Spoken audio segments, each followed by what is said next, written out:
Imported wool for origin Moldovan. True unraggle the drag or the dope long run. Bombard the city walls with a wooden Trojan. Beggar your Kevlar, cause this what old Hogan. Taking back none of my talk, I'm outspoken. I'm the results of poverty in a home that was broken. Problems with the gully, then you know that we'll be solving. I'm the top down, geez, I'm number one pun rap podium. Legends of the Shogun, Chainsaw Ice Age, watch all frozen. Drip like the shower, I might wave like the ocean. No need for promotion, got the art of a lion, that's devotion. My motion, notion is woven. Coming like I took the magic potion. For this I was chosen, do this by my lonesome. Them boy ibuprofen, I cause corrosion, erosion. A rubbing on the rhythm like lotion. Wine from a gal slow motion.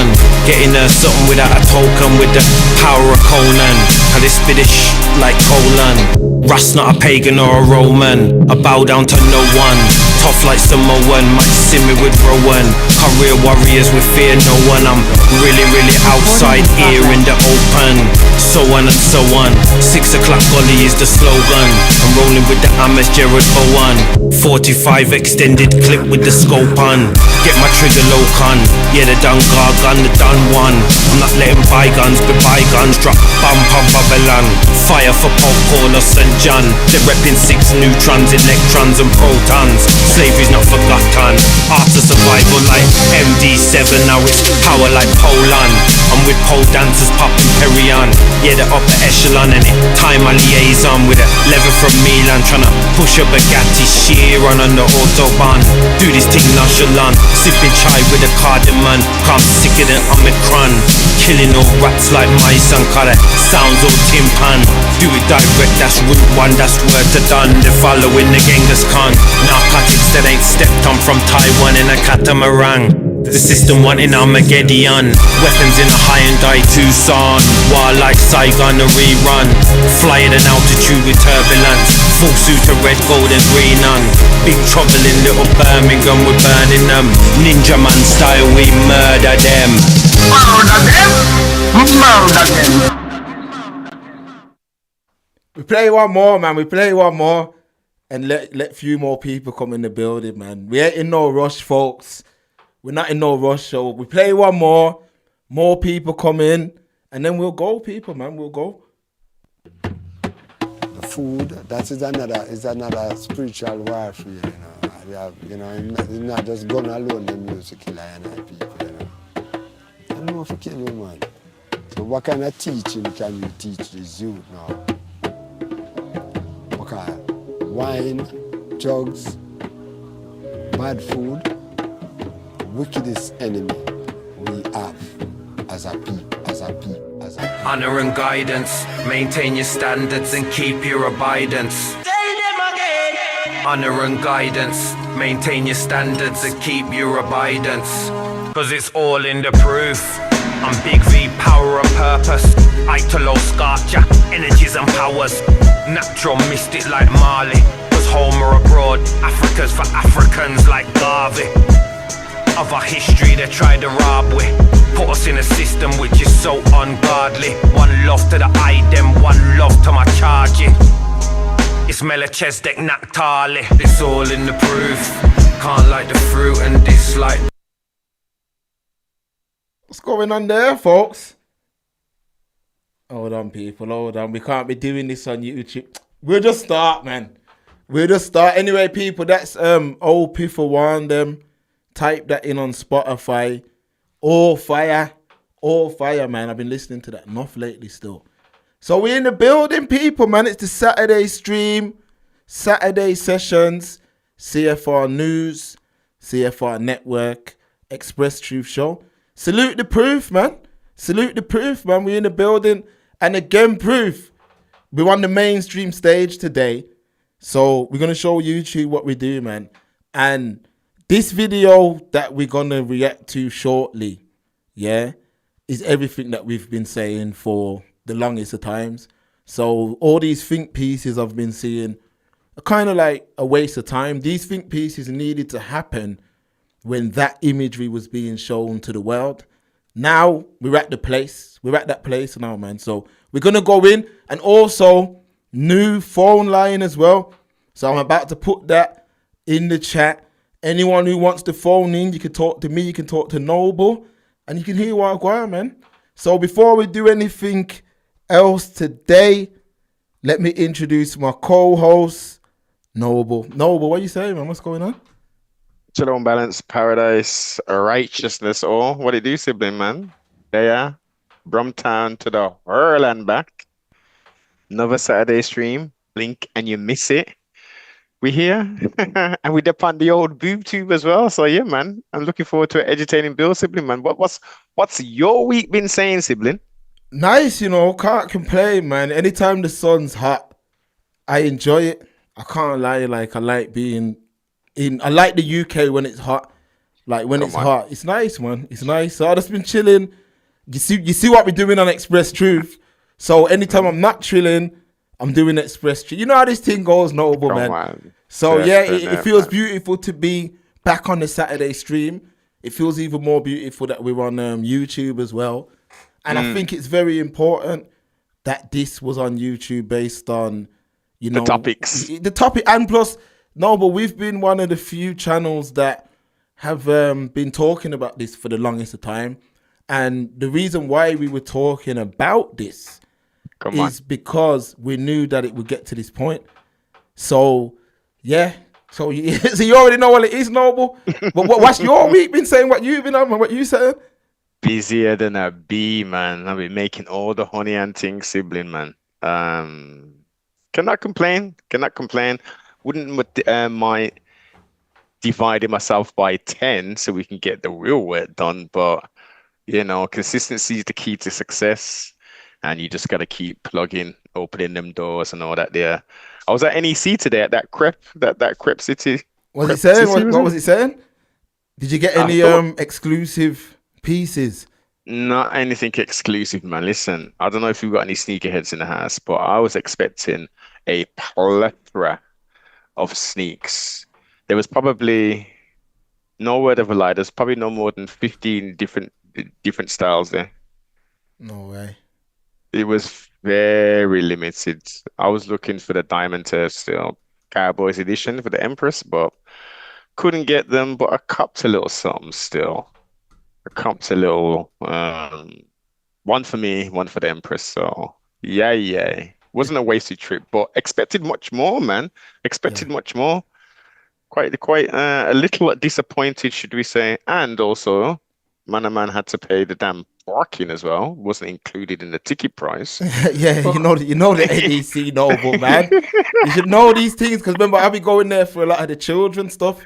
Yes. And yeah, them days of like you can park and them days are over, man. Matter of fact, promise when you go to them places, yeah, you're now paying airport prices.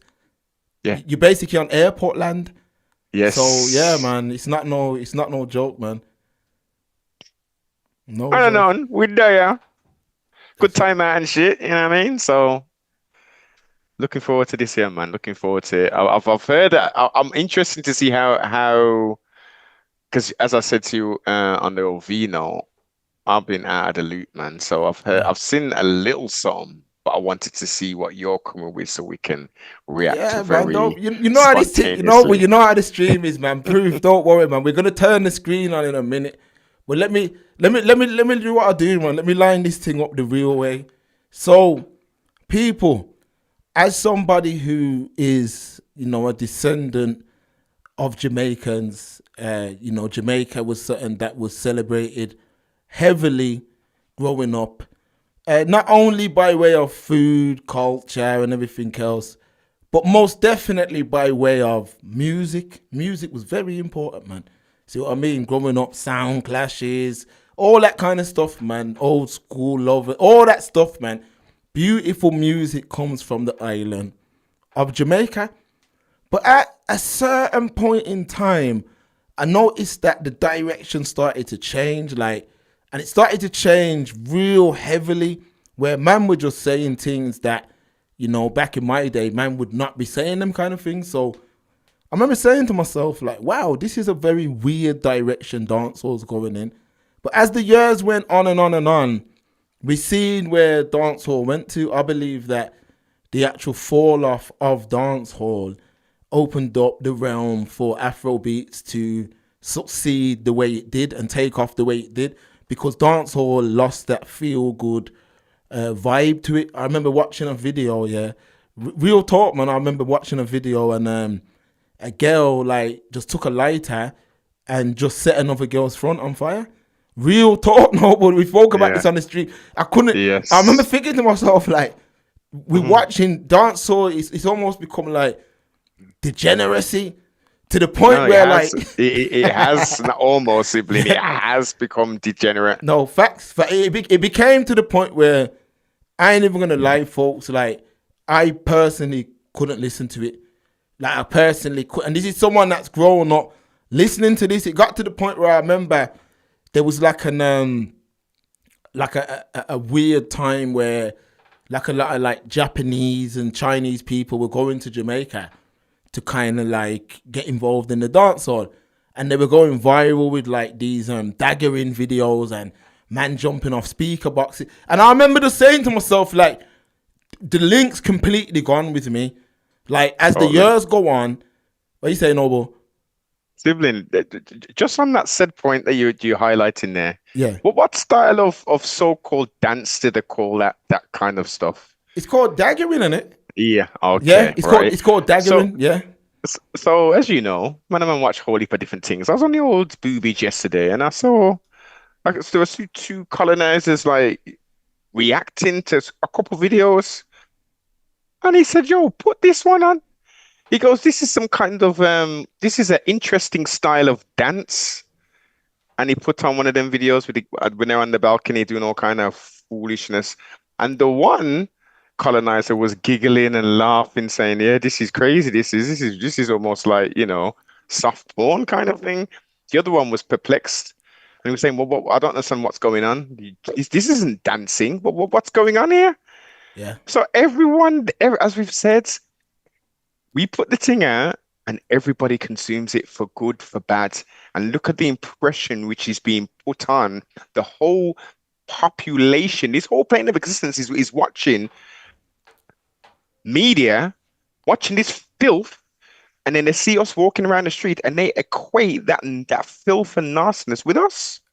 No, but we've been telling them for a long time that this is what happens. Now, a lot of people will be upset with how these white Germans portrayed a black woman, but remember this, and Noble, you know this to be factual. Because of the degeneracy culture that was being exported from Jamaica, as someone who moves in heavy diaspora circles in the UK, I found many people in the diaspora distancing themselves from that heritage through fear of being labelled with that same degeneracy that's being exported. Facts.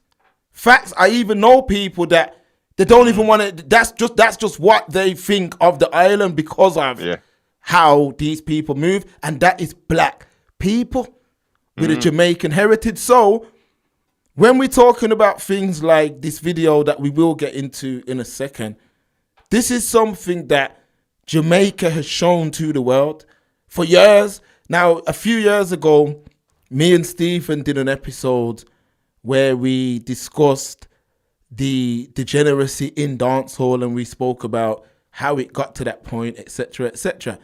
And I remember when we done the clips for this particular episode, there was a lot of people, between London, Manchester, Birmingham, who were very upset with the channel, talking about, what you talking about, this, that, dancehall, it's just it's going through a change and all kind of excuse making. And we said the island, at one point, I actually believe that most common sense has been taken out of the island, because some of the stuff that was coming out was at the point where, like, what did you think was going to happen? So now these Germans, this is not what you've seen yet. Dancehall's dying. It ain't dead yet. It's dying. And these Germans, they put this thing up there because that's what you show them. That's what you show them. Talk to me, Norman, man, before we put this screen on. Pardon myself. Where was that? Where was that concert delivered?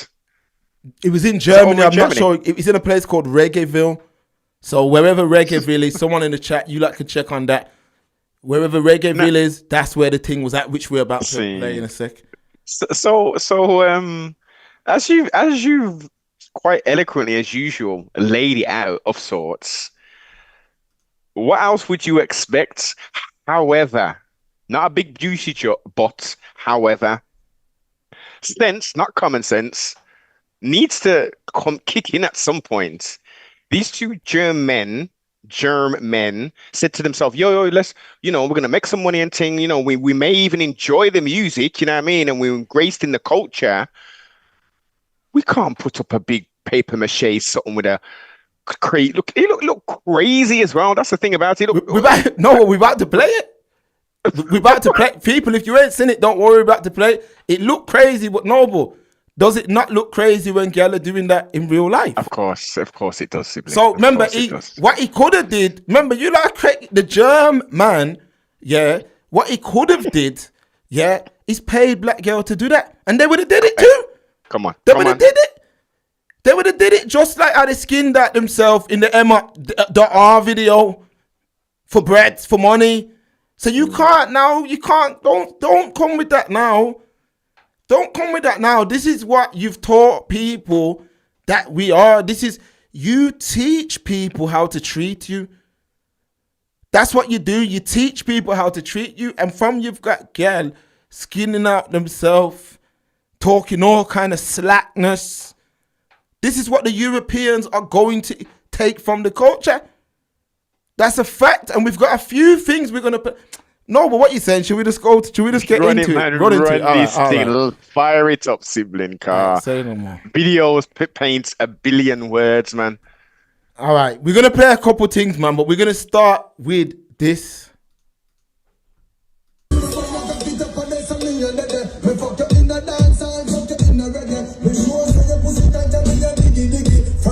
Oh, hold on. You see, proof. Light up the thing. You see the proof for laughing.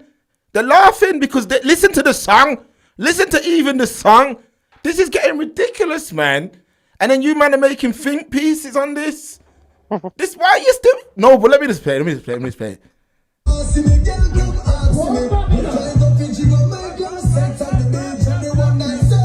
on them. Pause it there, sibling. Pause it right there, sir. Come true, Noble. Come true. Sibling, do you see that male waving that flag? What flag was he waving? That's the Rasta Lion of Judah, no, but that's the Rasta flag. Yeah, that's what I'm saying. Man. That's sacrilege, sibling. That is sacrilege. We're not talking no roots and culture festival that's going in. We've got a paper mache thing, with bits and pieces in it to make it move. And man are waving flag. Like this is holy and righteous. I hope my pops is in it. I hope my pops is watching this live, I hope he's watching this. Listen, years ago, let me put it on the full screen, man. Welcome to the Saturday stream, people. Years ago, we're going to get that back on. People, years ago in Germany, that place would have been ram-packed cork. Years ago. That crowd reflects the state of dancehall. A man's waving a Rasta flag with a big fake BBL butt in front of the stage. Like the two things don't mix like oil and water. How does that even make sense? Let's go back into this thing, man. Let's go back into this thing.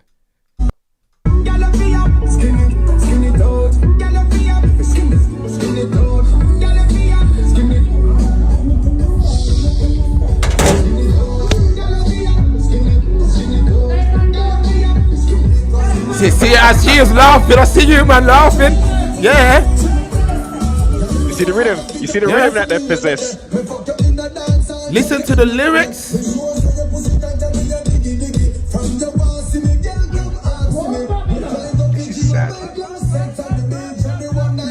You see, you, man, all I'm seeing is Via laughing, the proofs laughing. Look. Now listen, how many people are there though, sibling? How many people are there? They're probably about, this looks like there's what, 50 people there? And listen, remember I said this on Instagram. Jamaica come out and say. Hold on. I said this on Instagram and I'm going to say it here now. people, when man's like our granddads and great grandfathers were doing ska, did the Europeans immolated ska by wearing pork pie hats and copying their style, their swag? Because that's what they gave to the Europeans. With the skin out slackness thing, the Europeans now, they're looking at that. Now, again, I'm telling you, man, all these think pieces, which we're going to play, some of them proof, there's a few of them in the UK. Play. Send them on, man. These think pieces needed to have happened before the music got to where it got. This is nothing to do with Rasta. Rasta didn't promote this kind of thing. This is to do with the degeneracy that was being exported out of the island of Jamaica, where a lot of you man's fave was the king of this nonsense, man. Vibes Cartel, man. Talk the tin sibling. And Talk the how thing. can an anti-black man have been the main one in a black genre? Like, that's what killed the thing. And nothing but the disrespect of women. Someone said a quote the other day in the proof. Big up the proof, man. And the person said, if you want to see the standard of a society, you must look at its women first. Now, dancehall, what have they promoted for years? The same song that people are going to do the think pieces over, Noble.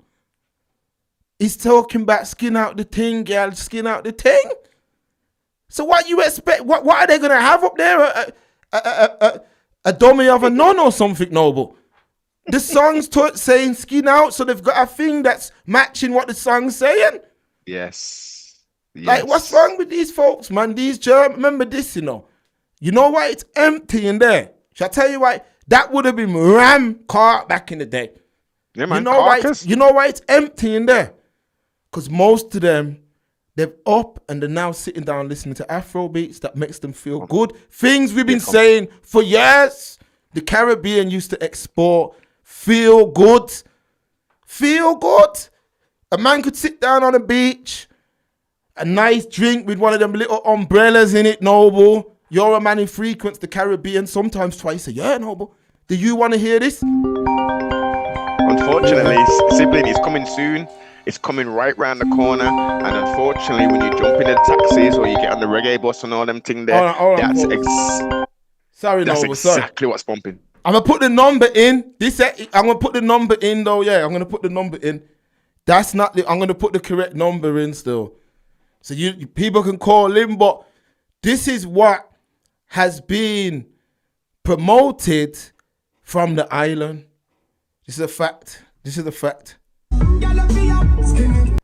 All right, let's go to exhibit. Order. Yeah. Order in the courts. Yeah, man. Now look, remember this, you know. Now, folks, remember this. I'm about to show you a thing, you know. It's Rasta that stand up in front of this same thing that I'm about to show you. No disrespect to these gentlemen, because obviously they got to get their bread.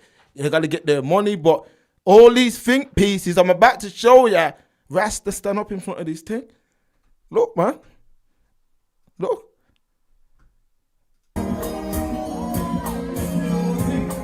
Talk to me, Noble, man. Yeah, look at the proof. Look at it. Noble, talk to me, man. Hold up. You saying? Hold up. Come true. I can't put. You see, you ain't. What you saying, Noble? What you saying? So what these think pieces say? You see, you man. You see, it's a fact. What you man saying? So these same think pieces, and there's some of them that are missed. There's some of them that are missed straight think. People comparing this to Sarah Bartman and all that. Get the fuck out of here, man. Please. Whoa. Please, get the fuck out of here, I'm man. confused. No, but there's people saying like, they're over-sexualizing us like they did to Sarah Bartman. I'm like, what is what? That's the comparison people have drawn for Sarah Bartman. People was kidnapped. And from her home. She weren't making no songs on her end. She never put out no image. She was kidnapped from her home. These are facts. Like Sarah Bartman and this stuff is two complete different things. The Europeans have taken what man have promoted for the best part of 30 years. Like, and now remember at one point, these kind of man in Germany, if you look at the influences that we influenced them, it was man like Gentleman. You know who that is, Noble? Come on. Yes, Yeah, yes, it was yes, man like yes. that who was emulating the best of the culture. A man named himself Gentleman, you know. Come on. Understand that now, this is where it's got to now. If I was these folks, I wouldn't even apologize. I would have said, stop make. I would have said, yo, we love the music you make, and you've said girl skin out. Innit? So we're following it? So we're following it. It's crazy. Build it and they will come.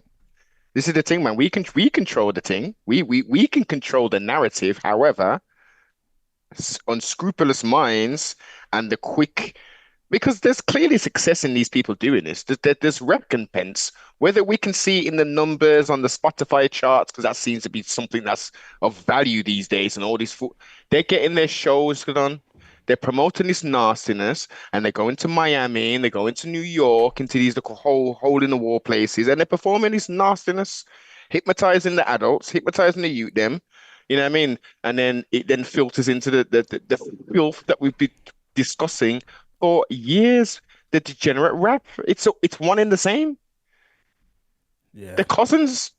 You know what I mean? It might as well be brother and sister rap. Actually, no, they're not even cousins. They're brother and sister rapping and reggae / dancehall / bashment / what would we even call this? Because is this dancehall?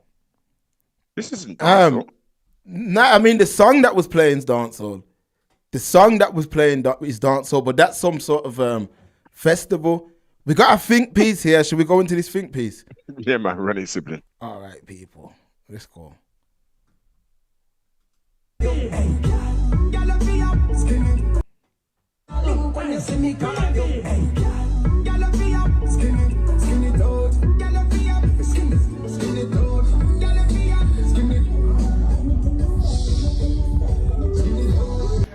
This video smell like feet and cigarette butts, bro. What the hell is happening?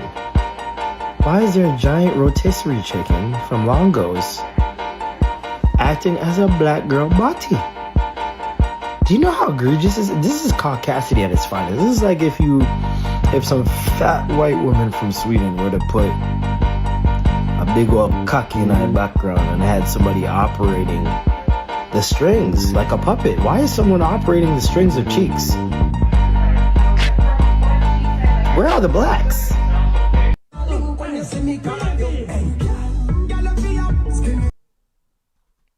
To me, Noble, I'm gonna say the truth, Noble. It's fake outrage, you know. I'm gonna keep it real. It's fake out. You can't be outraged at this, but not outraged at the music. I'm sorry, people. I gotta keep it 1,000 with you. You can't be. You can't be. And people are outraged at this, yeah.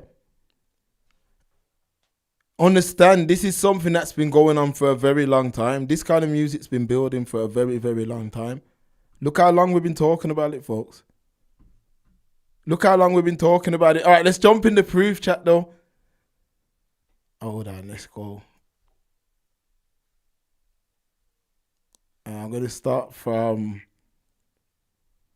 Let me start from Hamza, yeah? In retrospect, dancehall started falling off around early to mid 2000s when World Boss started to gain prominence. Yeah, facts. Facts, Hamza. I contribute maybe I'd say the start of the fall off. I'd give that to Vybz Kartel because he brought in things that were not normal in dancehall. So, for example, Lil Wayne influenced him. So if you look at, like, before him, there weren't really no man in dancehall that was tattooed up like that, who was talking certain things, like about gal doing certain things, and that wasn't normalized in dancehall. No matter how slack it was, it had its own level of slackness compared to the USA. But once Kartel jumped on that USA look, it influenced all them Tommy Lee, Alkaline, and dancehall just went full retard. I'm going to keep it 1,000. And that's why it's in the place it's in. You see what I mean? Simple as that. Hamza, talented artist, but he was pushing nothing but BS. same subject matter as Little Weezy, promoting sexuality, self-hatred, black on black violence and drug usage.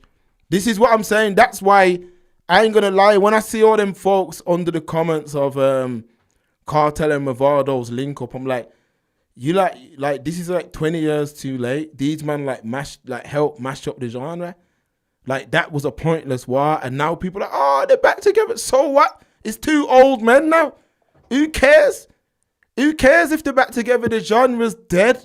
The genre's done out. Yeah, they're not. These men ain't relevant. Like my man's come out. Remember, he told you he was doing this, that with girl. He was the biggest gunman, mashed up, yeah, and then he's bounced to America with his white girl. Like, is there no one else who's saying the real? He's literally bounced to America with his white girl, fam. Facts. So he's there with a white woman. Yeah, man. Well, I'm saying white Greeks white to me, man.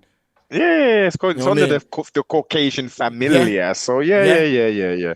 Then boom, okay. that's what I'm saying. And you match up the genre, told a generation of people to bleach their skin. To stop their siblings. So stop right there. That should have been the point that all of the Jamaicans and all of the diaspora and everybody else should have been, I ain't playing my youth's music no more. You're telling me that I'm supposed to strip out the melanin that the Most High blessed us with? For what purpose? Exactly. Shit. This is what I'm saying to you. This is what I'm saying. Yo, sibling, do you reckon? Let's put the tinfoil hat on. Do you reckon someone that they came to said, yo, whether it's a company themselves, said, yo, we need some more sales in this thing, boss, in this bleaching industry. If we pay you a thing, do you think this wickedness and foolishness that this individual has promoted for years has come off his own back? I think it started off coming off his own back, but when they seen what it was doing, they helped push him. That's what I think, because they made sure that it was like he was on top. I'm gonna keep it real. They made sure, and if you notice, like my man was literally telling people to take the melanin out of their skin. Yeah. What a lot of people followed it. People are like, he's not a role model. Yeah, he's not a role model, but how much people copied this idiot and bleached their skin? You see what I'm saying? And so remember, he done all that damage, came out, and just bounced to America with his white girl. And now you man are getting outraged over some Germans with this thing. That's what you've promoted to them. Yeah. That's what you've shown them that you are. That where's all the cultural songs? Where's the cultural songs? Where's the songs with substance? Where's them songs talking about Africa and all that, what we grew up on? Where's all that? That's all up and disappeared to now. It's just, when I look at dancehall, I see degeneracy. That's what I see. Dancehall crew, I don't care how you feel. I see degeneracy. That's what I see. All you girls in the UK talk about, yeah, we going Freedom Street. I see degeneracy. That's what I see, degeneracy. And that's why now, get ready, man. All them that reggae land and all them things have been taken up. Black people don't even run them things. So now you're going to see how they decorate the place the same way how you've told them what it is you are. Mm-hmm. Facts. The bed's been made. Uno have to lie in it. Exactly. You can't get upset now. People are saying to us, oh, Sarah Bartman and the over-sexual. With too much promotion of sex came from that island. Facts. The place is over. It's way too over-sexualized. It's a fact. And now the rest of the world, that's what's happened. That's why the music died. That's why it died. Because people don't want to hear them things constantly. They don't. It got to the point where you couldn't even play certain things in the car around youths. That's how bad it got. The music got to the point where it was that bad. I don't listen to nothing new. Dancehall, nothing. Nothing at all. Facts. So when man is seeing them things in Germany, you gotta understand that's a representation of what the music now is. All you folks at Reggae Land, it's a lot of nostalgic acts that are gonna push that thing forward. It's not the new people keeping them things going. That's a fact. All right. Hella sad, man. Hella sad. Yeah, Hella sad. Fresh Go, big up. Don't you remember it? Don't you remember that all that Fresh Go? Weddy Wednesdays and them DVDs and all that. That was the start of the thing. You don't remember? Yeah, man. That was the start of it. Harry and the degeneracy. Wait, come to you, no, but come to you. I was gonna say before you read that, can you just elaborate for the siblings them who don't know what you're talking about? Weddy Wednesday. What all right. Was that? So they used to be in Jamaica. They used to have like in the like 2000s. They used to have like dances, yeah, and man would film the dances, and then they'd sell the DVDs in England. So man started doing them dances in England. Yes, where it was just a thing where like if you know, you know. If you know, you know. It got crazy. It got crazy for a minute still. I ain't gonna lie. It got crazy, man. I had no idea that that's what it was called, though. There was a lot of them passa. Oh, the passa. Yeah, there was a bunch of them things going. Okay, scene. All right. Hold on, folks. Hold on. Fresh Gabar Mavado was the better king of dancehall. The island backed the wrong horse. His work rate weren't up like that. It wasn't up like that. Cartel had the thing on Smash. I remember like he was putting out songs every day. He had camera crew, vlogs. Like Mavado weren't doing that, which is what I tell people. Like in that world, you have to be seen. If you're doing any kind of like music, content, anything like that, you have to be seen. Like Mavado, he was one of them too cool for school mans. I remember when he came to Brom. Didn't he? He came to Brom, came in the shop. Came in the shop, man. Got it on footage. We got the footage of it. Didn't he perform at Aston Villa? Wasn't it Aston Villa's the old Leisure Centre thing? Probably back in the day, yeah. Yeah, probably back in the day. Yeah, when they used to do dances back there. But even then, when he came into Hatman, people, he came in with that DJ Boom Boom for those dancehall, man. You know who that is. And it's just a bit, it was just moving a bit mad. Like we had seen Sizzler like probably like 6 months before. And Sizzler was a lot more like a bigger artist at the time. And he was like very friendly with people and embracing people. Whereas Mavado was like standoffish. So that's why I feel like Cartel took that at the time. Saying big up Hamza. I heard Jamaica got places like hedonism where Europeans and Black American females come for sex tourism. Yo, ain't you seen them those what is it Noble when man are rubbing like cream on girl? That's became like a thing. Oh yeah. I remember that Jamaica was the original place. Yo, we on YouTube. How much we got on here, man? 65. Yo, we on YouTube, man. We'll tell you as it is. Jamaica used to be the place where the big fat white British women could go and get their money's worth. Facts. The beach boy, them man. The beach boy. Yeah, they was getting pounded. They was getting pounded down there. I remember they opened now you go, everyone's on it. But yeah, that's a fact. I see the proof going crazy. Fresh Hedonism 2 as well, sibling. There's Hedonism 2. They've got 2 resorts on that vibe, but they're so on that beautiful island of JA. Yeah, man, madness goes on the island of Jamaica, man. But remember, you've promoted a sexual. Look how much songs just about sex. Like, let's keep it real, man. Like, that's what you've promoted, man. Fresh Go. The king has been out for about a year and dropped 0 hits. Yeah, it's a different time. Yeah. Remember, dancehall, it hasn't grown. There's no new stars. Even Bujo said it on Breakfast Club the other day. There's no new stars. There's nobody to take over the mantelpiece. Because until dancehall goes back to being its own identity and make it, forget all that drill sound, all that stuff, goes back to its own Caribbean roots. The better dancehall's coming out of Trinidad right now. That's a fact. The Trinidad stuff. Yeah, the Trinidad thing, that's more authentic dancehall. Facts. It's coming out of man's like Prince Swanee and all them, and that brother who had that hit. What is the brother's name again, man? Byron Massia. Oh, Massia, yeah. Even though he's kind of gone quiet, but that's why other islands started to come true, because people want to hear that Caribbean flavor. But you know, there's pure That's it. mix up with all them two artists that you talk. Yeah. I just heard they got mentioned. some. They're in some war now, innit? Yeah, but Yo, they're mix following up, the man. same pattern as what. Yes. Same thing, man. Hamza, do you think the LGBTQ lobby had something to do with it too? They tried to cancel certain dancehall acts because of their beliefs. It definitely had. It affected people from traveling. That's a fact. I seen that Capleton just got into Canada for the first time in a long time, because remember at one point in dancehall, the subject matter was like 4 things, like smoking weed, being a gallus, being a bad man, and bunning out the LGBTQ. And at one point, I remember when they had that Chichi Man song and all that. The gays just went crazy. Remember Budjo's song? You can't even find that too tough. That Boom Bye Bye song.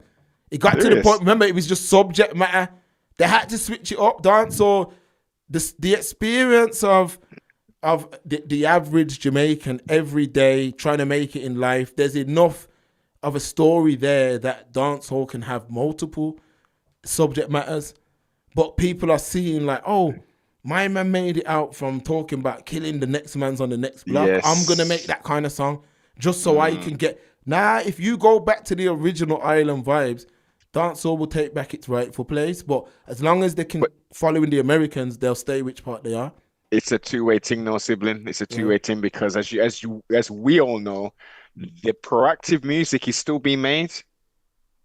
Yeah. It's just the consumers, the 85%ers, not the true connoisseurs know exactly what I'm talking about. They know who's still putting out at least a third of some kind of consciousness. You know what I mean? Maybe they'll have to, because unfortunately, because this is what I mean by it's a two-way thing. Artists will create and us as the consumers will consume. The 85%, the deaf, dumb, and the blind, all they're consuming is the filth. The filth is rising to the top like the scum. If people still bathe, the scum, the dots rises to the top. Don't sink to the bottom, does it? Facts. Whereas the cleaner water, the conscious, the roots, that all them things, they're still there underneath. It's just that the 85%, they wanna lay in their own filth, man.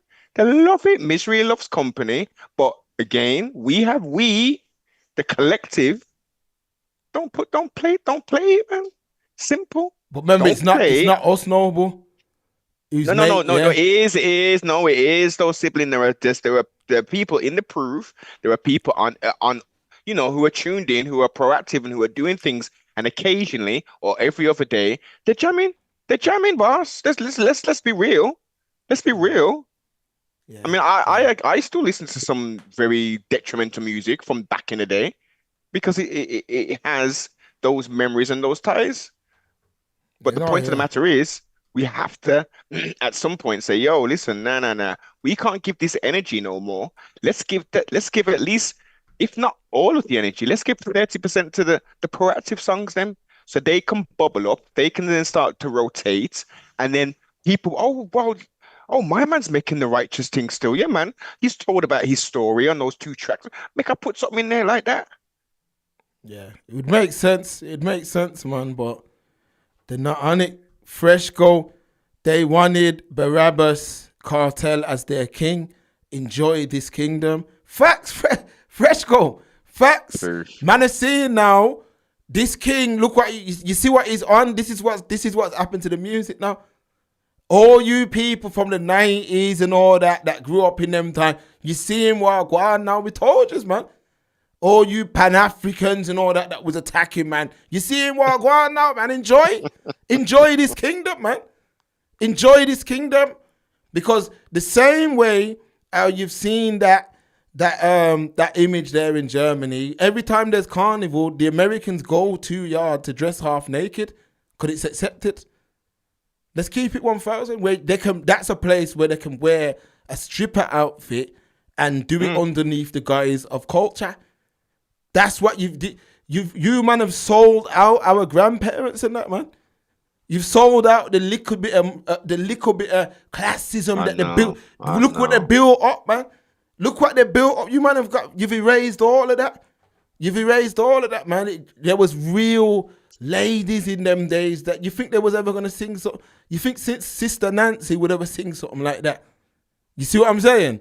But you's allowed that to take over, and now there's a back. When I'm seeing some of these think pieces, I'm like, where were you folks at, man?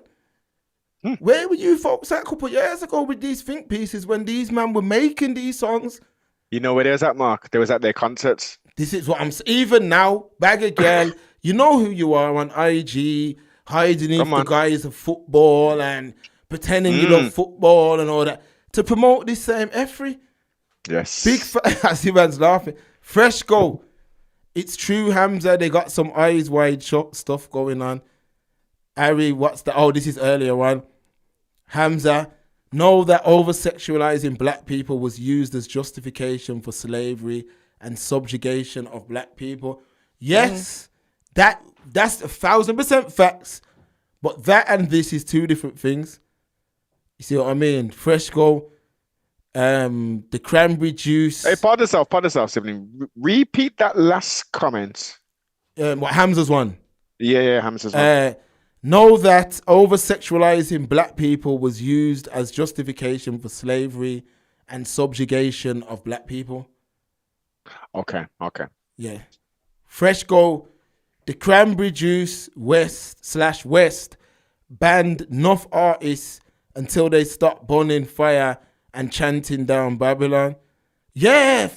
You know what, Fresh go? I thought about that the other day because remember Burning Spear? Like I play Burning Spear all the time, and I'm like, where's a new modern version of Burning Spear where man are listening to the music, with a message, with a telling a story, like all this party good time stuff's no good anyway. Who parties 24/7, man? I've got a quick patch for this. Yeah. Because of the current climate we've been in for the last 2 years, I think this is quite valid. I think one or two artists just need to make a couple of songs about Palestine and stuff. Yeah. That would capture the imaginations of a lot of the 85%. A lot of the people who was like, oh, dude, Bob Marley, oh my God, this is like the Bob Marley stuff. This is like that old reggae, kind of that Reggie stuff. Yeah, but who's that? Okay, let's send that to Susan. Hey, have a listen to this. Yeah, because people, as I said, people are still making the songs, telling a story. People are still injecting righteousness in there, but there's only a small subset of people who are listening to it. Yeah. If you open that subject matter a little bit open and give it to the masses, I think people might just tap in and they might skip a couple of, oh, no, I like that one. Oh my God, I didn't know things were like that in Jamaica. How come you got Jamaicans are so screw face? Oh my God, I see the thing. Look what's happening in the yard now, no, but in Jamaica now, the leadership have done some deal where they're going to be taking people, cast outs, Fresh Cobar, cast outs. Yeah. The music should reflect the current state of what's happening. There should be an artist who speaks on what's going on during this political landscape. We don't need, who cares about what Spice and Cartel and people like that who are Americanized have to say? Who cares? You see what I'm saying? And that's why you have images coming out of Western festivals that you have, because you allowed the low vibration of people to lead the genre. That's what happened. And now, remember, the diaspora was saying for years, you man, this is not it. Everything that's coming out is not it. The Pan-Africanists were backing it. The freaking low vibrational people that pretend they're like football as well were backing it. And the real was saying, allow this, stop promoting this. And now we're here. We're here now. It's finished, man. That music's dead. It's finished, man. Because this is what mans did over the last 30 years. Like, this is what mans have done. You see what I mean? And to the point now where every time I say it, people get vexed. But all that promotion of crime and, that promotion of being a bad man, and we can't even access the beaches. You see what I'm saying to you? Like, some of that badness should be used that we can access the beaches. You can't access the beaches, but every other song's about doing harm to a man who looks like you. How does that even make sense? And that's why you see in Wagwan now, a lot of the talented people who, you know, the people that are still there, they block themselves off, but where are the people that make that type of music? So them think pieces, you lot are 20 years too late, man. Fresh go. Before, people would love Jamaica for upliftment, but now we are attracting the cast outs from other nations. Real facts. Harry, for real, you can't even blame them. They're just copying what they see now is popular. Facts again, Harry. Hamza, gentleman slash, what's that, Matasuya, should never have been accepted neither. They were vultures. UB40 were dope fiends, no disrespect. Now hear what I'm saying?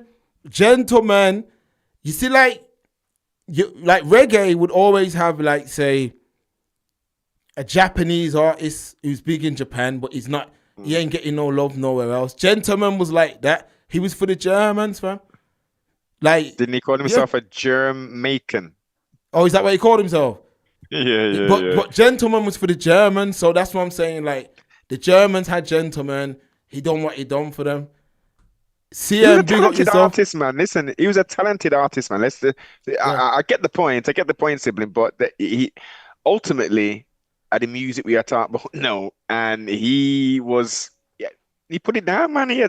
I'm sure I had at least one. Good producer as well. Good producer, and he kept in line with what the message of reggae, dancehall, you know, he mixed it up. He kept in line with what, you know, the message was, which ultimately was a message of love and peace and prosperity and stuff of that nature, and upliftment and overcoming things. You see what I mean? You know how much people listen to music from the island for that reason, because it gave them a feeling. You see what I mean? It gave them a feeling. Gave them hope. It gave them hope. It did. It gave them hope. Facts. Continent of Africa. Look how many people. Look how big reggae is over in the continent. Not dance. Well, dance was obviously, you know, for the younger generation, but generally, 70s, 80s, 90s, early thousands, reggae was a massive force, man. Facts. It enabled them to carry on through the day, listening to that encouragement, listening to those words, those rhythms, those songs. And not just Bob Marley, siblings, obviously. It was loads, man. We just used him because he was like the biggest export. Yeah, fact, his biggest export. But he learned that from somewhere. D-Star, I'm sure they still have some of Bartman's remains, sick bastards. Facts. Remember I dropped it? Yeah, I remember that. France, back, I don't know how many years ago it was pretty recently, in the greater scheme of things, only recently gave her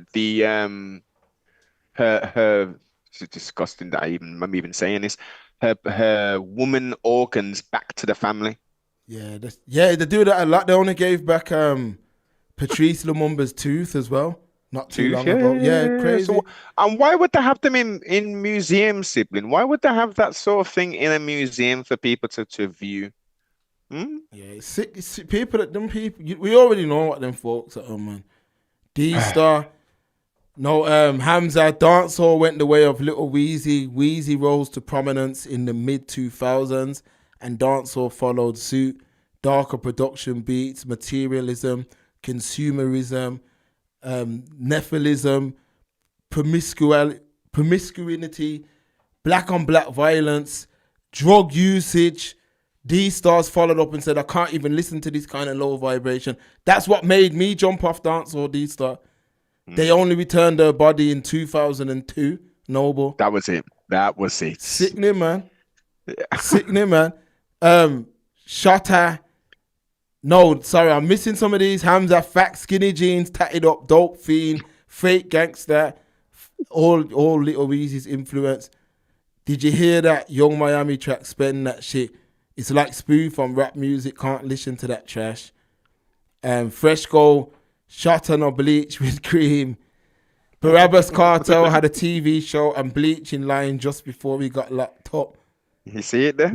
Malachi, big up, man. Chronic, Taurus Riley, Mortimer, Jamil Foster are good Jamaican Yes. artists making great music of substance. Mm-hmm. Hamza, Jamil. Mm-hmm. yeah, Jamil's good. The music lost its soul and substance. It was straight trash. Mr. Jones, big up, man. D-Star, I grew up with parents who were so prudish. They never even talked to us about the birds and the bees. This degeneracy is not the Jamaican culture I know. Facts. No, it Facts, isn't. D-Star, it's not. Rent a Dread. That's it. Hamza, Elephant Man had that tune, Log On, that was considered anti-LGBTQ2. They're mad Whoa, behind how? that too. Come true, no, but let me just turn on the fan. Okay, yeah, can you give me some elaboration on that? Reference that track.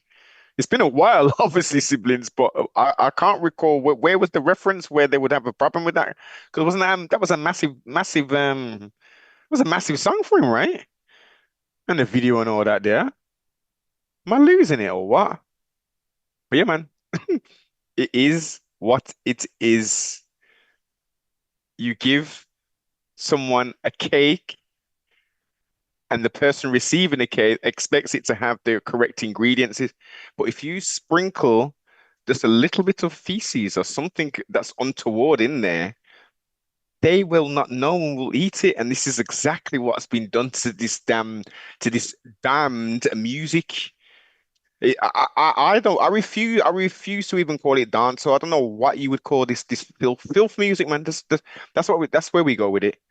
It's just filth and nastiness, and these people are pumping it out in their car like it's normal, like it's normal for people to be talking all graphic sexual nastiness. No, Yeah, look, man, yeah, man. you're young. We back. You're young. You're a teenager. You may be in your early 20s or something, and you may be in your house. And you're like, let's listen to some risque music kind of thing. But to be out and about, to pay money, sibling, to queue up with a whole bunch of people to go in some hole in the wall place, pay £20 to get in, to stand around and listen to that filth. That's torture. Yeah, innit? That's spiritual torture. That's mental abuse. That's torture in every sense of the matter. And then no one's dancing. You see them videos. You see them on BoobTube, right? The Yeah, videos down in London. Them man's them. I rarely see man and woman dancing unless they've come to the place together. Generally, man and man up on the corner, billing up and stuff. So if it's someone's born day or They're Earth on their Day, phone they've and got everything, man. on their phone, all kind of pouring liquor on them and all kind of foolishness. It's wasteful, it's degenerate. But for a small, because listen, siblings, as we don't know, this is probably what 2% of Jamaicans. This is a minute percentile who is partaking in this. Unfortunately, there's a bigger percentage within that who are partaking in the consumption of the filth. So they may not go to these hole in the wall places, but they'll jam the thing. You'll go to their house for a barbecue and they'll have the two big dotty speakers and they'll be jamming the most filthy, vulgar lyrics, sibling. Yeah. This has been going on for a while, man. Rassam, big up yourself, man. The skin out / crutches cuts are always gonna get the podium. They love how the natives dance. Facts, Rassam, man. That's why I said I'm not saying cut it. I'm not saying don't have certain songs like that, because as we know in life, there's different moods, people. You see what I mean? There's different moods. Like saying what I've said about rap, there might be that mood where the album might have one song like that, maybe even two, but now it's majority just that. Hamza, are we going to talk about how ethnic-looking females are promoted over black females? This is self-hate, in my opinion. It's because we don't control the scene. Hamza, a lot of the videographers and things of that nature are not of the community. Even in the UK, this is going on. When we talk about the other day, that Link Up TV thing, that was just a girl who one day got up and said, I want to get into the UK rap scene as a videographer.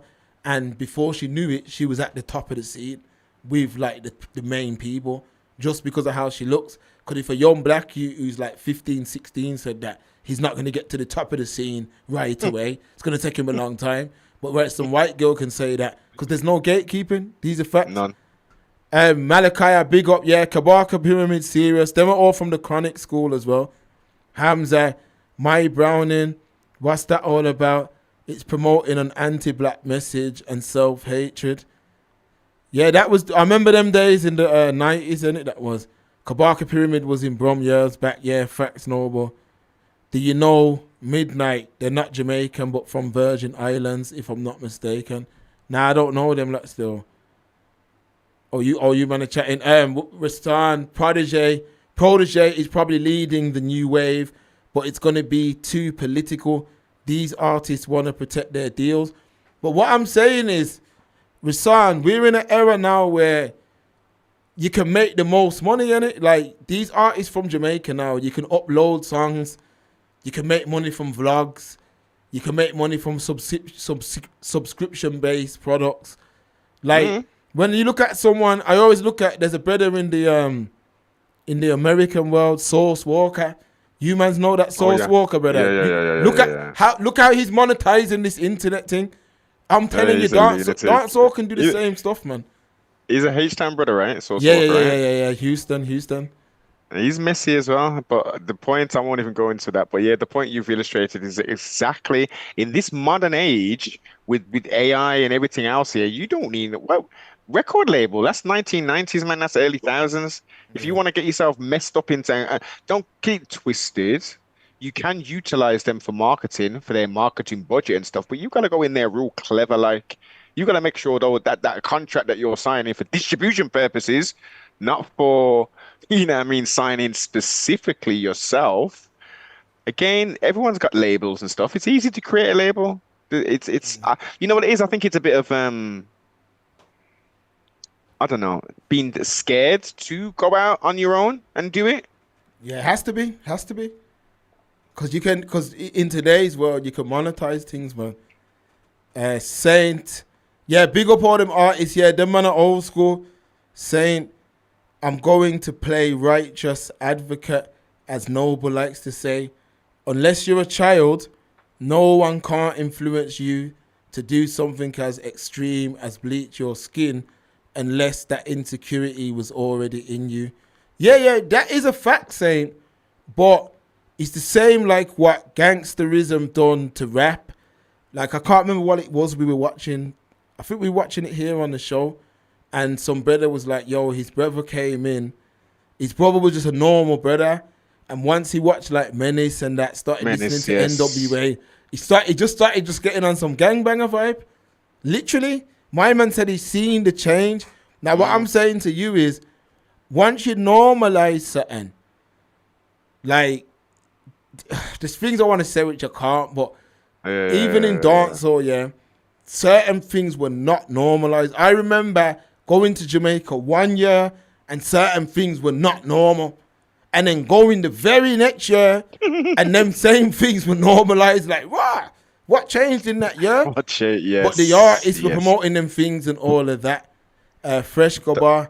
One sec. Don't forget saying the power of the subconscious mind. Consciously, you know, we do a lot in our day-to-day, consciously in our conscious mind, using whatever left and right hemisphere. But when we start to go to sleep and stuff, and even before that, your subconscious is working overtime. And with all of these messages being thrown at you everywhere, audibly, visually, and all that, some people, again, with your point with insecurities, yes, someone without insecurities can just be so sheep-like. Well, if everyone else is bleaching, I better do it as well. I'm going to lie to myself as well. I don't want to be the darkest in my crew. You know what I mean? Yeah, enough people bleach. I remember seeing one big man. Yeah, a big man. I'm talking 50s. And he bleached his skin. And I remember saying, wow, like, man bleaching their skin. Like, I couldn't believe it. Like, man are bleaching their skin. But remember, this man was like, he went full retard. Like, he was just talking madness. And mans was actually putting this brother up on a pedestal. Literally, that's why even now with them mans linking up and people are like, this is history in the making. I'm like, no, it's not. The John was dead. Like, you man were warring over that and the John was dead. Yeah. You wasted time. You see what I mean? And the youths followed us off a cliff. That's why you see what I mean? They followed us off a cliff. That's what happened. So when that man are like, yo, yeah, them man smashed it. Yeah, I'm like, that's the problem. You see what I mean? Like, you know how much nonsense that created in Jamaica, how much division that created. That created a lot of division, man. Was it Gully and Gaza? Yeah, that Gully and Gaza thing, yeah. Fresh Go, the Rabbers Cartel is funded by the Out of Many Wanians. Every endorsement he gets is them making him promote BS like Breaching Cream, Alcohol Line, reality TV show. He's a puppet, and that's another reason they released him. And remember, he promotes some grabber as well. Fresh Go, he promotes grabber. What's that? That grabber thing that man smoking yard. You don't know about? No, but you should know about that, man. No. I think it's like some tobacco. Proof, come true, man. It's like some tobacco thing, I think. Oh, you're talking about Fanta Leaf, that kind of thing. They call it grabber in yard still. I'll see. They call it grabber, but Cartel's got his own one. Because that when he first come out, he was promoting that grabber thing hard. When he first he got that liquor. He's got some liquor in there, hasn't he? That liquor was before. I remember that. I think that was before Prison. Okay. Vibes Rum, it was called. And he had a condom line as well. That's what I'm saying. You can monetize your thing. And he had the reality show. Unknown person, big up yourself, man. Saint Kitts in the building. Every time. If Cartel was promoting good things, his ass would have still been in prison. The UK knows he's only a threat to his own. That's why they didn't mind releasing him. Bible facts. Why you think when the British Empire stepped in? You see when you man keep talking about, oh yeah, you celebrate independence here every year. It's the British Empire who stepped in with that. That's what you're forgetting. The same colonizers came back. It was like, oh, we can't work this out. We've got to go to the UK. Remember I said it at the time? Brains of the beast business, man. Facts, Wayne, big up Wayne. Rasan. The issue is when deep depravity, scammer dancehall, and the trap dancehall become the major representation for Jamaican music overseas. Facts. Whoa. Sibling. Don't tell me that. So you mean to tell me that there's Jamaican artists making songs about scamming? Yo, Rasan, send me that link. You know that, brother? Send me that link, man. Put that link in the proof chat. I'll put it in this. I'll play it now. We'll play it, bro. We're on stream. It's a Saturday stream, people. It's a Saturday stream, man. Who remembers Red Rat? He had that tune, Tight Skirt. This was around 90s. Yeah, Red Rat. That was like cheeky dancehall. Like, I remember Red Rat. I seen him in Nottingham Carnival back in the day. Yeah, man. D-Star. This is exactly how we ended up with Frog Face M. Come on, man. This is what I'm saying, D-Star. That from when I seen M. on stage, sitting down, yeah. I said, yo, it's over. I said, it's once I seen then, and he wasn't just on stage, he was on freaking the Fix as well. The Fix, yeah. He's on the Fix too. When I seen that, I said, yeah, it's over. Rasan, this is true about labels and the new way of making money. From what I've seen, though, it's a bit more complicated for Jamaican music and the artists. This is because the size of the island and the income of the people, the artists are capped unless they have international appeal, which is where the labels come in. The bag is really international festivals and the access to it. This is why you get a Shensia. This is why the BBC can pull up and interview anyone at any time. Hot grabber. You see, Rasan, I knew you'd know, man. Unknown grabber is just tobacco to some people. It's not a specific type of tobacco. All right, thanks for the clarity. Yeah, fun. World Boss is promoting anti-black BS. Then he was repping for Argentina during the World Cup. He's always on the wrong side of history. Now remember, people, this is what I'm saying. Remember all them man that are promoting Argentina. They don't even want to hear what happened to the black people. They don't even care. Why would they, sibling? Come on. They got to eat their drink their Carlin Black Label and have the flipping pizza from Domino's or the local flipping person around the corner for it. You know what I mean? They ain't interested in none of that. That doesn't have no value. So what that our foreparents went through, whatever. They're living today, sibling. Forget all of that, man. They want equality and access to whatever the hell their desires and needs are. That's it, man. They ain't thinking about future and none, legacy, dynasty. They're gonna be all washed out in 2 generations anyway. Exactly. Unknown person, where you said Nevis Montserrat actually, but big up all my Katisha, massive same way. Okay. Oh, so that give flag, I thanks. thought that flag was St. Kitts, you know. It's St. Kitts and Nevis. Oh, Put up the Montserrat okay, flag, okay. sibling. That's a sibling right there, man. Big up unknown person. Yeah, man. So it's Nevis / Montserrat. Big up, man. Hamza, world boss, getting tired of this autocorrect 2-6. Chop the line tracks. Now they're using Obia to help them. Oh, yeah, we're going to play this thing now. We're going to play it. I think Rasan sent it. Are you talking about the scammer tune where they put on a white American act? Here it is. We're going to play it now. Hold on. We'll play it now, folks. 1 second. Let's get it on the proof YouTube. Hold on. LinkedIn lets you target by company, job. 1 second, folks. Now I'm guessing this is that scammer tune. We're gonna play it.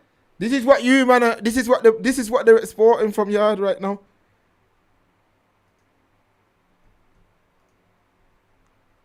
All right. Let's run it, man. Let's run it, folks.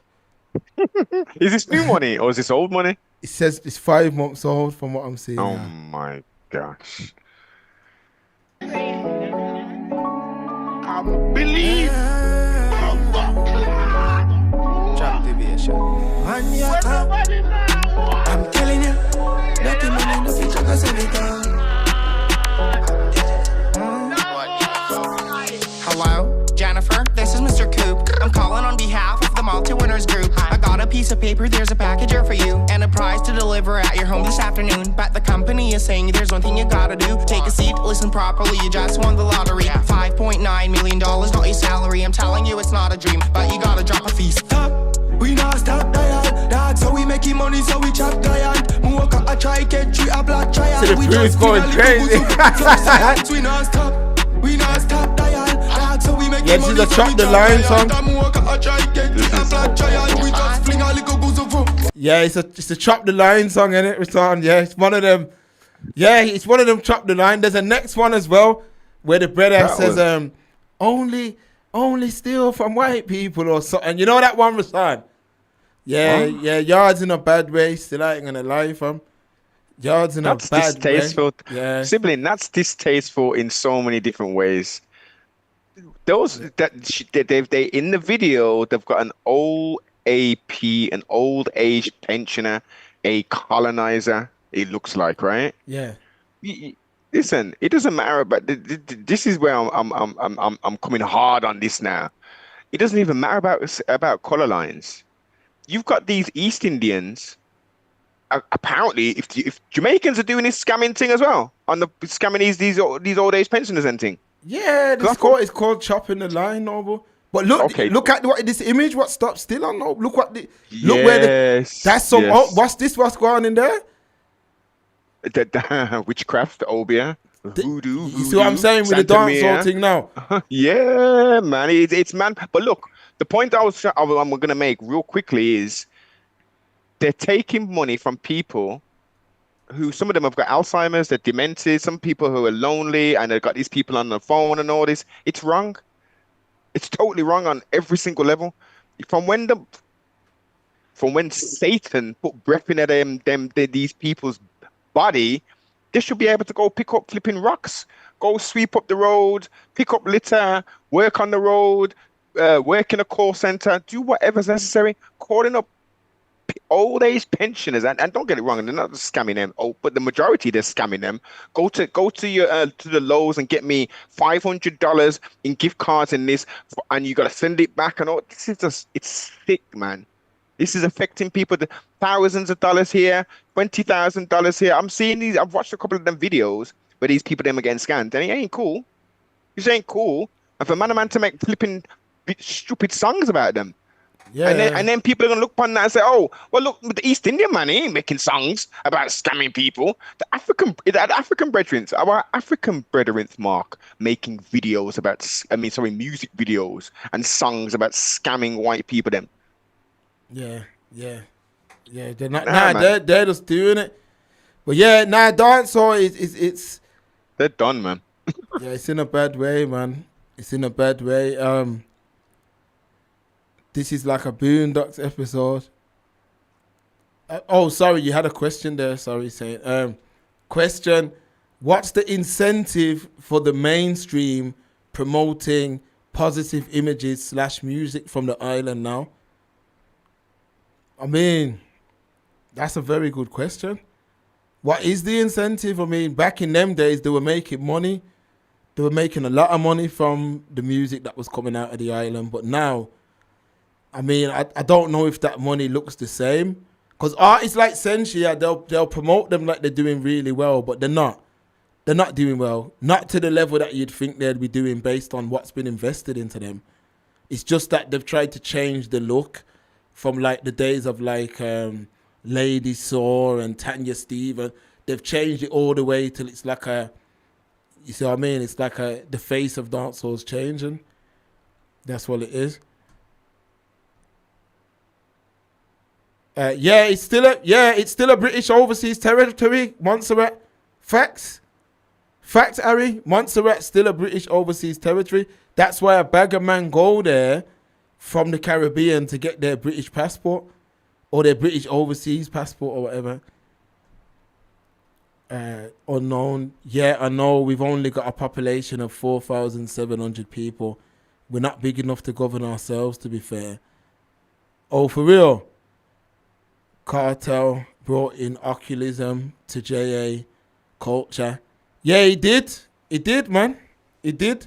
I remember when Tommy Lee, who had some mad video like that as well.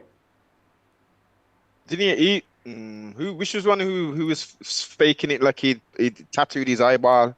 That was Alkaline, yeah. See, that's what I'm saying, man. What kind of idiot business is that to say, yo, it's just for the music video? Don't front to people, say, yeah, man, I stood down there and like, come on. Obviously, you sign a waiver, but what responsible tattoo artist is going to tattoo your eyeball? Yeah, and yeah. The demon thing with Tommy Lee Sparta in it. That was Tommy Lee Sparta, right? Yeah, I should have said Tommy Lee brought the demon thing to dancehall, gothic dancehall. It's called. Is that still a genre? I remember that song. I remember the days when I knew like dancehall was finished, when man was talking about demons. Y'all just don't mix with that type of thing. It just don't. Cartel is all these weirdos, Dad. Yeah, Cartel opened the door for all of that, Aisha. Tommy is still about, but don't hear him as much. That music don't last. It doesn't last. Like, think about it. If you go out to a party today, remember, hold on, let me put the screen back on. If you go out to a party in today's world, yeah, what are they going to play new from the last 10 years? Besides the odd one or two, what are they going to play? It's going to be old school dancehall. That's it. Rasan. Jamaica is widely regarded as having more churches per square mile than any other country in the world. A reflection of the island's deeply rooted Christian heritage. Yeah, facts. Facts, Rasan, man. Facts. We know how that came about to be, though, innit? We know how that came. The colonialism thing is very, very deep out there. Like, just because the Brits left, they left a lot. They were there. Jamaica was one of the territories that they had control over for the longest. When they left, do you think their ways just up and left? Like, there's still a lot of ways that they left there, innit? You see what I mean? That's why we talk about the horseshoe, the white Jesus image. We talk about all them things on the Saturday stream, and we talk about how a lot of man was in the cot looking up at that type of thing. You see what I mean? Like, that's what we speak about here. Talk to me, noble man. Aisha, something to know. Jamaican government were thinking about legalizing obeah. Exe, big up yourself. Whoa. What do you mean? Well, drop me an article on that. That doesn't make no damn sense. What do you mean? Legalize obeah for what purpose? Yeah, I didn't know nothing about that. What? Yeah, I didn't know. I never knew nothing about that still. I ain't gonna That's lie. mad. They shouldn't listen. That don't do it, Jamaica. If that's a serious consideration, don't buy it. But at the same time, listen, there is a school of thought. You know, like I know multiple women. No, strangely enough, not men, but I know multiple sea stars who are indeed witches in the wilderness of North America. They're loud. They're proud. They got initiated on the. I don't remember. You know, there's multiple different things there over there. Aisha's Raw posted the article, you know. Yeah, boy. We'll throw it up. We'll throw it up. Run that up, man. Throw it up, folks. Don't watch nothing. We here, man. It's a Saturday stream. Listen, Jamaica isn't too far off Haiti as it is already. Bare Haitians are in yard now as well, you know. Yeah, I get it. This is what I'm saying. Religious freedom, like, you know, it. All right, this is the article. Yeah, we'll read it after go through, Noble. On one hand, I disagree, but religious freedom should even be extended to the people who worship Shaitan, aka Satan, and all them something there. So if I get it, but it's tricky. It's hella tricky. We know the people in high places, they're not Christians, are they? So we know what the veneer which is given to the people. We know why that is given to us as the masses, and we know what them kind of people them are dealing with, who are giving us this religion to restrain, to hold, to bind. We know what it do, and we know why there's so many churches in different denominations as well of Christianity within Jamaica, that huge island. And let's not forget that there was a set of people that went to the island first. You know, I'm sure you discussed this on one of the week bills you did about this them people Talk it, man. What, the red coats? No, not the red coats. The Jewish people who played a massive role in. I'll see if I can find the video and bring up the numbers. You know, it's crazy how much they started to import, as they say, import Africans to Jamaica, the Break Island. The numbers are crazy. It was only small numbers originally, and they got big and big. And you know what happened eventually? They said, "You gotta go, and then they ended up going to the Barbados. And then that's where they settled the majority of them. Yeah, there's a deep history, man. As I say, I ain't gonna go too deep on here, but there's a deep history with that, man. Yeah, a lot, man. A lot. Crazy deep history, man. All right, we'll go into this article. Big up, Aisha. Church leaders protest to stop obeah being legalized in Jamaica. Campaigners say the Obeah Act in Jamaica was born out of colonial fear and control and must be changed to stop the practice being criminalized. Church leaders in Jamaica have held protests in an effort to stop obeah being legalized in the country.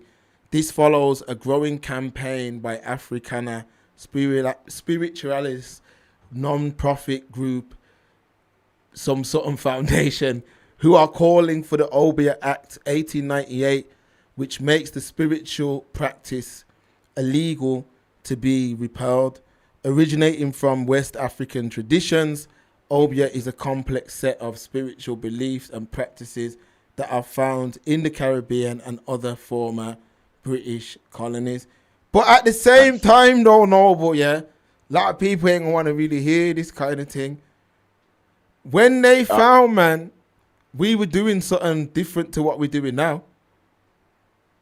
So, let's go into the detail of that then. All right. I co-sign that 1012%, sibling. Yeah, because we know these folks lied about everything. We know, Everything's we know they lied about every single thing. So why I know they lied about everything. So why I believe them about this, which I don't, to be honest. I don't believe them about this. So how do we know that this ain't one of man's original ways of connecting with whatever? You see what I'm saying to you? Remember, they're the same ones. Remember this age, they're the same ones, you know, who's put all them things in movies and everything we do. Everything we do is dark and da-da-da-da-da-da. But everything they do, come on, man. Yeah, Someone's lying to sibling. someone, man. Question everything, boss. You have to question everything. Okay, so let me spin that back of sorts, because you're 100% correct.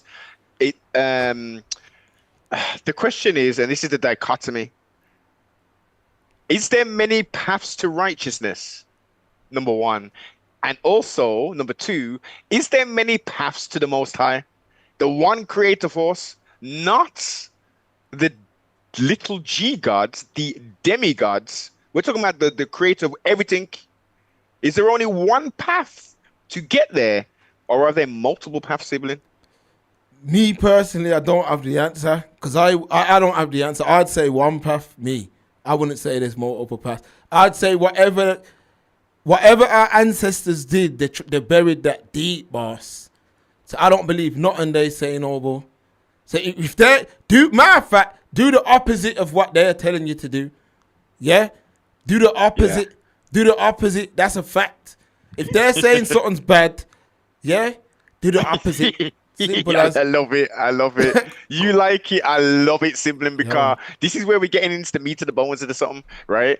Before the contacts with the German and all them people, these beings who came and did the crazy thing only a couple years ago. You know what I mean? If we think about it in the scheme of how long we've been on this plane of existence, we were into animism.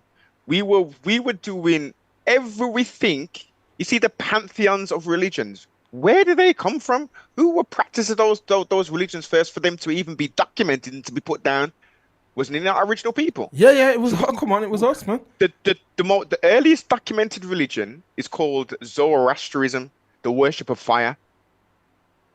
And that was Let's us. go back. It's the original man and original woman who populated this whole plane of existence.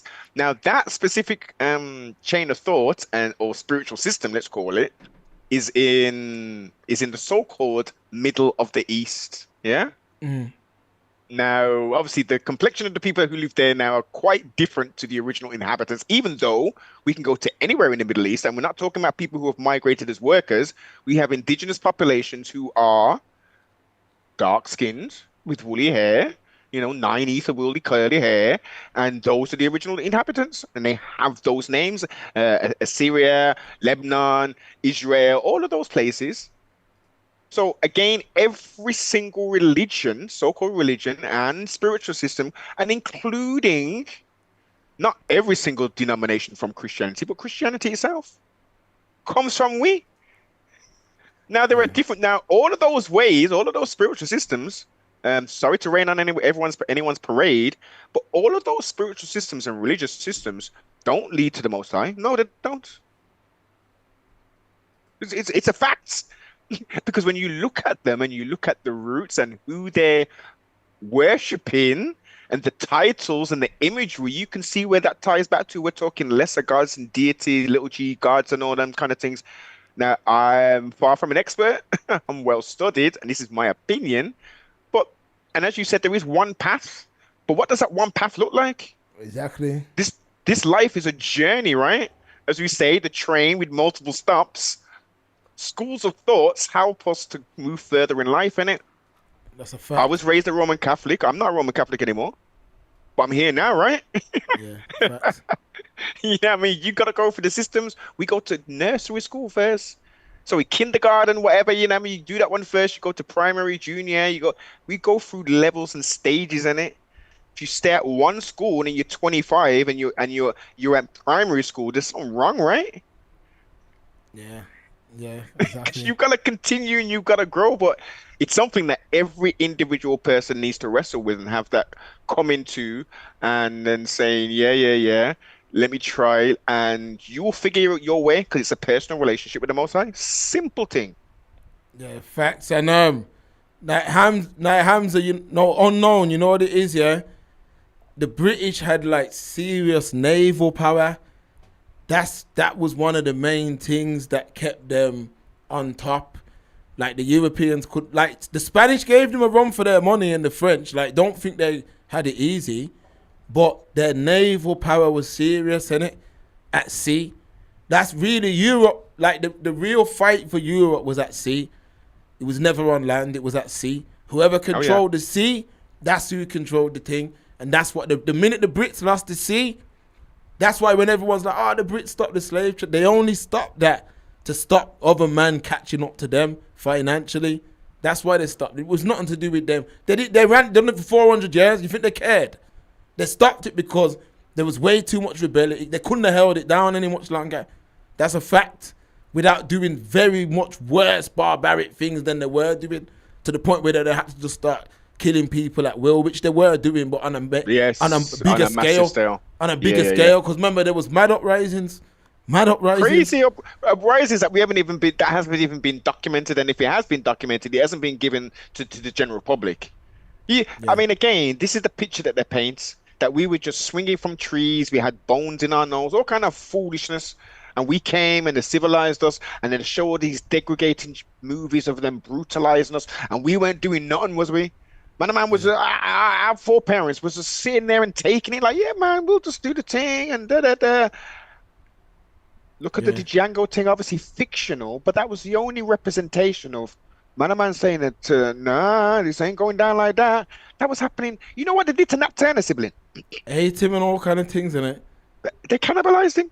Yeah. That was a regular thing that these colonizers did to our foreparents. Hung and slew on trees, barbecued, whilst on the tree, some would remove flesh, bits and pieces, etc., and have them in jars. I've told this multiple times. I know of a sibling, an associate, who was with a colonizer, went into the attic and found jars with something in them. Human things. Yes, man. Yeah, you see what I'm saying to you? In the belly of the beast, this was now. I don't. That wasn't. This isn't documented of them. Preserving for posterity purposes here. But of course, these people were cannibalizing and doing all kind of weirdness. Unfortunately, we went into it. People... No, but we're one of the few channels that we spoke about Thomas Thistlewood. And I always say to folks, like, sit down. Love is Blind, especially Love is Blind crew. Sit down and discuss Thomas Thistlewood's diary. Just read a couple chapter of that. Tell me if you feel Chris after. That's what them folks were into. That's what, remember, man, imagine just whatever you want to do. Just whatever. You see what I'm saying? Question mark, how did Britain become the largest and best ship builders in the, let's say 14 to 1500s, and then why did they stop becoming the greatest shipbuilders in the world? That's a good question. I'm gonna throw my little answer out there. Yeah, I believe it was the cranberry juice man's what funded that. They left they funded the empire in them early days. So you see, like, them ships and they funded all that shit. No? Yeah. No. I don't know how they built them though, but I know it was their money that funded that stuff. You see what I mean? That's where I'm trying to get to, because nothing was really going in here in Albion, as it was once known, Albion, the Isles, and then all of a sudden, this tiny little cold island became the world's superpower in regards to we can build ships like Anna Nutton. But prior to that, our siblings from the continent of Africa were sailing over to Europe, going to England, doing the thizzle wiggle. We were going to see the distant brethren in where is it? In Australia. You know, he's going But into the coming South in peace, Pacific. don't know, but coming in peace. This is the point. Come on, sibling. We ain't coming to conquer. We're just coming to greet the brethren. Yo, we ain't seen you in about 1,000 years still. What you guys been up to, man? Oh shit, you built this? Okay, yeah, man. Make us show you what we're doing over there. Let's do a bit of trading. All what you found on mistakes, this. Noble. All mistakes. You know what I'm gonna say, proof. You know what I'm gonna say. War chests. The only thing we should have did is stayed where it was at and built the war chest and let them Europeans come then. But instead, yeah, you see it, Fresco. You know what I'm gonna say? War chest, all that meant nothing, no. But I know we did it, but them mans didn't come in peace. They didn't come in peace. They learned the ways of the thing, because it wouldn't have happened overnight. It was few. Harry just said, just read a piece about Thistlewood. That man was the living devil. What the F? Yes. You see what I'm saying, Harry? You see what I'm saying, Harry? That Thistlewood thing, like most of you are using ChatGPT now. Go into ChatGPT and ask ChatGPT, say, yo, please give me some bullet points from Thistlewood. Just the first couple of chapters, just the first few. 2 chapters. The first, just give you some bullet points on what he was doing. He documented everything. There you go, Sicko. man. Yeah, man. Sicko. That And was his a brother from descendants are still walking this plane of existence, sibling. Still benefiting off that work, Noble. Yes, yes. Just like Liverpool did, just like Londinium, aka London did, just like Bristol did, just like all of the Portsmouth, Southampton. Southampton. Yeah, You know what I mean? Every major city, York, Edinburgh, everyone had a piece of this here. France, Italy. You can't go Portugal. anywhere in Europe. Like, look, siblings. Here's a nice one for you. So once you've done that on ChatGPT, go and look in pre-1400s Europe. Look at 1400 Europe and what their system was and how they were living in comparison to post the imprisonments and all kind of craziness of our people. Because the wealth of Europe has come from us. Yeah, come on, Noble, man. Come on, Noble, man. That's a Everything, fact. everything, Come on, man. man. Come on. Yeah, it's a fact, Buckingham Noble. Palace, everything. Yeah. Then, man, So- even that diamond that you see Charles rocking, that was looted, you know. Come on. It was red coats that looted that. They don't they don't like hearing them things. It's the red Is coats that- that looted that. Which one is this? Is this the one from India or the one from Africa? The 'Cause they got Indian big one, mass- the big boy The- Indian one, that was looted, man. All them bronzes and all them things. Yeah. All them things were looted. You think they went and said, oh, let me borrow them things. Them Look at things all were these. taken by man. force. That's why Just- I say it's just- war chest, man. Just like when they went to Kemet, aka Egypt, or Egyptos as the Greeks named it, and said, hold up, what are these obelisks, as the Greeks call it, but in Cometian it would be called a tekken, and those wonderful, lovely symbols on there. Let's find a way of breaking this structure down. I mean, it's amazing how they was even able to do this shit. But they brought how many tekkens down in Kemet and shipped them to Rome, shipped them to England, shipped them to the wilderness of North America, and then rebuilt them. Why would they do that shit, man? Who did they buy them off? Who did they buy them from, sibling? Who did they sign the contract to say, oh, this is yours? Okay, how much are you willing to pay for this? And here's the money. As you said, they stole it. Yeah, stole Stole that. it. Stole that. Fresco, Adios Uncle Tom was a hard watch, but even that was nothing compared to that Thomas diary. Fact, they could. Yo, Fresco, they couldn't put. That couldn't be a movie. If man seen that as a movie, a man's head's gone. Most people, they can't even read a chapter of that. Never mind. If you were to watch that, how my man was, remember, that was our ancestors. He did that too. Understand that? That's what brothers have to understand. It was our people who never had no type of say-so in nothing. Man could just walk and whatever sick, twisted thing he wanted to do, he could do. They can't put them things in movies or teach youths them things. They can't do them things. That's why they don't teach them that. That's why these youths know more about Adolf Hitler than Leopold, who really, no black No black youths in my home need to know nothing about World War II and none of that shit. They need to know about what the European did to them. Yeah. That's it. We don't care what the Europeans did to each other. You see what I mean? Even though we fought in that shit, we still gonna recognize the ones who fallen from, who look like us in that shit. But we're talking about what did them Europeans do to us? That's what we want to know. That's what we that's what we learn about in here. We learn about Leopold. We learn about Thomas Thistlewood. Man like Thistlewood who grew right here on this soil, here, grew up right here, and was given an opportunity, like many of them were, to go over there and do whatever you want. Whatever. You could become a wealthy man damn near overnight by brutalizing black people. You see what I'm saying? And let's not forget the insurance companies as well. Come on, man. Simply, no, but listen, this is something that people may have not even considered. So outside of them stealing and trafficking our foreparents, right? They didn't put insurance policies on them. What was it? Lloyd's of London. That's one of the biggest ones. Yeah. On our foreparents, and if anything happens to them, they'd claim. Yeah, they could claim. You could dash man over and just claim. Exactly. It's how wicked and pervasive that is. Barclays Bank, siblings. You see about principles and morals and all them kind of thing there. You see how moral I am.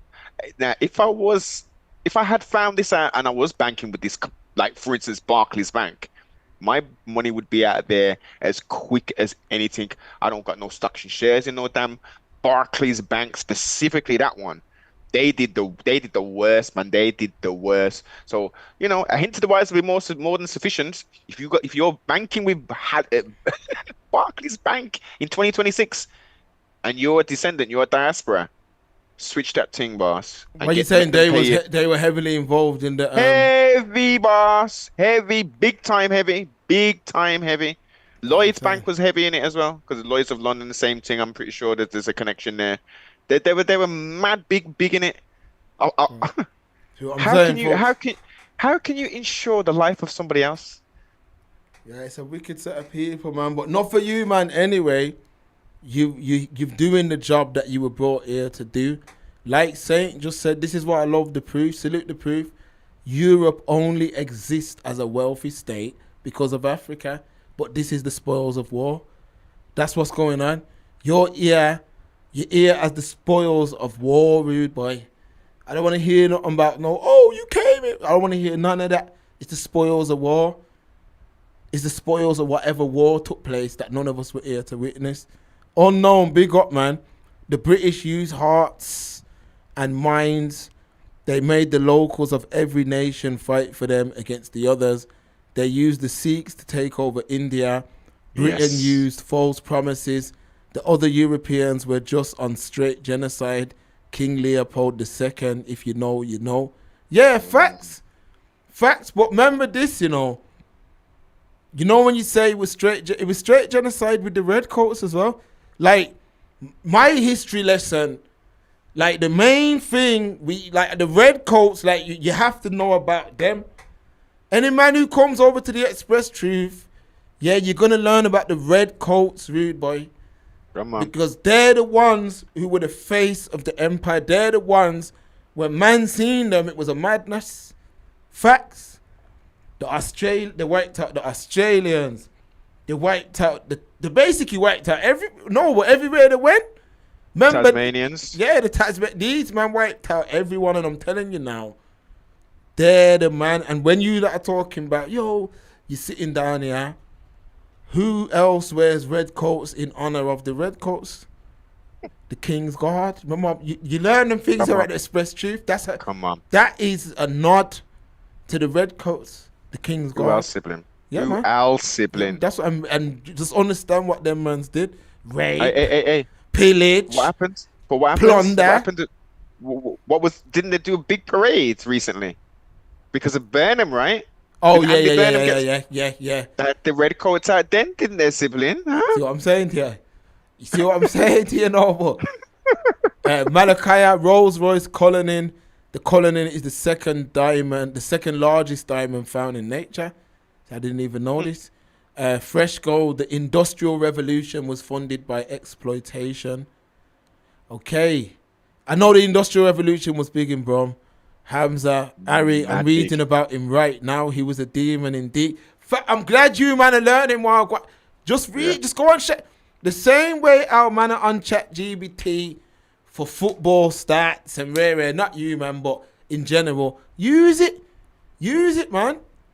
For the real tool, yeah, man. I'm seeing Egyptian monuments in British Museum. The Brits ran Egypt for a piece as well, you know. Yes, they did. Man, this is what I'm saying. Bare education needs to go on in these schools. They ran everywhere for a minute still. They ran everywhere for a minute. And they weren't turning up and saying, excuse me, can we help? They was turning, went in the land and it was absolute carnage. Muskets, Gatling gun, all them kind of thing. Remember that 8-second reload? That was a mad thing. That 8-second thing, there was only the Zulus beat it still, but one thing the Brits was good at, yeah. Remember the Zulus, as we always talk about on the Saturday stream, the Zulus wiped the man out in 2 hours. Everybody only left one man alive and said, go back and tell the king what happened there. And then when he went back and they said, oh gosh, them Zulus, and that's when they came back. They got the formation right. As the man ran, reload, fire at will, took out everything. You see what I'm saying? But imagine if them same man Noble had rifles. What's that show, Harry, that we watched the other day with Aquaman in there? Them guys had rifles, and you seen what happened? Them Aquaman. The guy who plays Aquaman, man. The Hawaiian geezer. The Hawaiian brother, yeah. Them ships are in Liverpool. Yeah. How are they? Hamza, it would make you want to harm random indigenous people. Remember when Roots came on? When Roots came on, remember Bear Man didn't know nothing. This is what we spoke about, people. There was a bag of man in Britain, black youths in Britain, that didn't know nothing about history, nothing. Roots came on, and really, Roots is soft, really compared to some of the things. No. As you just said, think about it. Think about that time when that came out, 70s, right? I believe it was 70s, yeah. Yeah. So think of what was think 70s. There was only 3, as far as I'm aware of. There's only 3 channels on the television. 3 channels, sibling. Yeah. Channel 4 wasn't even in existence then. So for that to come out, just the Toby scene. Before I watched Roots as a youngster, I didn't watch Roots. I didn't even know nothing about it. When I watched it as an adult, and the first scene I saw was that Toby scene. That did something. Yeah. That does something to you still. One scene does something to you. So you had that in the 70s when Malcolm X came out, Mark. It was another Mazza. And they wasn't showing the depravity of our people. It was just about what they did to Malcolm X, Malik El-Shabazz. It was game over. You're on about that 3-hour thing, the Denzel one. Yes. Yeah. Heads were getting bust on a regular basis, but ABG was going on for about 6 months straight. Yeah. I didn't partake in none of that because my head was screwed on, even though it was as savage as I say back then. But yeah, man, same thing. So you fast forward now, look, I would say 80% of the diaspora, they may have heard of Uncle Tom, but they've never watched it. They would watch Uncle Tom's Cabin. They was to watch that. What do you think would go on, sibling? It does something to you. No, facts. In Gambia as a youth, man, I seen certain things, and then on the way back, I said, no Europeans are getting on the ship with, man. My parents are like, oh, what you mean? I said, no Europeans are jumping on this ship with. Straight like that. Yeah. Straight, no, but this is in Gambia, you know. I said, they're not jumping on this ship. How are man even coming back to this site? You see what I'm saying? Like, you shouldn't even, like, on it. But obviously, man was young at the time. And remember, that's the first time I seen something like that, you know. Remember, I'm in school, man's listening to USA rap. I don't know nothing really too tough. So when I've seen something, I'm like, oh, you man was responsible for that. All right, and that's what went on. Fresh Go. Thomas Diary was like human centipede meets Saw. Yeah, horrible things, man. Horrible things. Unknown. Most black people don't know about King Leopold. There are enough men don't know still. I didn't know about Leopold until my early 20s. Imagine that. I never knew about Leopold. We knew about Hitler, but that's what happens when you let them tell his story. Yes. You see what I mean? You can't. That's why Saturday schools and things like that are very valuable in the black community, because you're able to teach the true history. Like really, Leopold, that was a European who done way more damage than Hitler. Like, let's really talk, people. Like, Leopold was the devil himself, but they're selling to you about this other cat. You see what I mean? They're talking about the cat who done them. So show me the man who done people that look like me, something. You see what I mean? Because remember said it. There's, this thing. Saturday Street Crew, it goes. Saint. Yeah. I worked for Barclays Investment Bank and had accounts. I left when I found out their history. Lloyds of London also. Serious involvement in the slave trade. Facts. Citibank helped mash up Haiti as well. Facts. Yeah, genocide or wherever they went. The beef eaters protect the jewels. Hamza. Why were the so-called Maroons helping these devils? All right, now we're talking, Noble, man. Enough man don't like hearing this. No. I've seen of late a big bag of men are claiming the Maroons. Man like Bourdieu and all that, who in his early career didn't mention the Maroons whatsoever. Now all of a sudden, everyone's a descendant of the Maroons. There's one part you man are forgetting, that once they signed that treaty with the British, they started capturing, man. They started working for them, man. You see what I'm saying? Yeah. They started capturing runaways and man who wanted their freedom too. Tell that part of the story too. Tell that part of the story too. Facts. Because at the end of the day, yeah, they got their freedom. But how did they help the rest of the people? How? They didn't come back on a Django thing and say, yo, let me free a thousand. They started working and making money. They got land and started working. How did they get the land sibling? How did they get the land sibling? The Brits gave them. It's mad. On one hand, as you say, the romanticized element of it, Nanny Maroon and this and that, strong figure, yes.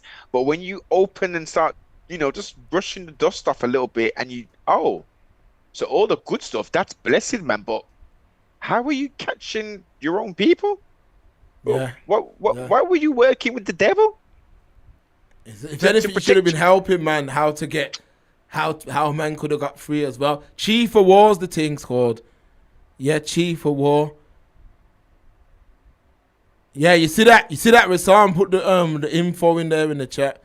Fresh Go, good question. Some was self-preservation. Some was good old selling out. Unfortunately, they always can get one of us to do their bidding. Yeah. Unknown. I personally can't watch slave films. I'd rather read the information, what was done. Fresh Go, the Jewish people said, F the Germans for life. And with all due respect, that was nothing compared to our Holocaust. We let things slide. Yeah, Fresh Go, remember, when I sat down the other day and chatted to my grandmother, my grandmother's first job ever in life in Jamaica was washing the bags that man collected sugarcane in. Noble. Old school. Yeah. What were we doing during slavery days, Noble? Exactly. So all that happened is when them people left, is they monetized the thing to a very minimalistic level, where it was that bad. My nan was telling me that it was that bad, that her dad died when she was 11. Yeah, he used to work on the roads. And he died, and it was that tight, Noble. Things were that tight that when he died, they had to give his position to his son, and his son had to just leave school and go straight to work. That's all. That's how them people left the place, man. That's how they left. So when people are talking about, the place was mashed up, man. It's mashed up. So when It's Windrush came heartbreaking, man. about, you got to understand people was barely getting by for the most part. It was at the point where my nan said, this is well, last thing I'll say, my nan said that my granddad said to her mom, my great-grandfather said to her mom, don't let none of these youths give none of them up. No matter what you got to do whatever you can do to keep them. Because in them days, Noble, let's say a doctor or someone who had bread, you could take a little child in. Exactly. You see what I mean? And what you think was going on, Noble? What you think was going on, Noble? This is what I'm trying. These are some of the things now what will bring tears to your eye when you listen to them old school stories. And my nan made it work still. She made sure none of them got given up. She made it work, you see what I mean? The things our grandparents had to endure. My grandmother, Rise in Paradise, had to go leave Montserrat and go down to Curacao to work. Had to go down. Where's the other island? She went to. I don't think she went to Bonaire, but she went to a whole heap of different islands down in the Lesser Antilles to work because there wasn't the opportunity in Montserrat at the time.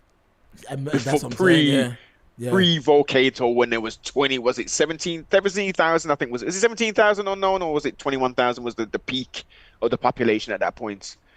And what you mean? So the Brits are still down there governing Montserrat?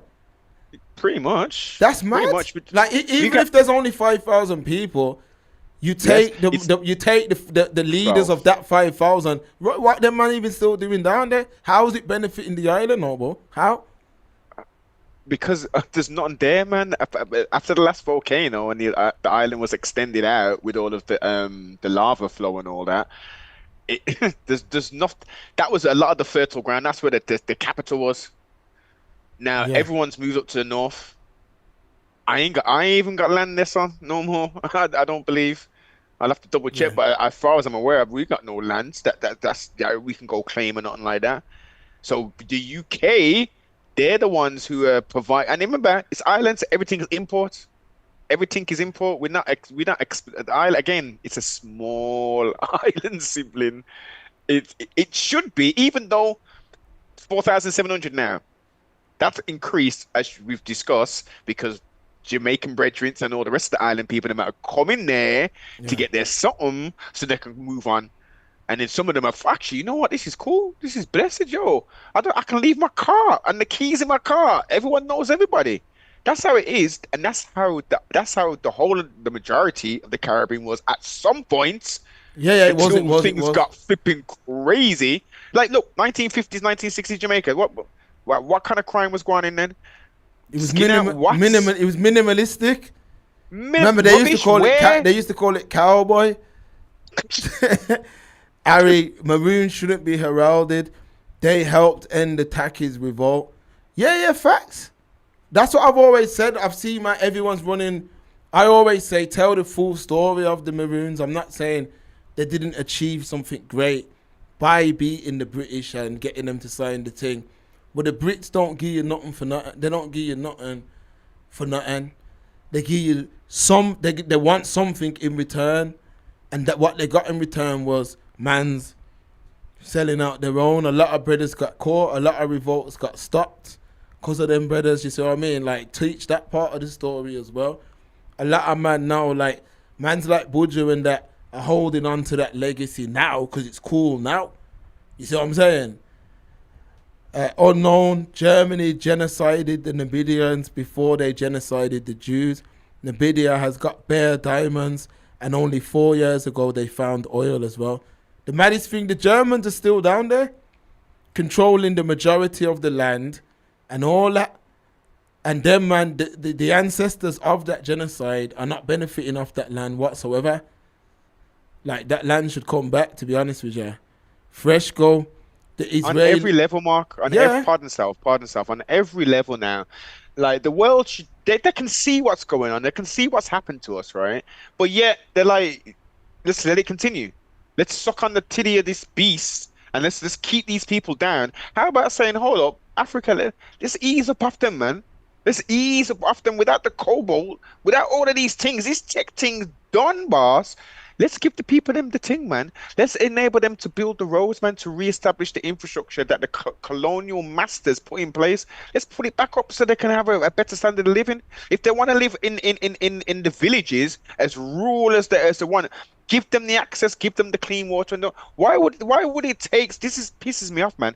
Mr. Beast, he did that thing in it and gave up how many damn water somethings. Yeah, I remember that. Yeah. Huh? Why would a boob tuber have to fucking do that, man? Pardon the profanity, man, but it's sickening. It's sickening, man. Give all of the that's Espanol, the Spanish people, them, right? Yeah. Who own all that. Yeah. Right? Yeah. So why aren't those Spaniards saying, "Oh yeah, man, we're caking it, boss. We're killing it." I'll tell you what, we're gonna give you. We'll go light. We'll give you 2% of the thing, man. We're gonna give you 2% of the thing. We're gonna give you some shares in the thing. We're gonna give back, not just exploit you and put high expectations and make man do all kind of. You see the thing about the butler service and all that shit that's happening in Jamaica. You see that expose about that? Nah. Modern day slavery. Yo, they're working them like slaves, man. You had 24-hour beck and call, and these butlers are dealing with not just one room.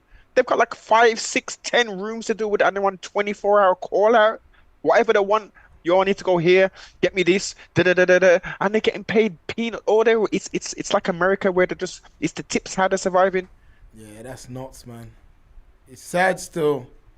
It's sad.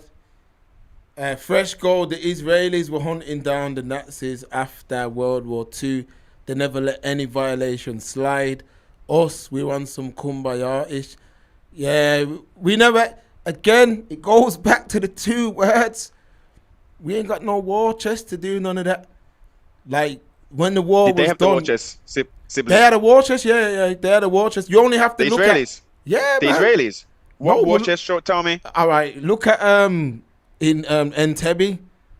Look at it in Entebbe when you had all the Israel people on that plane and they sent in the friggin' IDF in them days into Africa while the friggin' president was in the airport, you know what I mean? And the man them under his nose sent in some Jason Bourne mans, yeah, took up the whole plane. It was like some shit out of a film. I know. That was less than 20 years after they were friggin' victims. Come on, man. What nation of ours could have did that? No. You're missing the point I'm making. And I'm not giving them no flowers, by the way. No. Of course you're not. We're talking history. We're talking just history. His story. Yeah, just history. Yeah. So where was their war? They didn't have no war chest. 20 years later, and what they're doing now, fast forward, that's not well.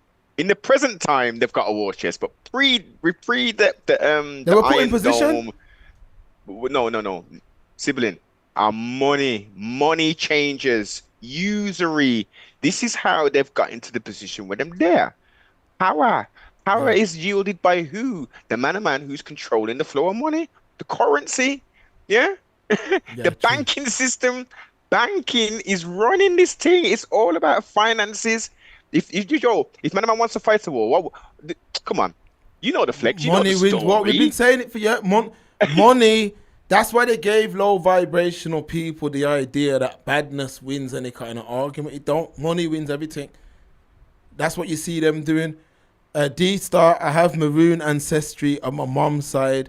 I'm not going to lie, it hurt to learn this. Yeah, all it is, D, is like the full story has to be told. Like the Maroons did click up. There's a few different Maroon communities in Jamaica, that's a fact.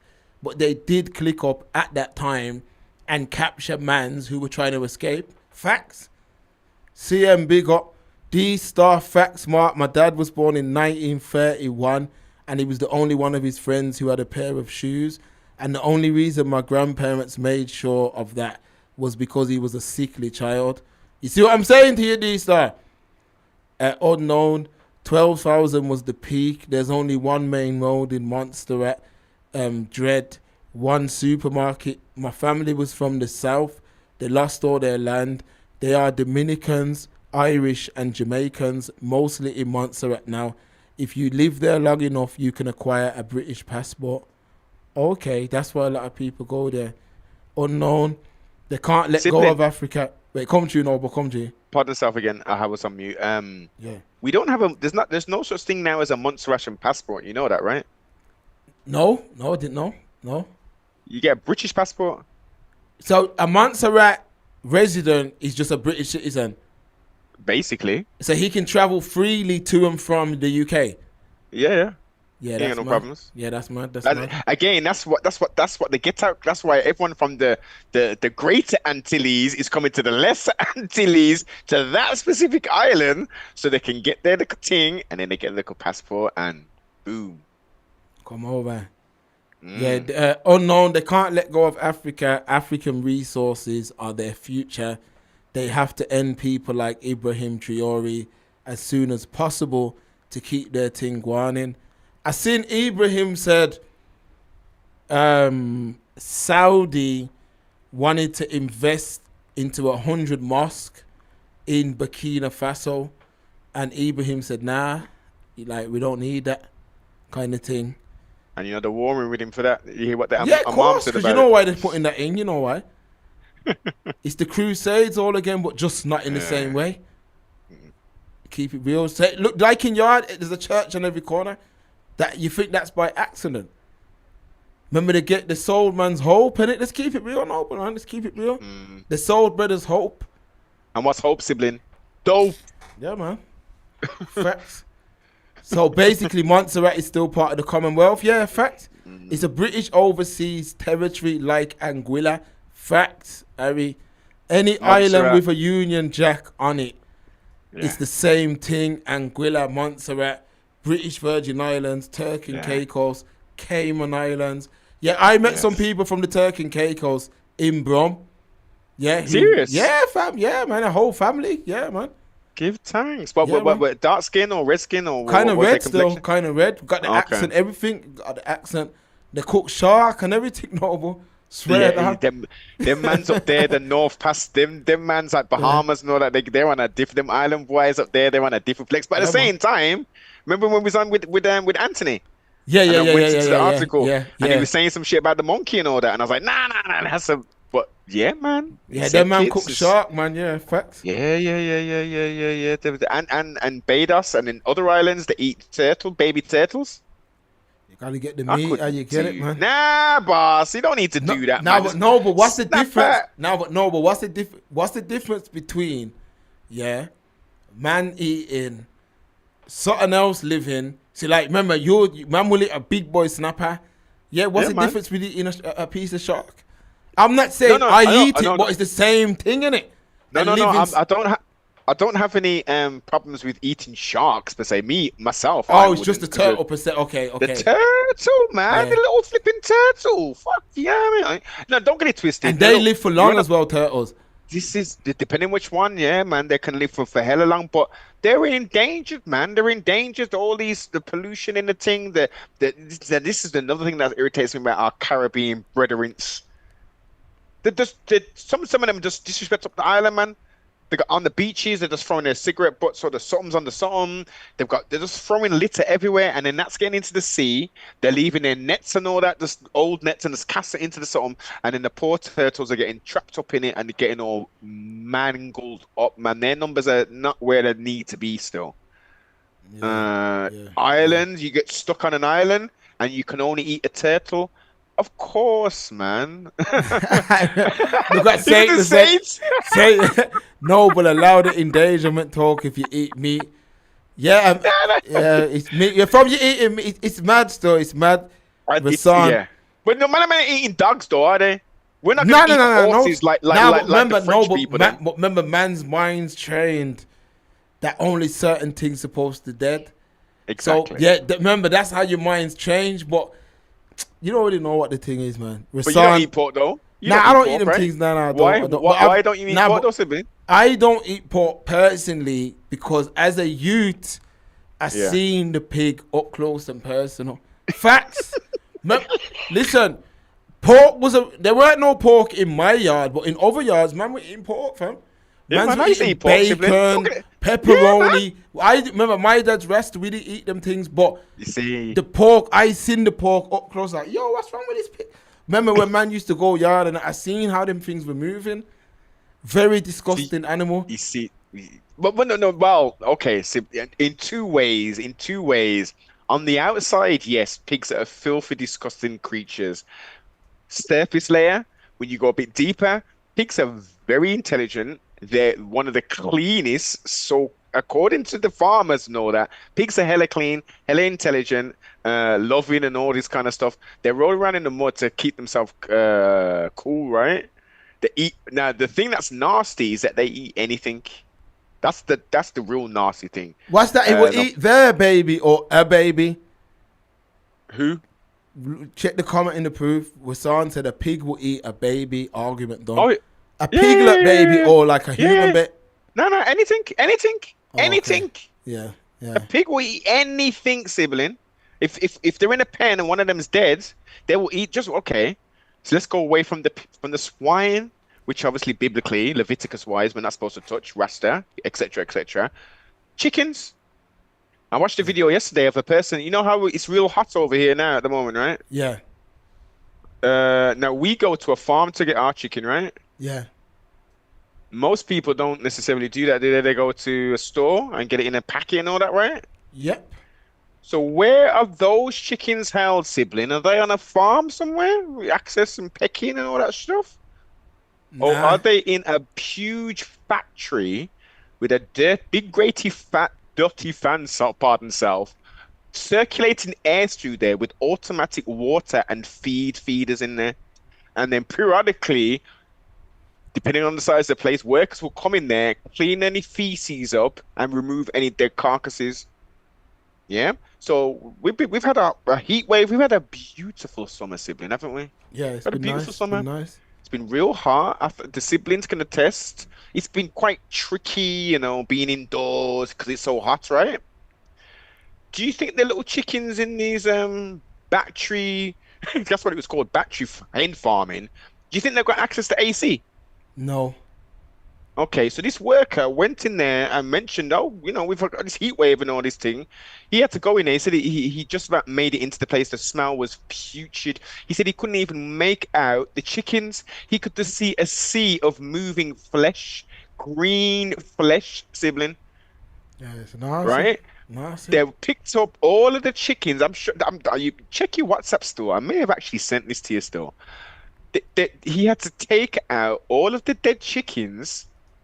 The company he works for, obviously he's not going to say what company it was, said, if I was you...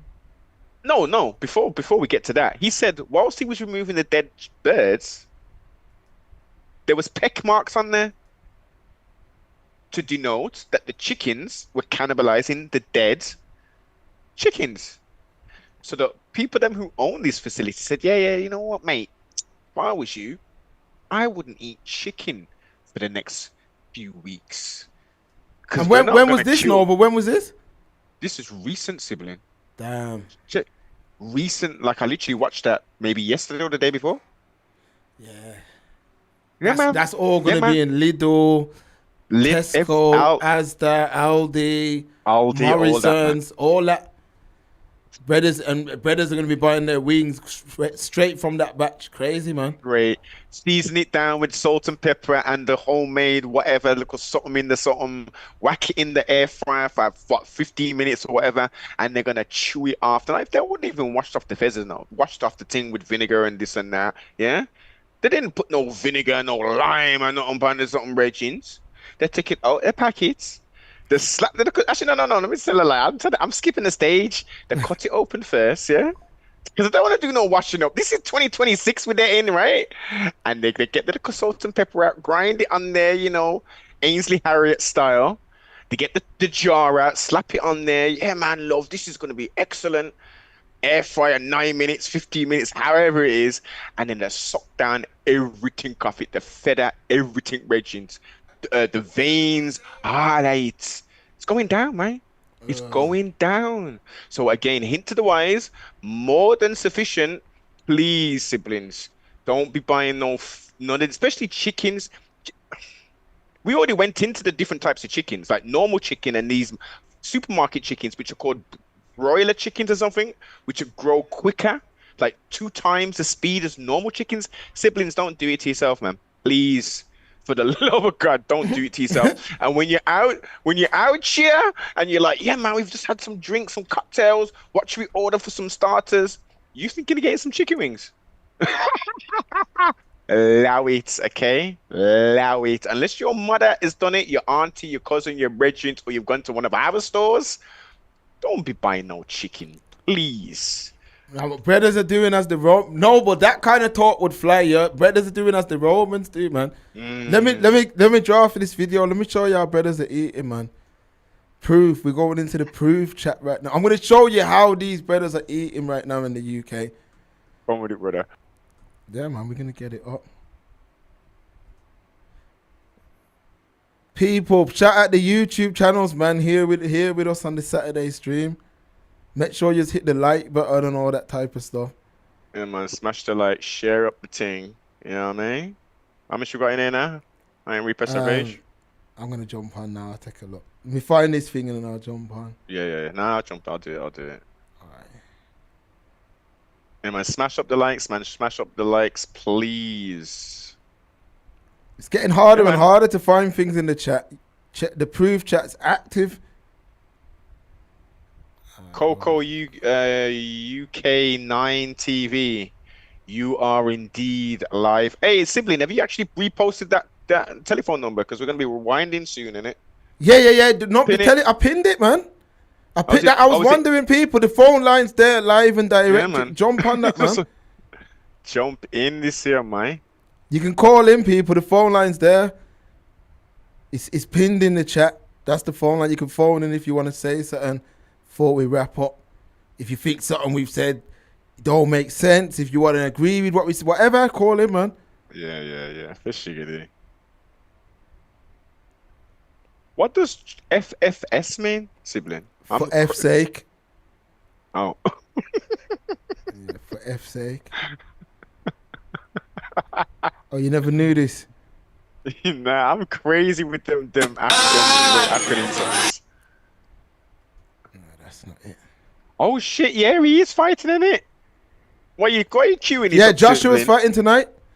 Hey, what about the Gypsy King, man? What the hell was all that? Yo, that looked horrible. I ain't gonna lie, that looked disgraceful still. And it was disgusting. Yeah, Netflix. them man, they're just making a mock. Boxing's become a joke still. I ain't gonna lie. It's hard watching boxing now, man. When it's like my man didn't even train. I ain't even gonna lie. It's like he didn't even train. He looked awful. He looked absolutely awful. And took him 7 rounds. What you doing? 7 rounds. Yeah, and he's right. He ain't even hiding it. He's saying now like, I don't care. He's saying it raw. I don't care. I'm doing what I want to do. I'm fighting. At least the opponent, Mr. Joshua, he's facing today has got a bit about him from what I've done the knowledge on, right? Yeah, exactly. Yeah, he has Uzi fighting Proof. Who's Joshua fighting? But it's just some. That's just a brother to take rounds, man. That's all that is. Prenga, man. He's fighting Prenga, Sibling. Come on. Yeah. I can't even find it, boss. The chat's too busy. We're going to have to start highlighting things, man, that we're going to talk about. I can't even find it. But it was basically this brother. He was going out with this indigenous girl. And he must have went to like a family gathering. And they gave him like 2 like hot dog sausage and a piece of bread. And he was screaming like, yo, what's this? Like he's looking down like, what's this? I can't even find it though. Dinner? Like a barbecue kind of thing. Oh, skins. And a piece of bread. Not even a hot dog sausage bun. Nah, like a piece of bread and some hot dogs. Okay, I don't know. Without seeing the video, if you can't find it, I'm taking it. What you doing?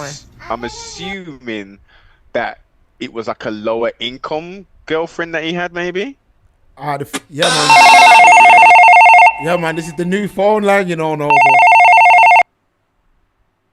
Oh, we got someone in? Yeah, man. You live on the Express Truth? Hello? Yeah, you live on the Express Truth? Good night, C-Star. Okay. It's Coco. Coco, how you doing? I'm doing all right, mate. Good. Good to talk to you, brothers. So how you doing? What you gotta say? First of all, I just want to say Bajans do not eat turtles. Oh, is that what was I don't said? know where. Is that what was said? That's what Noble said. Yeah, man. Can the sister hear me? Can Coco hear me? Pages. Coco, can you hear Pages Noble? do Sorry. not- Yeah, she's be able to hear. Yeah, it was Noble. No, she can't hear me still. Pages you don't hear me, eat Coco? turtles, Noble. All I right, don't know so- where you got that from. To Noble, Coco said, are you Bayesian, No, I can Coco? hear. No, I can hear. Yes. All right, so go on then, Noble. Say what you're saying. Say what you're saying. If you can hear me, Coco, from the siblings that I know, You ain't got nothing to say. Nah, so Nah, don't be- Noble's saying, sorry, Coco, there's a little thing here. He's saying from the people he knows. Is that what Guans? he said? Yeah, That's man, what like- Guans with the people he knows. Yeah, and You I need was to stop random talking that foolishness. Because, Pages, we don't eat monkey. We don't eat turtle. Right? You hear that, Noble? we don't eat turtle, and we don't eat green monkey. And I know green monkey is prevalent on the island of Barbados, but no Bajans are eating monkey or turtle. And as far as shark concerned, it's shark, but it's not real shark that you see swimming in the sea. It's called mau mau. See, it's like a smaller, so it's like a smaller shark, yeah.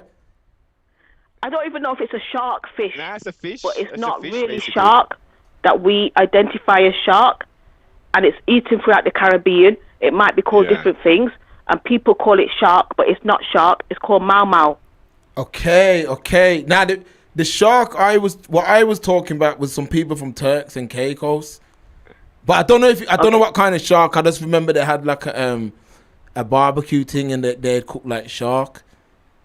Do you know what I'm thinking though, Mark? Is that it's mau mau, and you know how we call things differently. That's what I'm thinking. But no one's going in the sea capturing shark. Come on. Yeah, it does sound a bit bad still. It does sound a bit bad. It's a different fish for some reason. In Barbados, my mum used to call it shark. And when I was a little girl, I thought it was real shark. And then when I grew up, she said, no, that's not shark. It's called mau mau. Yeah, I hear the accents. Sis. And I think that's the same throughout the Caribbean. Because nobody is going, black man not going in the seas to kill no shark. Yeah, it's going to be a bit long Anyway. still. Anyway, that's the first thing I wanted to say. And then the second thing I wanted to say is, I hear you around everything that goes on in the past with regard to Leopold. I know about Leopold. Yeah. It's distressing, it's traumatizing when you see what that guy did.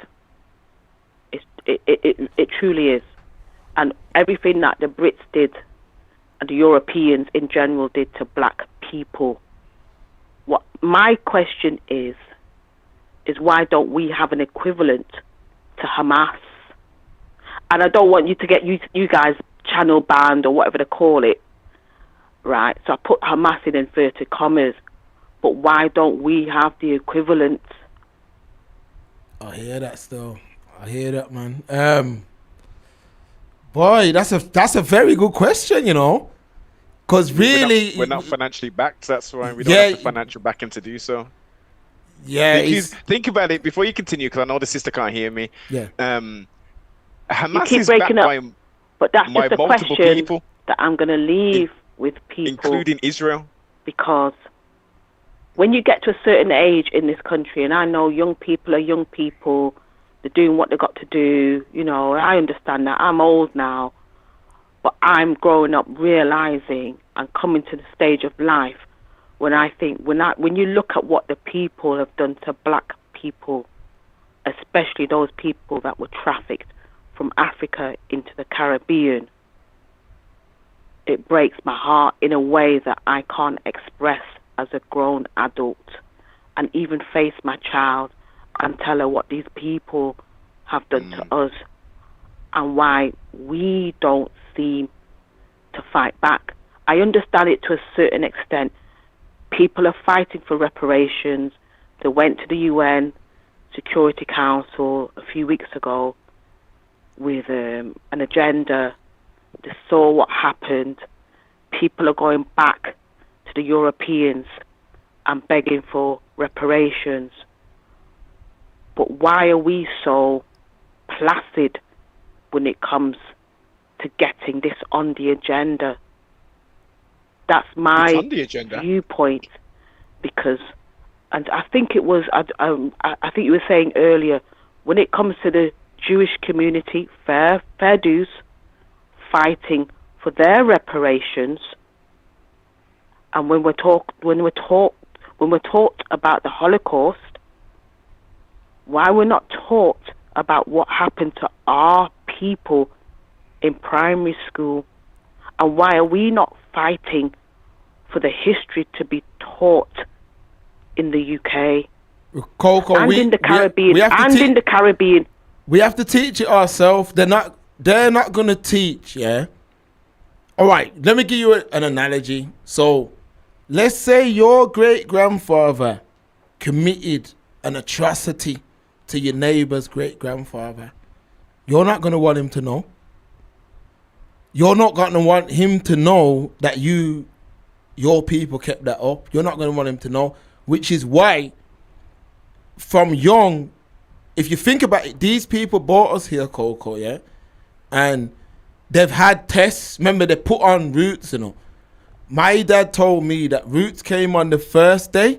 The second day it was cancelled.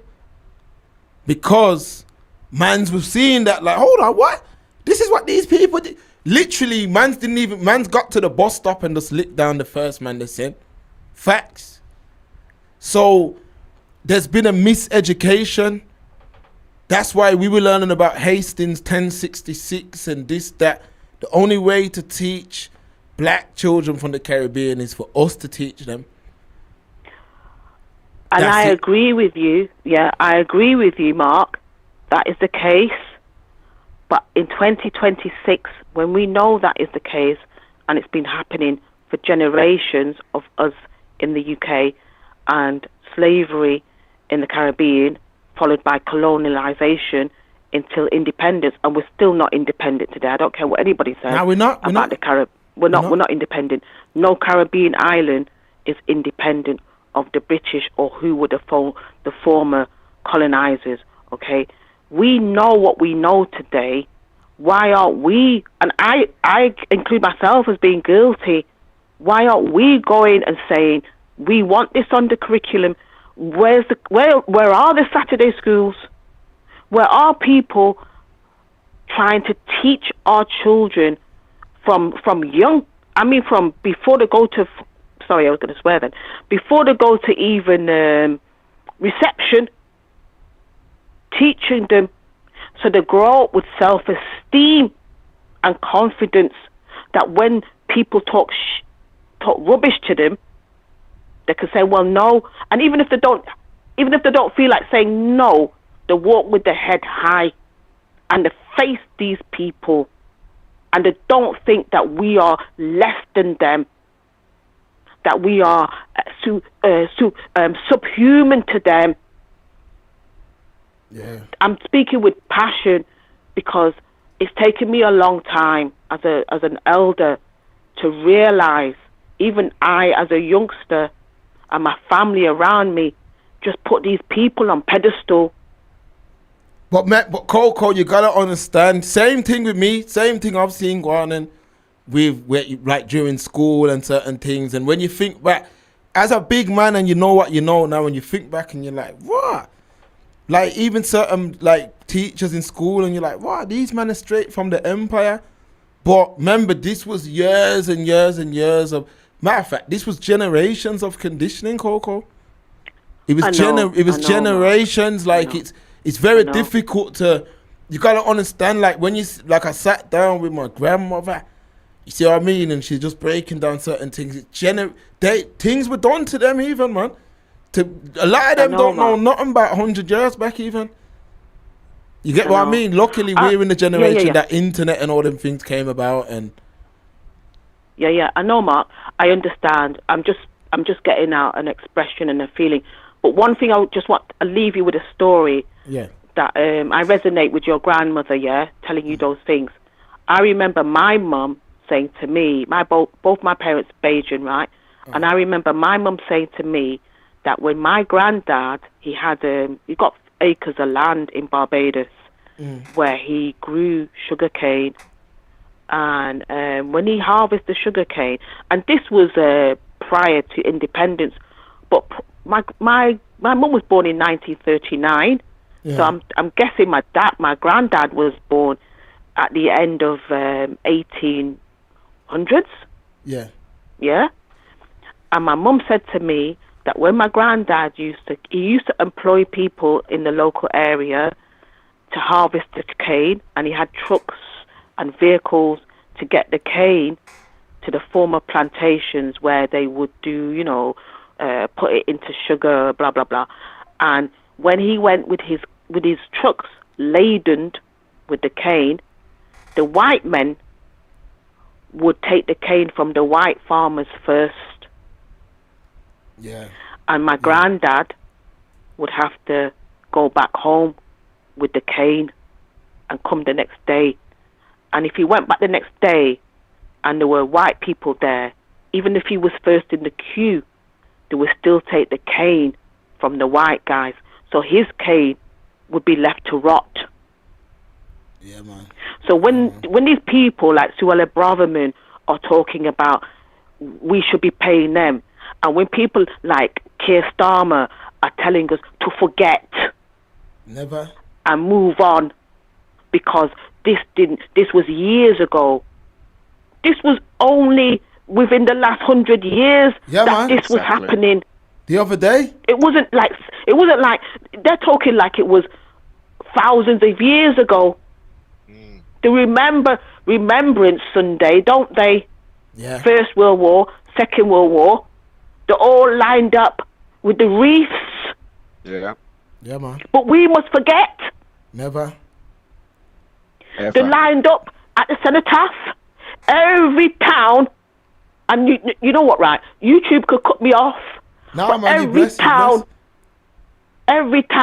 and every city up and down the UK on the 11th at the 11th hour. What did they do? Silence. Yeah, exactly. The road block off. Yes. Whether it falls on a weekday or a weekend, if you're in any kind of job, they're telling you, well, if you want to observe the 2-minute silence. Yeah. But we black people must move on and forget and carry on.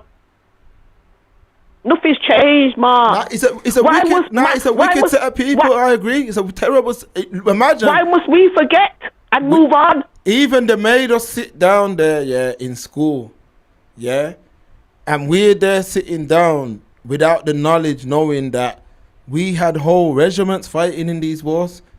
Yes. Exactly. They never even taught man. Man didn't know nothing about the British West Indian Regiment and all them things till being a big man. Exactly. Crazy. That's all I wanted to say. Anyway. Well, before you go, Coco, what parish are you from? My mum and her family are from St. Peter's. Okay. But my mum built a property in St. Lucie. So St. Peter's is the northern part of Barbados. I know. And St. Lucie is the northernest parish where my mum built her house. But my mum's family, and I'm telling you, Mark, Barbados is my home. Yeah, man. Do you go back, Coco, a lot? Yeah, I used to go back a lot before COVID, and then things happened post-COVID. But I'm trying to get back into that rhythm, and I'm also learning to understand what they've tried to deny us and to divide us. So, like there was a lot of Bajan, Jamaican stuff that used to go on, African Caribbean versus Africans, and African American. We need to put that to one side. Yeah, man. Of course. Yeah, when these palm-colored people get together, they don't matter that the French or the German or American or Canadian. That don't matter to them, does it? You don't. So why are we putting that in why are we letting that divide us? When NATO get together, if you attack one, you attack all. Yeah, yeah.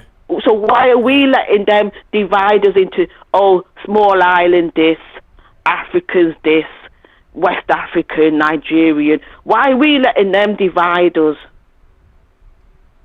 That's just bare foolishness, and I'm only learning that today, and I'm thinking, do you know what, right? Even if we've got our cultural differences, which of course we will have, one thing must unite us. But remember, a lot of these things you see going on were practiced historically for the effect that you're seeing them have on us today. Like they take different men from different places, different languages, mix them up together, where it took hundreds of years for man to kind of build dialects that we could all understand each other. And you see what I mean? It was crazy. It was crazy, man. Yeah, but now we got. There's no reason why people should remain ignorant anymore. So when someone's trying to divide me from a Ghanaian or a Gambian, someone who looks like me, and some white person is coming to tell me, oh, this person's this and this person's that, you mean to say that I'm going to believe the white person? Unless that black person does me harm. Why am I believing the white person? You ain't for me. You've never been for me. So let me give my black person at least the benefit of the doubt. That's what they do. Would have got the Ukraine. They're fighting for Ukraine. Yeah, man. It's facts. And it don't matter that they speak a different language, different culture. Yeah, it's facts. They're fighting for them, investing billions of pounds and dollars to fight for them. Every time Zelensky want money, they give it to him. Yes. Yeah, man. Our money. Yeah, man. They give him and then talk about there's no AC in schools. Crazy. Exactly. So why must we black people? I know it's a hard ask because people are people. At the end of the day, you look after yourself, blah blah blah. But why must we need to come together? We are not gonna be free until every black man stands for, and that goes for the Americans, African Americans, and all the division in America, all that rubbish in America against Africans and Caribbeans. We need to come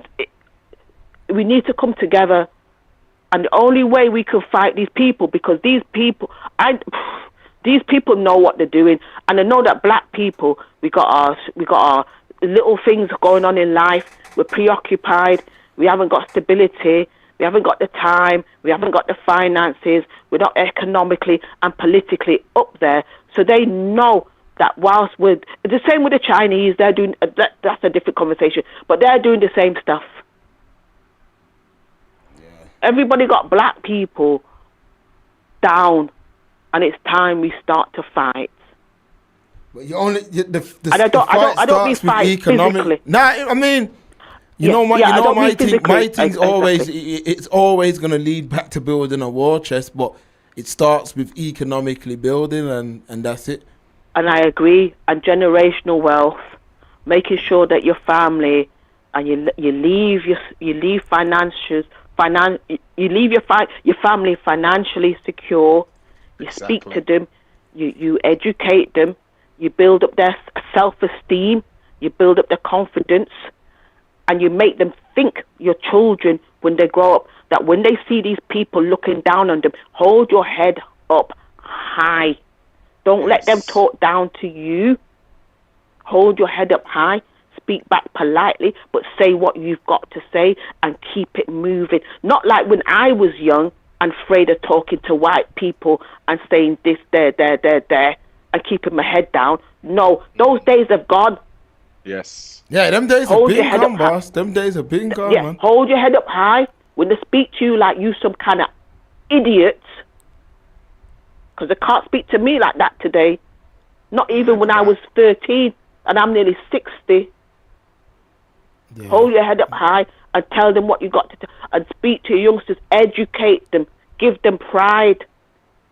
Yes. Yeah. And don't let these people... Because if these people get a foothold and they can take the PISS, they will do it. And all the talk of Labour and all of that, they're the same. They're all the same. To me, anyway, They're all the same. As long as they can keep us down. When they got a black man there or a black woman there speaking and holding her or his head up high with self-esteem and pride and eloquence, real talk. they look shocked. Like Mia Motley, look at Boris Johnson when he see Mia Motley talk at the UN. He was speechless.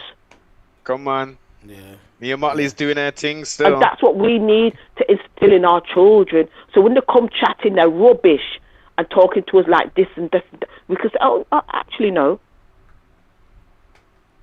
Yeah, and talk with pride and confidence.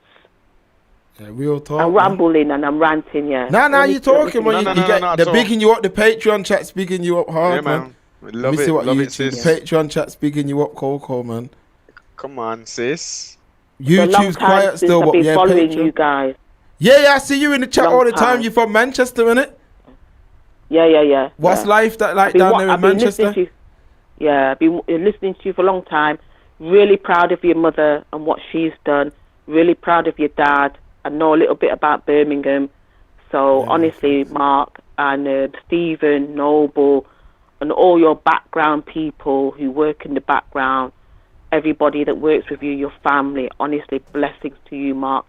And Thank you. Stephen, Noble, keep on doing what you're doing. I really, really respect you guys, honest to God. Don't agree with everything you say, but 99% of it, honestly, I'm proud to know that there's young black guys today keeping it. You know, you got your women, you got your children, you speak eloquent. I'm learning stuff of you guys tonight. Honestly, I got to go back on ChatGTP and Google. I'm learning stuff from you guys. Carry it on. And I'm going to get back to the membership, Mark. I'm going to get back to it. I was on Patreon and something happened, but I need to get back to it. Yeah, man. We appreciate any support, man. Trust me, Coco. Yes. And we see you down there in the chat.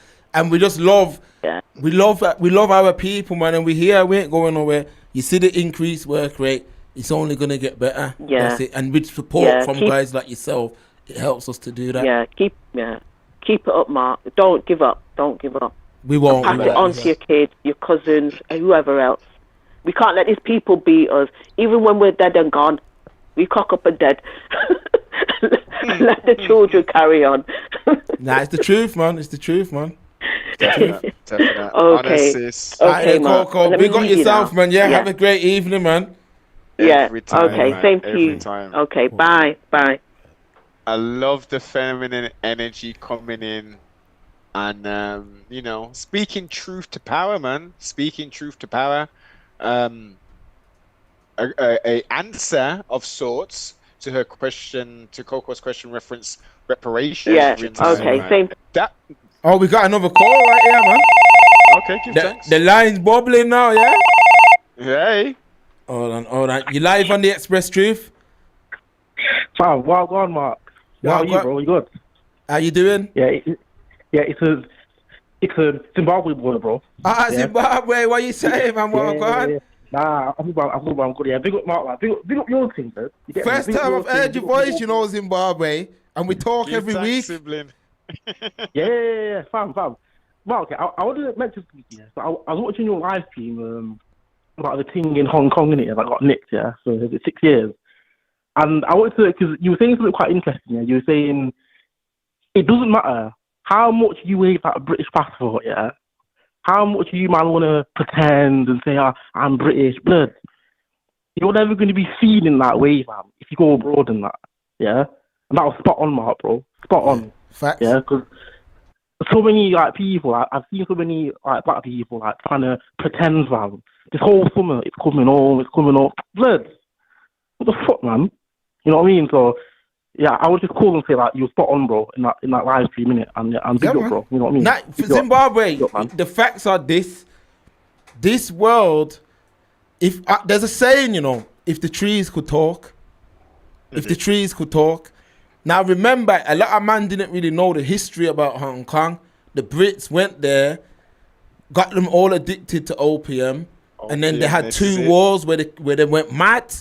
But they left a colonial mindset there in Zimbabwe. So when that ladies travelled there, The second my man freed up the 5 bags, she should have just counted her losses and cut with that. Even though I'm against what she did, full stop. But once you try to get 100 bags, again, you're not. That British passport means nothing when the person holding it doesn't look like them. That's a fact. Facts. That's a fact. Come on, man. Yeah, man. Come on, man. Like, because even me, listen, yeah, I was born in the UK, bloody. Like, you can hear when I speak, like, yeah, I'm like, I was raised here, yeah. But even me, like, when I go abroad, and, like, if they ask me, like, where you're from, I'll say, like, my country, innit, Zimbabwe, innit. Because I know, like, for me, like, that's how they look at man. They look at man as African, not as British or whatever. So I kind of, like, stay true to myself, innit, in my thing, innit. You know what I mean? Yeah. Yeah, that's it. Now, because remember, that's why you remember, you know, that same case, you know what North Man missed? You know what North Man missed, Zimbabwe? That same case, yeah, you know who was one of the spokespersons for that case? Ngozi Fulani. For the proof, if you man don't, you see what I'm saying, Noble? For you man in the proof who don't remember who Ngozi Fulani is, let me refresh your memory. That was the sister who was at the palace, and they said, "Where you really from?" Where you really from? Now just imagine how crazy it is that years later she's on this case where the girl was in Hong Kong. You was there any of that? Oh, I'm English then. No. Anytime them China man, you're African, fam. Facts. That's it. There's no conversation. They're not debating. They're just gonna say there's an African here. What should we do? That's it. Because I think it bums, like, certain man, yeah, it bums them blood. When they get, like, reminded who they are, yeah, it bums certain man fam. But I'm thinking, yo, you gotta just accept who you are, man. I'm not trying to pretend, innit? You know what I mean? That's it. But not enough men don't like that. They want to be seen as like British now. They want to be seen as that. So when they got that passport, like I said, any of you man that you're over in these foreign countries and you're talking about like, yo, they've got me locked up, I'm gonna go to the British government. You can take them 5 years, fam. You can take them unless you're somebody of note where you can kind of talk things or you can become a whistleblower. They're gonna make you sit down there, man. Like that girl, she could be fighting that for the next 4 years, and all they have to do is send one representative, you know. Matter of fact, no, but they can make a call, you know. They make an email, but say, yo, send that back. Yo, send that back on the first thing smoking. No talking. But they've looked and said, what? You were trying to? Oh, what? You tried to get bread? Leave that there. Leave that there, and that's it. That's it, man. Facts, bro. Right. Yeah, but listen, yeah, I've got to go now, yeah. But listen, big up your team, bro, man. I think I've been on your Patreon for like a few months here, but I've been watching your team for years, innit? You're like on YouTube and that. So big up, bro. Big up Noble. Big up Steve and that. Big up the Proof and that. You get me? Yeah, man. Yeah, man. Zimbabwe, big up yourself. We see you in the chat every week, man. Much love and respect. Diligently. Yeah, man. Yeah, man. Bye, bro. See you later. All right, then Zimbabwe. Yeah, love, man. Love. Peace. Yeah, man. This is good, man. This is a good vibe. It's a pity them can't hear me, brother. Nah, no, but honestly, I've tried everything in this thing. People, you can phone in. We'll stay on a bit longer, man. It's 10 to 11. We'll stay on a little longer. You could just a little bit longer, Noble. Yeah, man. Yeah, man. People, you can phone in, you know. Phone in. You see the number there. Yeah, phone in. You can talk about whatever. Last minute. But let me get this out. Yeah, come to you, Noble. Come to you. The reparations thing, there are across this plane of existence that the diaspora are having very, very serious conversations about this. Specifically, let's bring it to the militant one, Mia Motley, who's running the whole of the damn Barbados and the head of CARICOM. They're seriously having discussions and multiple of those meetings. Someone just pointed out before that the sister stream pointed out when it was the meeting when all of the countries come together. She's burning fire every time, sibling. She's burning fire upon Israel, and then everyone's walking off and leaving them. But again, back to the reparations talk, she said it very articulately, and other countries who she's representing on behalf of CARICOM saying, no. We can't forget none of it. It's written in blood and in the history books. You have a debt to pay you guys need to come together and formulate a plan how this is going to be manifested in the physical. Exactly. Because just because again, scenario, we had houses, we had lands. We're in England. I can't go to someone's house, kill the occupants, take that house over, leave it to my children, and then my children give it to their children, and nothing happens. Exactly. That's called theft, right? At some point, the offspring, the family, the bloodline of the person whose house has been stolen can say, hold on, I got the deed here, man. This is my dad's house. And then what happens? Justice takes place, right? You've stolen and murdered, and something has to come back. So it's only logical. The only thing that's happening, unfortunately, is that they're just dragging their feet.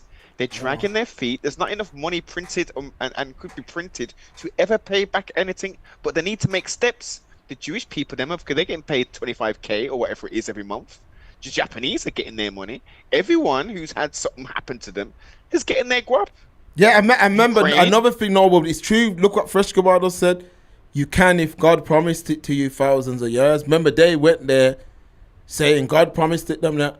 I remember when they used to land, man's forget them same bits what you man are lying down with now and breathing up and all that. When they used to land, they had the drums.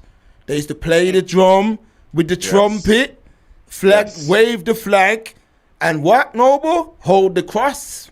Yes. And when that was coming, it was beer, rape, and pillage that went on after that. Facts. Certain man defended the thing, don't get it twisted.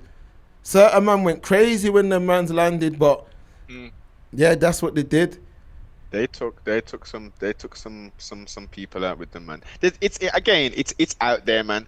But it would be pitiful for us as a nation, within and also the multiple tribes within our nation, that we would have just set back and said, no, man. In the wilderness of North America, the so-called Red Indian, when they were doing that thing, they didn't just kill them with bloody blankets, germ warfare.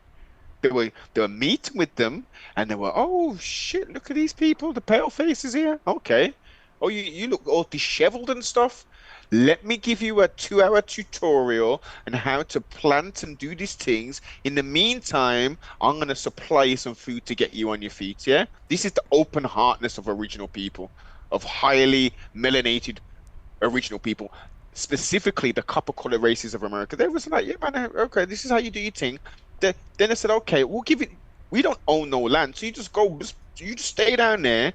And then eventually they were coming and let's write these pieces of paper down to say that we've done this and that. We don't deal with paper, but if you want to do that. I don't know why man acts so silly. Who we looking for reparations from? The British, fam. We're not mincing no words on here, blood. The British. France. Pay everything. Germany. No, but he's talking about directly us. Directly us. The British, fam. Pay everything back, blood. I'm saying pay me, I'll take my picnic them gun. Facts. We're all gone. They pay us. Certain man would want to stay. Certain man, remember, everything's here for them. Pay, man, what you owe, blood. I'm fed up with man talking about, the British, bro. We ain't mincing no words. The British, fam. The red coats, bro. That's where the money needs to come from. The man them that raped and pillaged the whole world. Give back the bread. That you can't never ever pay it back, but do something. Give us some. Do something. Do something, man. Restore us. Do something, man. Reparations is as I say, real reparations is impossible. No, it's impossible. As we said, there's not enough money to do it. What about the Arabs, Noble? So no, forget what that. Look, sibling. If there was to, like Massa Musa back up to the thing. If there was to give us what they owe us, what's due, right? That not a penny more, not a penny less. Every descendant, diaspora of prisoners of war, and our brethren from the continent on the motherland, if they was to give back done, the money would be worthless. Yeah, it wouldn't hold any value. It'd be called. Listen, siblings. If you didn't know, we're already in hyper inflation already, and stagnation, right? It would be done. A loaf of bread would cost flipping, I don't know, $2,000 or some stupidness like that. Yeah. You know what I mean? So restoration, restore us back then. And what does that look like? For some who you say want to stay in the brains of the beast, them can stay, boss. Yeah? For the ones who have had enough and who are sick or tired of being sick or tired of being sick or tired, we go back to the Caribbean. We go back to Mother Africa. If someone says, you know what, I want to try something new, let's go here, then make them go there. Give them the 100 wow each, the 260,000 million, whatever the hell it can work out for you to do your thing. Go. Do you remember what I posited before? That we all get cards. Every descendant, every diaspora person gets a credit card or an ID card. And anytime you want to go somewhere, anytime you go Tesco's, you just put your stuff in there and you just show them the card. Yeah? And they just tip it in. Oh, shit, you're one of the prisoners of war people. Then, yeah, man, blessed boss. You guys went through a whole heap of thing and you just go about your business.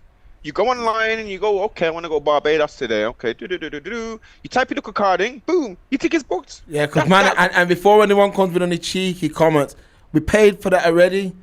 This is what I'm saying, man. Even the first 10 years, you couldn't pay man back.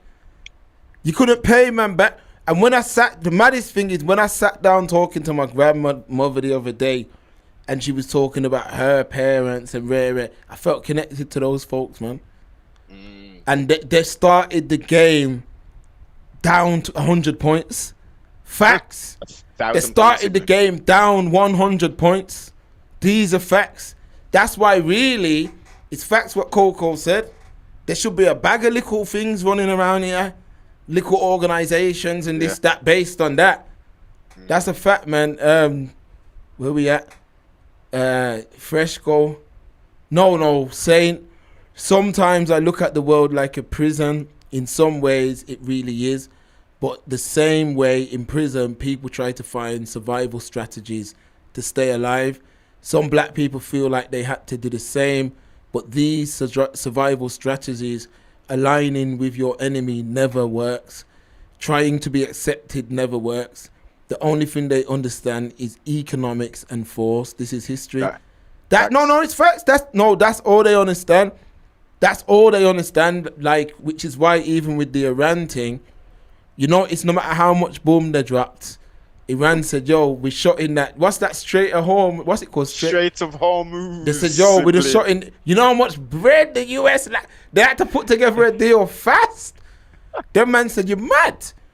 They've ended up richer than from before the war started, Noble. They've had to pay them. And remember, nothing ain't changed. Because they know that oil, that thing there is keeping things going day to day. You know, look how much petrol's costing. Sibling is forget just the oil, the money, the currency, yeah. Everything is again currency. Yeah, we're now talking about boats. We're talking maritime law. We're talking about banks. We're talking about currency. We're talking about oil. We're talking about grain. We're talking about fertilizer. People that are not understanding, never mind overstanding the implication of what the Trumpavelli, the orange pervert, is doing. They don't even in a dig. Yeah, they don't know what going on. They don't know what's going on. Watch what's going on in December. December. Yeah, man. December. What we July? Yeah, July, man. yeah. December kind of times. Probably even earlier than that, man. You're gonna see, most high willing, this will not come to pass. But as it's going on at the moment, listen, boats are going on the highest bidder. They've been okay. We're gonna give you 2.5. We want those 3 frigates to come over to so and so. Oh, we're stuck. We've been stuck here for 2 weeks. All right, then say less. When are you gonna come? Yo, I'm gonna give you 6.4. I need that thing now. All right, then your order's cancelled. This is how it's going on. Yeah. People are taking long routes all the way around, so this is gonna increase the freight charges. Siblings, I'm telling you, these crazy space monkeys are now on a mazza. Real talk, man. Fresh Go. The only way we get anything is if we Suge Knight strong arm it out of them, and that's gonna take a war chest, and that's not just weapons. Yeah, facts, and time too. Fresh Go. They can get a generational tax like what happened to Haiti. Real talk. Louise, I agree with Saint. The problem is that most black people seem to limit themselves to music/entertainment, sport and niche food shops when it comes to business. It's because it's fast to set up. That's why unknown person, they ain't going to give back reparations. We have to just move as a collective. Real talk. They can't pay it. S-Man UK have already refused to officially apologize a few times, and they know why, because that's an admission of guilt. Yeah, facts S, man. Yes. Fresh go. They are still paying off their World War One debts years later. The USA prints of money at a whim when it comes to war and inflation, so reparations can be paid. You know the maddest thing, yeah? World War One basically ended the Ottoman Empire and the British Empire, realistically. Yes. Yeah, it finished them off, man. And the states started to come up crazy. Jareel, we don't promote a culture of scientists, engineers, great minds, leaders, individuals, and collectives that can create innovation that benefits us on a global scale. Only we can drag ourselves out the mud, but the infection of Western culture is only getting worse. Facts, we have to combat that. That's what we're fighting. That's exactly what we're fighting. We all know, the proof knows how to get out of this, and a lot of people, other people know, like especially as I refer to them as the 85%ers, they know, but it's difficult, isn't it? When you're a savage, when you quote unquote deaf, dumb, and blind, and you're provided information, and that information can either do one or two things. That can shatter your paradigm, which it should, because you're now finding the truth in our story. And the other thing it can do, it can frighten you. Oh, what if I look at this even further and actually take this information and study to show thyself approve? Then I'm going to have to put action into place. Exactly. I can't just have this information and sit here. So I'm now charged with changing my life for the better. And some people do not want, and well, in some cases, they might not think it's for the better. And they'll like, no, I like this. I'm married. I'm with Becky now. You know what I mean? I'm not leaving this thing. You know what I mean? I've got a good job at Land Rover. You know what I mean? I go out every Saturday, and like my life's okay, man. Like no one calls me any bad names and stuff. You guys are just too sensitive. Yeah. Mark, yeah, too sensitive, man. You're going out and white people are attacking you and stuff. Listen, when my grandparent told me he was getting chased down, that's not happening to us now. But yeah, of course, we're not saying that. We're getting real close to the atmosphere of those times, but no. And as I've said, and I'll say it again, to Coco and to everybody else, it's going to take those times until the foot of the quote-unquote oppressor is on our neck. That's the only time in this present day, 2026, there has to be an onslaught of oppression to force us back to do what we should be naturally doing, which is coming together. They're going to have to be raise the flag people, driving around, mobbing on melanated people, for us to grow a pair and say, shit, all we got is us, really. Forget the division thing. Let's build like our grandparents were doing, or for the youngsters, for our great grandparents, like they were doing. That's the only way. We as a collective, as I've mentioned before, we can do it, but it's only like, let's be generous. That's going to be only 20% of us as a diaspora. Facts. The rest, they're chilling. They ain't doing nothing. They're going to be forced. They've got to get a bat upside their head. They're going to come out of hospital raw. This is crazy, you know. Blah, blah, blah, blah, blah. What's going on? Oh, express truth. There's a collective. Oh, there's people who realize what's going on. Let me link in with this fight, with these people. They're proactive. They're doing something. That's the only, unfortunately. Yeah, they're gonna. I don't see any way. They're gonna have to do something. They're gonna have to do something, because remember, a lot of generations before haven't known to the extent of what went on. Noble, like, let's keep it real. Like now you can see clear as day. You can see clear as they have to do something, because I think future generations ain't gonna accept it anyway, because you can clearly see how it's affected the community. Let's keep it real. You're playing at a disadvantage. Let's keep it real. You're playing at a disadvantage. And remember, like you stated, in the last stream, there were pockets of black people that was here doing their thing or whatever, and each and every time they disappeared. Think about it, Noble. Yeah. The times. Yes. Remember, man are romanticizing the times. What happened to them people? What happened to them people, Noble? You think they got up and said exactly? if break they themselves out of existence. completely out of existence, completely. And then remember each wave that came back. Remember the World War One set of people. What happened to them? What happened to them after World War One? Sibling. There's documented documentaries of the descendants of some of these great grandchildren, and what do they look like, sibling? Snow White. The only thing missing is 7 dwarfs. And without them, but you know what's proactive? I've seen at least one. I'll give one, and they were cherishing. They were like, I'm so proud that this is my grand. And there was the end of the something. They're standing there with a picture of their granddad, as like you, Mark, with a tosh, look a goatee and thing. And she's like, yeah, man, I'm proud. You know, on the outside, you would think that the breeder.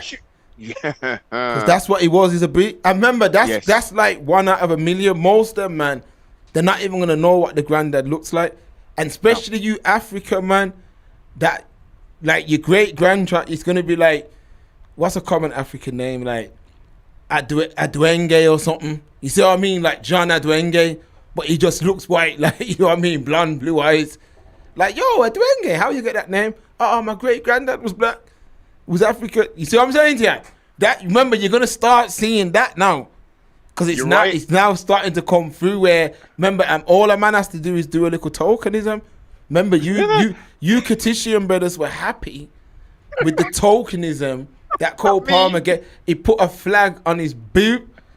Put a flag on his boot. Does his girl look like any of you? Like, does his girl look like any of you? Like, no. But you're there talking about, yeah, he's one of us, and no, he's not, man. No, he ain't. Claiming him and all that. Nah, I ain't claiming no cat like that, man. Zero. Hey, with that last name, Flex, you're right. But on the other hand, because that is so African, that name, I think within the second generation they'll be like, yo, I'm taking the maiden name, boss. Yeah, they'll change it. They'll change it. Listen, you African dons, listen. You're gonna be heartbroken, you know, because them man, they're gonna get to where it's just where man are just white and be like, I'm changing that. I ain't calling myself. I'm changing it to John Smith, and then you man's old lineage is gone. That's what's gonna go on. You man are laughing and joking. That's what's gonna go on. Remember, you're gonna meet Jonathan Adwenge. He's gonna be like, yo, what happened to granddad? He's nowhere to be seen. Like, you're gone, fam. You man, I keep telling you, man, these man, 80 years is nothing. 100 years, it's nothing. 100 years is not. It's not a. These men are talking about great 3 generations at least moving in sync. That's how they do it, you know. Yes. These man, you can't do nothing by yourself. I'm telling you facts. 1 generation is nothing. Even if you're winning, you got property, you got cash in the bank. If there's not a next like-minded person in line, it's not going to be good. It's not good. If there's not, there's certain things I wouldn't even say on the main channel, but I've said things before, people. It's like a man who spends his life collecting trainers. Yeah. His whole life is buying exclusives. Oh, I got this. Oh, I got that one. I got this one. And that's what he gives to his son. His son might not have that same passion about trainers. He just wants a bit of cash. Yes. You see what I mean? There's things you don't know at certain points. That's why white people, they wrap up money a certain way. A man can't even touch it until he's a certain age, because the dad knows, yo, he weren't ready for that. You see what I'm saying? He wouldn't at a certain age now. He's ready for it. He can invest. He can do what he needs to do. I know an African man who didn't put their African surname on Facebook. Yeah, there's bare things like that going on, man. Yes, man. That's why I fully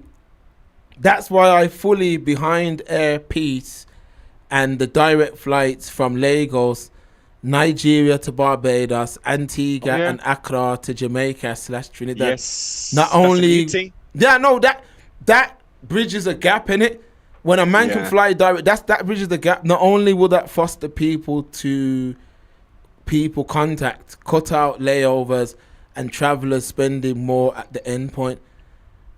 Say real talk, one decision can change a whole lineage. Hamza, ain't that Tony Bellew part Sierra Leonean? Ryan Giggs too. Trippier from Newcastle is part Jamaican. You can barely tell. There's gonna be bear mans like that. Now I said the other day I was somewhere.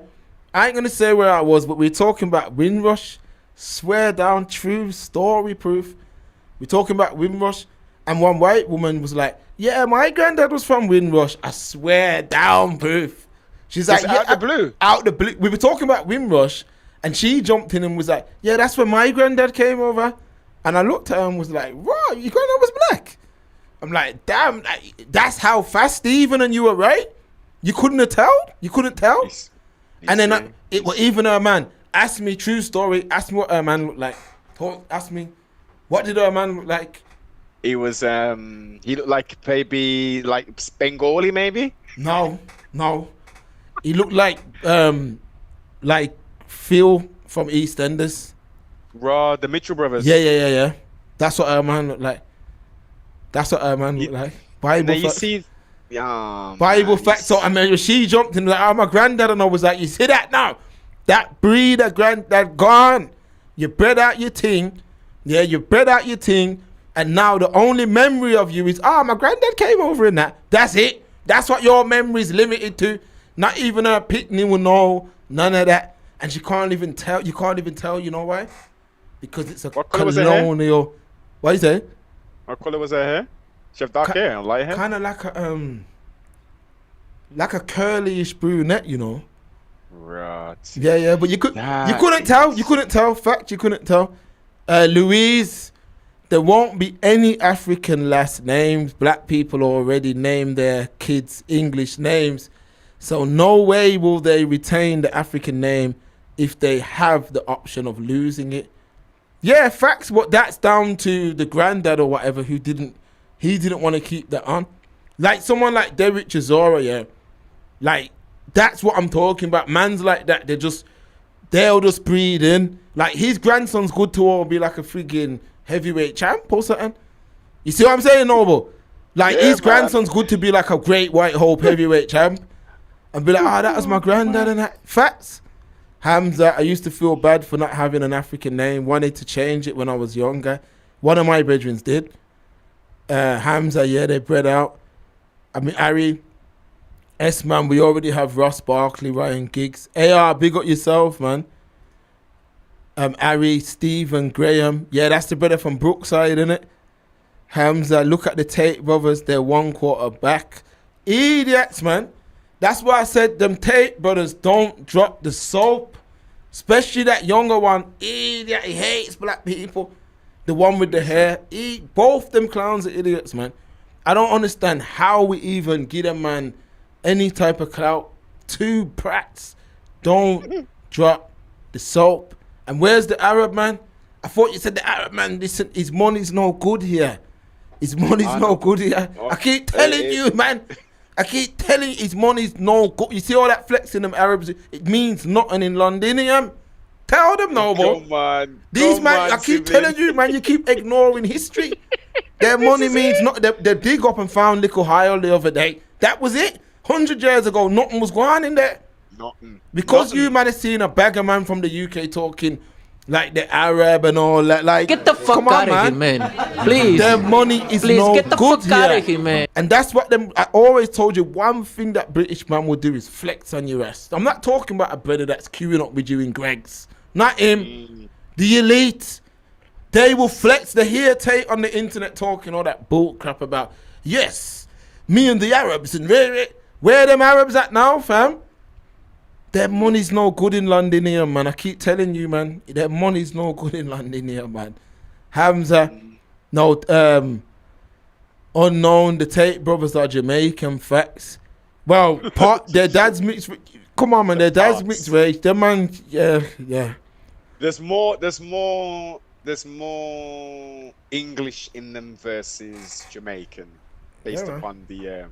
Because the dad was half caste, right, or mixed race. Yeah. The dad, yeah. So that's only a quarter. That's only a quarter of melanin. Even though melanin is dominant, but in there, okay. So take away. Say we didn't know the father was some kind of world class, quote unquote, chess player, and he was half caste and stuff. If you just saw the Tate brothers, I thought they were like some kind of like Asian mix. Yeah, I thought they were like Arab mix though. That's why I said like them man literally. It's like. they were able to just go in on black people because of that one little mix. Nah, man, idiots, man. I don't know how people are even. I'm shocked that people fell for the scam. The university thing, all this foolishness. I'm banned off the internet. But yeah, everywhere you go, he's being interviewed and he's all over YouTube, and everywhere you go, he's just everywhere. But he's banned on the internet. Nah, and he's pushed the hardest. Remember, at one point, that's all you seen was Tate. That's all you seen. To. Yeah, man, he was stream. Remember, he's talking about he's got all this bread, but he's streaming all day, 5-10 hours all day. Come on, man. Yes, but Mark, if you look at it seriously, right? It's the Matrix that got him, wasn't it? Yeah. The Matrix first was it first to take your money, then you slander your name, and then they unalive you for YouTube purposes. Wink, wink, nudge, nudge. That's what he was. He built. That's why I tell people, listen, them man's convinced the whole generation that there were some like alpha males. Like anyone can do anything, man. S-Man and Ashley Plumtree, who plays for Nigerians women's football. Yeah, that's down to upbringing. Sia, mark your jokes. Saying, from a survival perspective, it's just fear. These are survival strategies. Unknown. My last name is Irish. I wanted to dash away my last name too. S-Man laughing. Saying, but they rooted fear and insecurity. Hamza, I don't understand how they got followers. S-Man, Andrew Tate was talking some madness about black people when he was in China the other week. Yeah, Louise, call, man, call. Call, you got the number. Call him, man, we're here. Saturday stream business saying they flex real power. D-Star, the Tate brothers are not Jamaican. The daddy's FBA. Oh, okay. Okay, Andrew Tate was friendly with these lames from Fresh and Fit. And Tommy Robinson, they're anti-black, tragic mulattoes. S-Man now, their pops is mixed black American. Fresh Go, the Hodge twins are another white supremacist groom of the stool. Facts, saying there are no ramifications for going. Oh, you need the number? Let me get that for you now. It's in there. Prove chat, innit? Prove chat. I'll put it in there as well. I'm going to throw it in, prove. That's the number. Let's pin. Oh, you did it. Oh, respect. Yeah. Let me pin it. Unknown did it as well. Hey, just on that, remember when you spoke about that, how you wanted to change your last name and all that? Just something to consider. Just again, I'll just reiterate the points. And again, I understand as well, because when I woke up, when I awoken and was stirring and really delving into our story and stuff, I felt exactly the same way. But as Marcus highlighted many times on this live and on many other, some people are just nothing but liars. Here we go. This one's a bit loud still, but you live on the Express Truth. Big up. Hello, everyone. How you doing, this Louise? It's Louise. How you doing, Louise? I'm good, you know. I just wanted to talk on the whole names thing, because someone in there mentioned about it being insecurity and survival sort of techniques, but it's all part of programming. If you think about it, in the news now, you always hear, they did some study and people with African or black sounding names didn't get shortlisted or invited for interview for a job, but the same CV with the white name got asked for interview. But the focus is always on the fact that it's black names, rather than exposing the employers that are, that are doing the badness. So what it does is it's like subliminal message, and it's making you think, I shouldn't have a black sounding name because it means I'm not going to get a job. So I can't change my name, but I'll make sure my kids don't have that. So they get better chance at having a job. And I know you love talking about feminism, but think about the feminism thing now in terms of now they're normalizing, in the name of feminism, they're normalizing women not taking the man's last name. Yeah. And they're the Yeah, you're still there, Louise. yeah, they're normalising women not taking a man's last name, and even making it normal as well now for you to just sort of create your own last name if you want to, and 9 times out of 10, the things that they're pushing in that area, it's not blackness. So if you think about all the mixing that's going on, and then you think about the fact that it's if you do get married now, it's normal for the woman to say, no, I don't want your name, you've got to take my name. But there is not going to be any, there won't be no African or black or last names. Yeah, they did it as woman empowerment though. Some women even have like a double barrel name. If I'm getting married and you're not taking on my full name, my full identity, me personally, we ain't getting married. That's me though. That's me. And that's what I mean. You're not down with the double barrel thing? Programming and it. Nah, you marry into the man's family, Noble. You marry your dad gives you away to me. Your dad gives you away to another family. All them things were done for tradition. You were given into another family. If you're trying to hold on to your family, hold on to them, and we don't get married, innit? Simple. Facts. What are you saying, Louise? You get married, you're taking your husband's name? 100%. I can't wait to take it. Big up. Can't wait to take Give it. thanks. Give thanks. I don't want the colonizer's name. So for me, I love that. I love that. That's one of the greatest gifts that he can give to me. I'll be honest. I'll be proud to take that. And when we had our children, we made sure that all of the kids' names have meaning and tie back to the motherland. Like that, I didn't care if people. Trust me, it's not been easy. Sometimes they say, "Oh, the teacher's not pronouncing my name." It's fine. I've been straight down the school. I've educated the school, made the school know. I think this is just what you have to. You have to show your children to be proud of who they are. Yeah, man, it's important. Very, very important.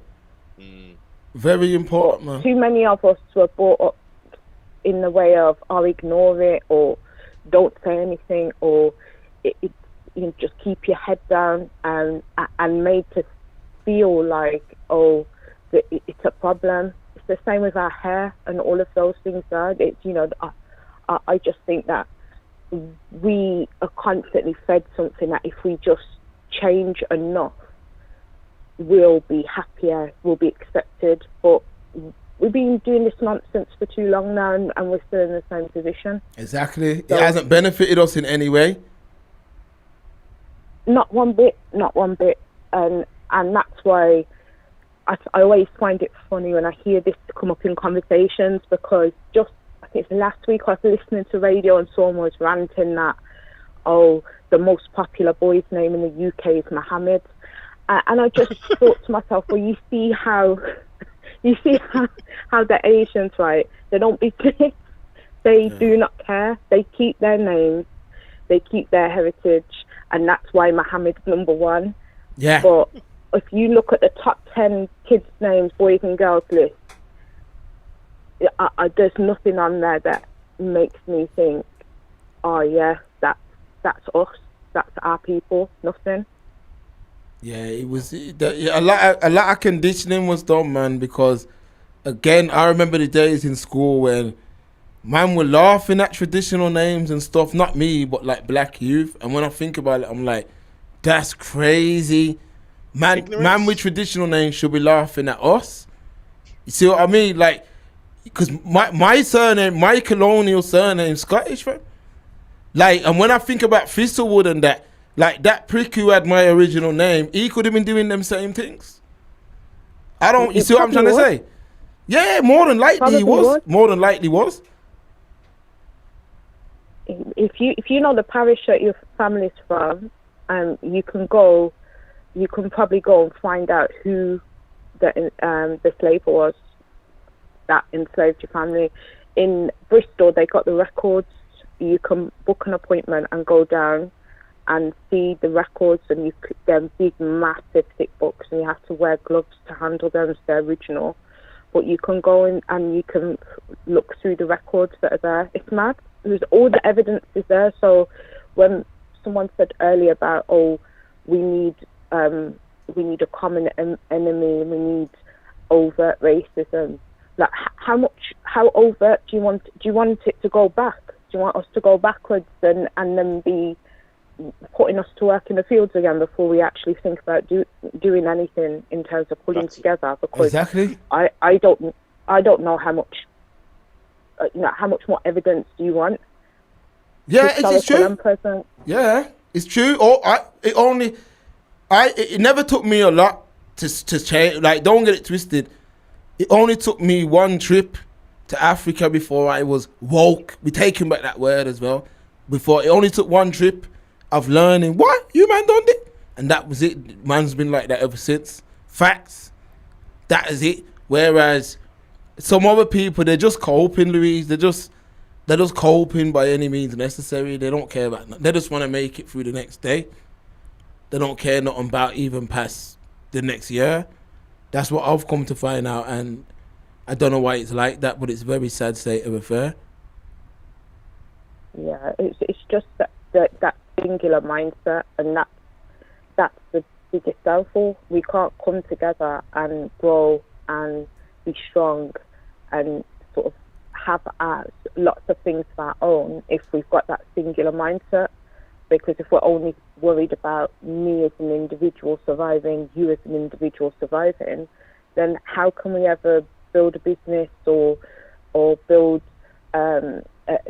properties or legacy that lasts? You can't, because the way this world is now, the Western world, it's a struggle just to build something to leave your children, a little change. Never mind anything that endures and lasts. And I don't think it's because we aren't capable. It's just that we're tricked into thinking that if we can just if we can just assimilate a bit more, if we can just ignore things a bit more, if we can just forget the past, if we can just not react or make a big deal about things when it happens, and be a good worker, we'll be okay. And that's what these youths are taught to be, good workers. Yeah, but who here is okay? I'm not okay. I'm not okay. I want better. I want more. Yeah, man. Want change, facts. So yeah, but big up anyway, and thank you for holding this space, because similar to what Coco said, as someone else said earlier, this space here is special, and I want more people to come into this space and for us to build something together, because this is what I play it, especially when we're eating dinner. I make the kids listen to it in the car. Big up, have man. Conversations. This is what we have to do, but we need to all find each other and figure something out, because I'm tired of it. I don't want my children to be talking about these same things. Yeah, no, it's true. It's true, Louise. It's true. It's true still. It's true. Can't be having these same combos in 20 years. It's true. It's true. No, I don't want to be hearing it when I'm sitting in my chair, questioning the grandkids. So, but yeah, thank you. Okay, I'm gonna hop back into the chat. Yeah, man. Big up Patreon. Yeah, man. Big up, Louise. Every time, man. Every single time. Big up. And much success in your union and your up and coming or soon to be marriage as well, man. We need more marriages within our community, man. Afro-Caribbean, African, we need to be marrying, putting rings on our wives. Yeah, not just having woman. Oh, this is my BMs. Unlearning, man. Man need to unlearn all them colonial mind games. There's no brother who played the Gallis thing long term and won. Facts. Yeah? Facts, people. No brother played that game long term and has no championship rings to show for that. He's only got losses. Facts. Yep. And that's what it is, man. Yeah, in the YouTube, that's the phone number. We could probably take one more call if you don't want to call. Get used to the phone ins, man. Get used to it, people. You can phone in 07 383 427 276. That's the all important phone number, man. Phone that. Just for clarification, I don't know if I misheard or if I didn't state it correctly. Here we go. You got another one coming? Yeah. Okay, run through. You live on the Express Truth. Yo, yes. You got yourself. Wow, man, how you doing? Yeah, I'm good, man. I'm good. Just picked up on the conversation, and I just thought I'll just give my little 2 pence as well. Yeah, man. Born in the 80s, mom's Jamaican, dad Ghanaian, but full Ghanaian name. And just growing up as a kid in the 80s and 90s was difficult times, blood. Like, even for being with my own people, you get me? But even if it was Jamaican people or Africa people, it was difficult times. It was kind of like,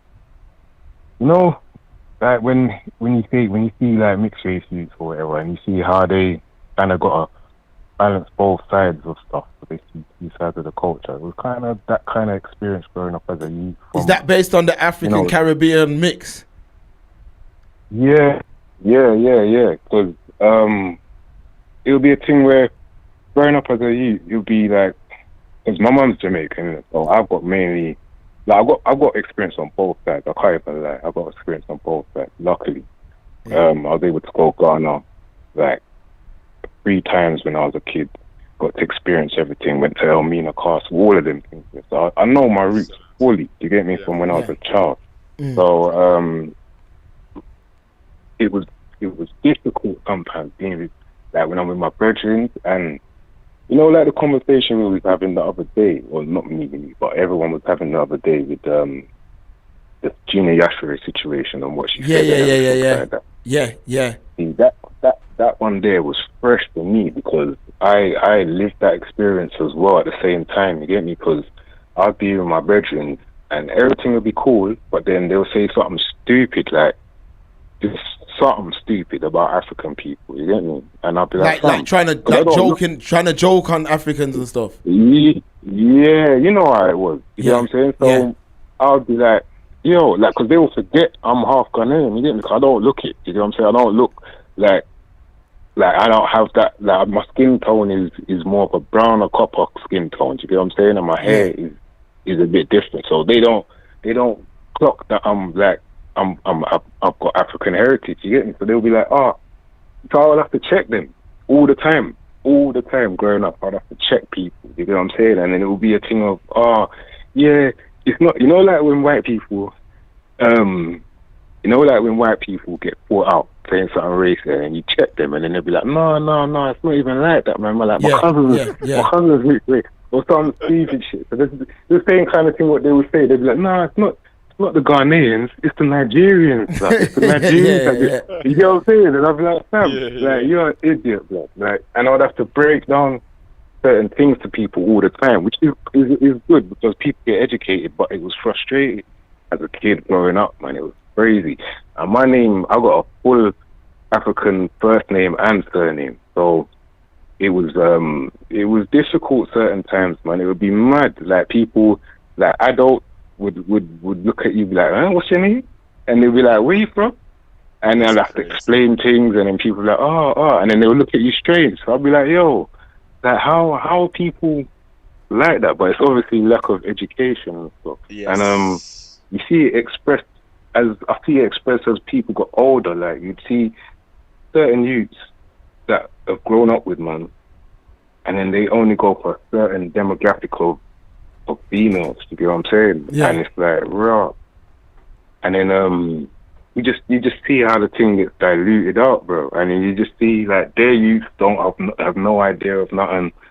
And then it's just what we're explaining, and you get kids like Andrew Tate and all of them guys that are just like they want to claim the little something that they got, or when it's beneficial for them. Do you get what I'm saying? And then at the same time they want to trash and put their foot down on our people when it's beneficial for them as well. So it's like when you get people like that, it makes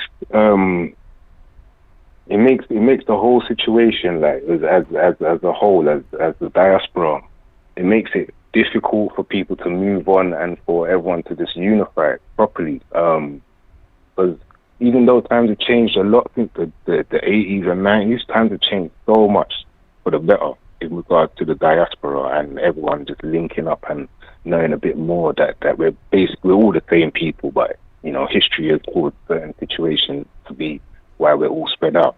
And that's become more of a known thing with the youth. Like I would say, people from 30s downwards, there's more of a blend of the diaspora.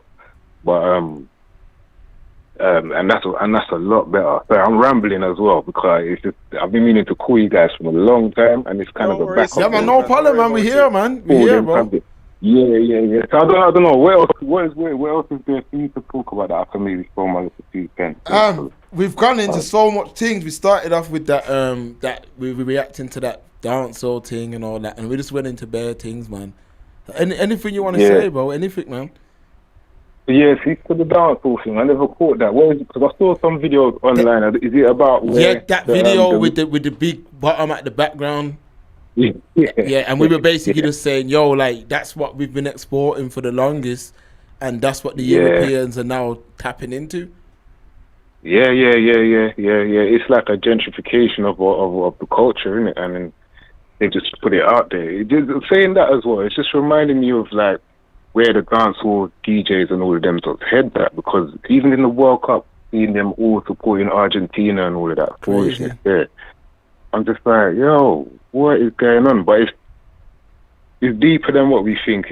They got handlers, they got people paying for them, they got, you know what I mean? They got certain, you know what I mean? So and then they're entertainers at the end of the day, but they're there to shock and jive. So in a world of, do you get what I'm saying? So the people forget, and people like to look at these entertainers as real figures to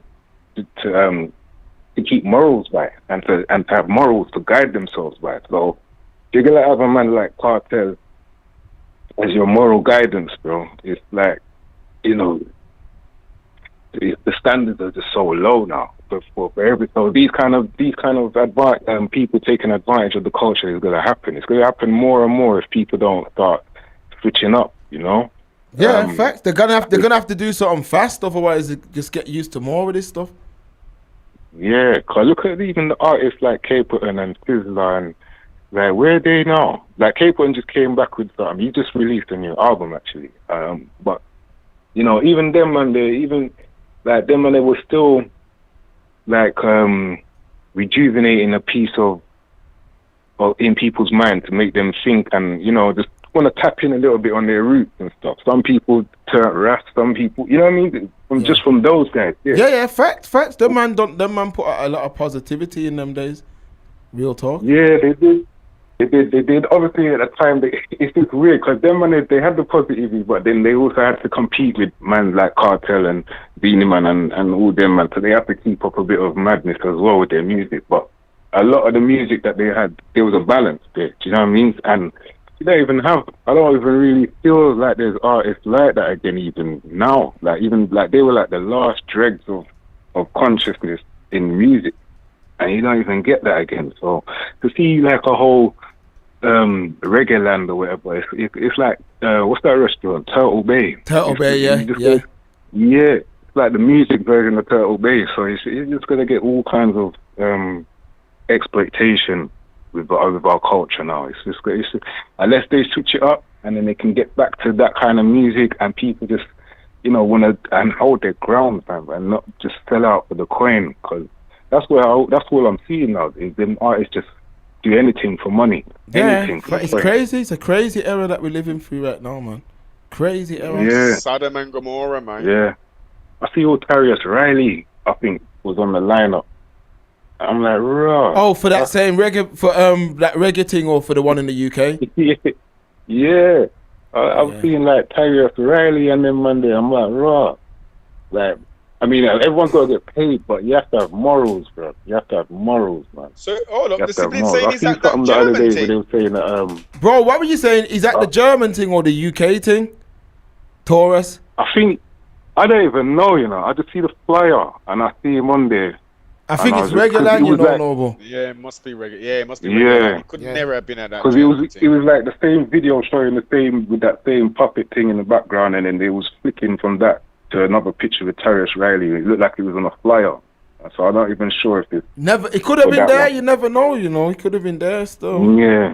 Could have been there. Yeah. It's deep, man. It's deep out here, bro. But, yeah, respect for taking my call, man. I'm going to try calling again another time, yeah? My name's Z.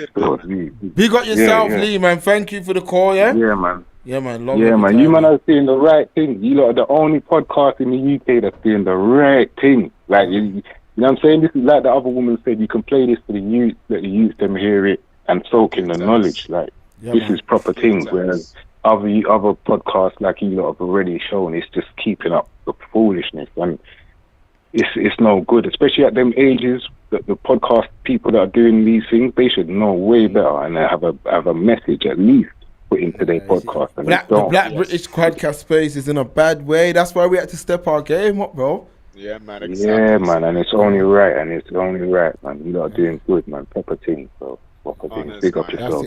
Big up yourself, man. Every time, yeah? Every time. Bless. Yeah, man. Listen. All right, bless. Yeah, Pete. Man is saying AJ got knocked down in the first round. He got knocked. He was You getting got it whacked on in the around background, ring, Noble. You got it on in the background. Man, as soon as I said it in the chat, I said, hold up, make I load this thing up. He was getting boxed around the ring initially. And I then told you, man, round- AJ's done, man. He's done. This Well, is no, just no, to no, build the Fury fight. Yeah, this is. Yeah. Maybe I don't know. I'll have to watch it properly. But hey, proof. You reckon he was playing a game like playing possum, quote unquote? This was like a work on his part kind of thing. Just let him catch little blows and whatever to make it look like it ain't nothing on. Because mid-second round, he starts laying him 1-2s, man. There's some straight 1-2s. Saint saying nah, Noble. Okay, why you saying you had it on AJ's finish? Yeah, you see these proof, man. The real boxing, man. These men have been on here when man have been talking boxing, you know. These men are some real boxing dons. They're saying AJ's finished. Harry said he got caught clean by an uppercut. His chin seems done. Saint said he got lucky. Hamza saying if AJ looks bad, he can jeopardize that Fury fight. That's at least 6 years overdue. 10 years overdue? 10 years overdue. That should have happened in 2015. Now AJ's done, man. He's done. I told you, man. He's made enough bread. Yeah, he's done enough in the sport. Hang it up, man. Find the next AJ, man.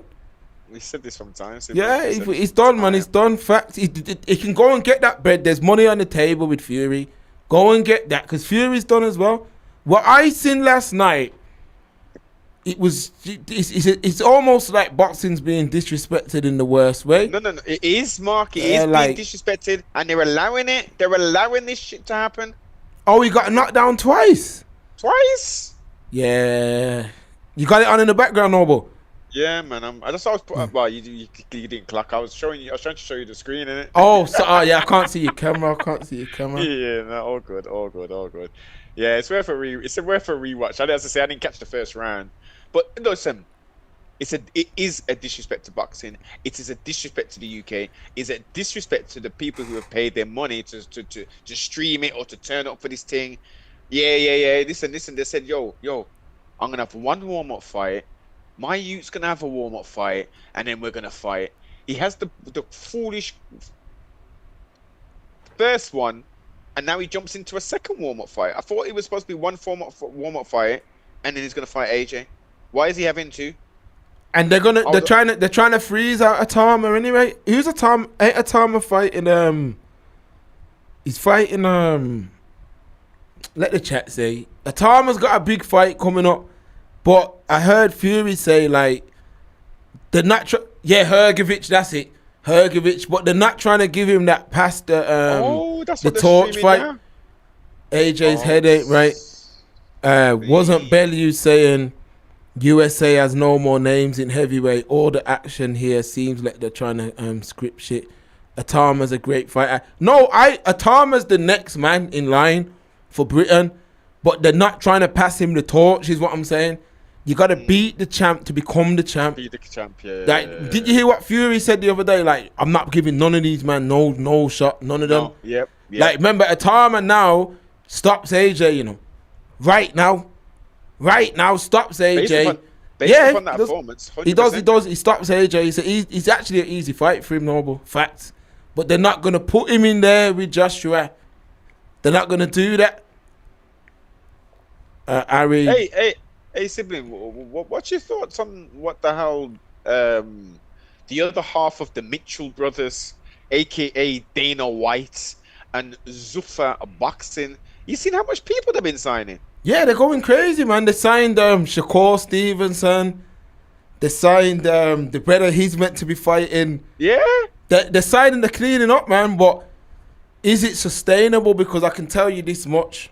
Prove. Listen, I'm going to give you, man, a winner right now. You can win some bread if you're a betting man. Conor Bennett beating that Ryan Garcia you. He's not beating that you. He's gonna that Ryan Garcia you's gonna piece up Conor Ben, and it's gonna be a boxing masterclass. Yeah, facts. All that build up, the building him up. He's not good like that. Real talk. I'm not stop him. He can't stop. I don't think he can stop him, but he can. He's definitely gonna piece him. It's gonna be like an amateur fight. It's gonna be like a pro versus amateur. Trust me. Shut up. You reckon it's gonna be that bad? Conor Ben is no, but besides a little bit of grit, they've carefully maneuvered that. I'm telling you, they've manicured him. I thought it'd be a little bit more close against Garcia. Now, if the Garcia that fought freaking Devin Haney stops him late, facts. How many boxing people come through. What are you saying? No, that's how many fights? 2 fights ago for Garcia. Oh shit! Okay. Remember, it got done for cheating. What these men saying? Garcia's a born boxer. The combos and movement will be too much. See, they said it. Saying there's levels in boxing. Malachi Garcia has lightning hands. Hamza Zuffa is not sustainable. They won't be able to budget to keep overpaying C-level boxers. Just like how Heyman facts. No, but remember this, Proof. Remember this. Zuffa ain't paying nothing for these fighters. Who's paying it? Turkey. And the sovereign funds. Sheikh Turkey. The bread. Yeah, man. Yeah. He's putting the bread up for this team. They're just a banner. They're just the marketing arm to legitimize this beautiful sport of pugilism. Yeah, it's sustainable, Hamza, because remember, Zuffa is essentially Rider season.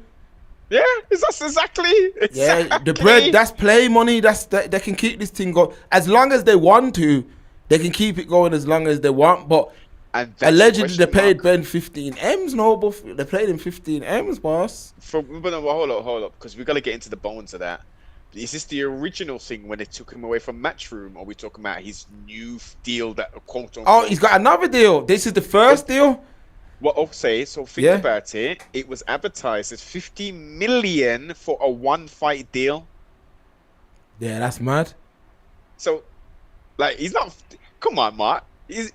But Conor Ben's worth 15 mil for one fight. He's not, but that's what you'd have to pay. You'd have to overpay to get him away from Hearn. That's what happened. Not on a one-fight deal. Not on a one-fight deal. Nah, I doubt that was a one fight. But remember, Conor Ben's about one of the biggest names in British boxing right now. They know them man know Conor Ben's not a freaking world. They know he's not a world beater, but he can sell fights. And even with that, look at that Garcia press conference. Man's went at each other and all that. That sells fights, innit? And remember, Garcia's doing the kick thing heavy now. You don't know, but they can sell fights. But I'm telling you now, as far as boxing, Luke Campbell would freaking beat Conor Ben. Luke Campbell, the brother who fought the Ukrainian man. You man know him shit with names, man. That little slick Ukrainian man. Where is that Proof? What was his name? The brother who rolls with the Usyk. Lomachenko. There you go. Lomachenko. Oh, the little, what's it? Yeah, Luke Campbell done a good job with him still. Facts. Lomachenko, that was his name. Right? Yeah, he was juiced up, Hamza. He was. Facts. Didn't he? Is he still fighting Lomachenko? I think he could have hung it up, you know. He must have, man. I'm sure he retired or some shit, didn't he? Got a title shot again? in his second fight and all that. Shit. Yeah, man. And took out the yard brother there as well. Nicholas Walters retired him. Oh, both of them's retired, Noble. Campbell and Lomachenko. Seen. Yeah, both of them's retired, man. Ben does have a good engine, but I don't know if he has a record of cutting ring space off with a longer reach. He's not. And remember, Ben, remember this proof. Remember, so Ben was struggling, at the start of his career. And then all of a sudden, he just became the Dark Destroyer. As she said. Come on, folks. You can fool some of the people. Man started fighting like his dad. He started stopping cats and that. I'm like, yo. Yeah. And remember, he was struggling like, you don't learn. All of a sudden, he became the Dark Destroyer. What man's saying? And he's never been the Dark Destroyer since he got popped, Noble. Siblings. See what I'm saying to you? But hold up. If we're going to be totally honest, it's not just him that's doing the thing. Enough of them are, man. Yeah. Majority of them are on it, man. Yeah, with this kind of money that they're talking, man ain't on the. Listen, look what happened with flipping McNuggets, aka Conor McGregor. He juiced up, and they allowed it. Then because there was a problem with him coming back and not being tested for 6 months, they got rid of USADA and then created their own thing. With some nice people then. And I think, for the record as well, I think with that McGregor thing, I think he was injured before. And they knew it because, look, how can you've seen man in UFC, one leg, one arm, one eye, fighting, but my man threw a one high kick, pulled a little thing and pulled out the fight. Like you, man, this brother, I don't get it. Like, how does my man get away with so much? Found guilty of rape, haven't been cancelled, nothing. But a black brother just gets accused of it and he's cancelled crazy. Civilly, but you're right in the point you're civil, still found guilty, yes, man. A lower burden of proof, but based upon the medical information provided and the statements based upon the court transcripts, nah, boss, he was guilty. Yeah. Unless that was inflicted by somebody else and she's blaming him for it, there's no other way that could have happened. In regards to he was injured before, that is a possibility. And based upon the ticket sales and whatever, and he couldn't pull out again, that indeed could be it. Remember though, he's got 2 fights left on it. He had 2 fights left on his deal. Yeah. Technically, he had that fight, which was labeled, was it a TKO loss for him? So now he has 1 fight left. You know what he wants to do, innit? He said he still wants to be in business with the UFC and all that kind of stuff, but he's done. He's done, man. The plastic fork has already been stuck in him. He's done.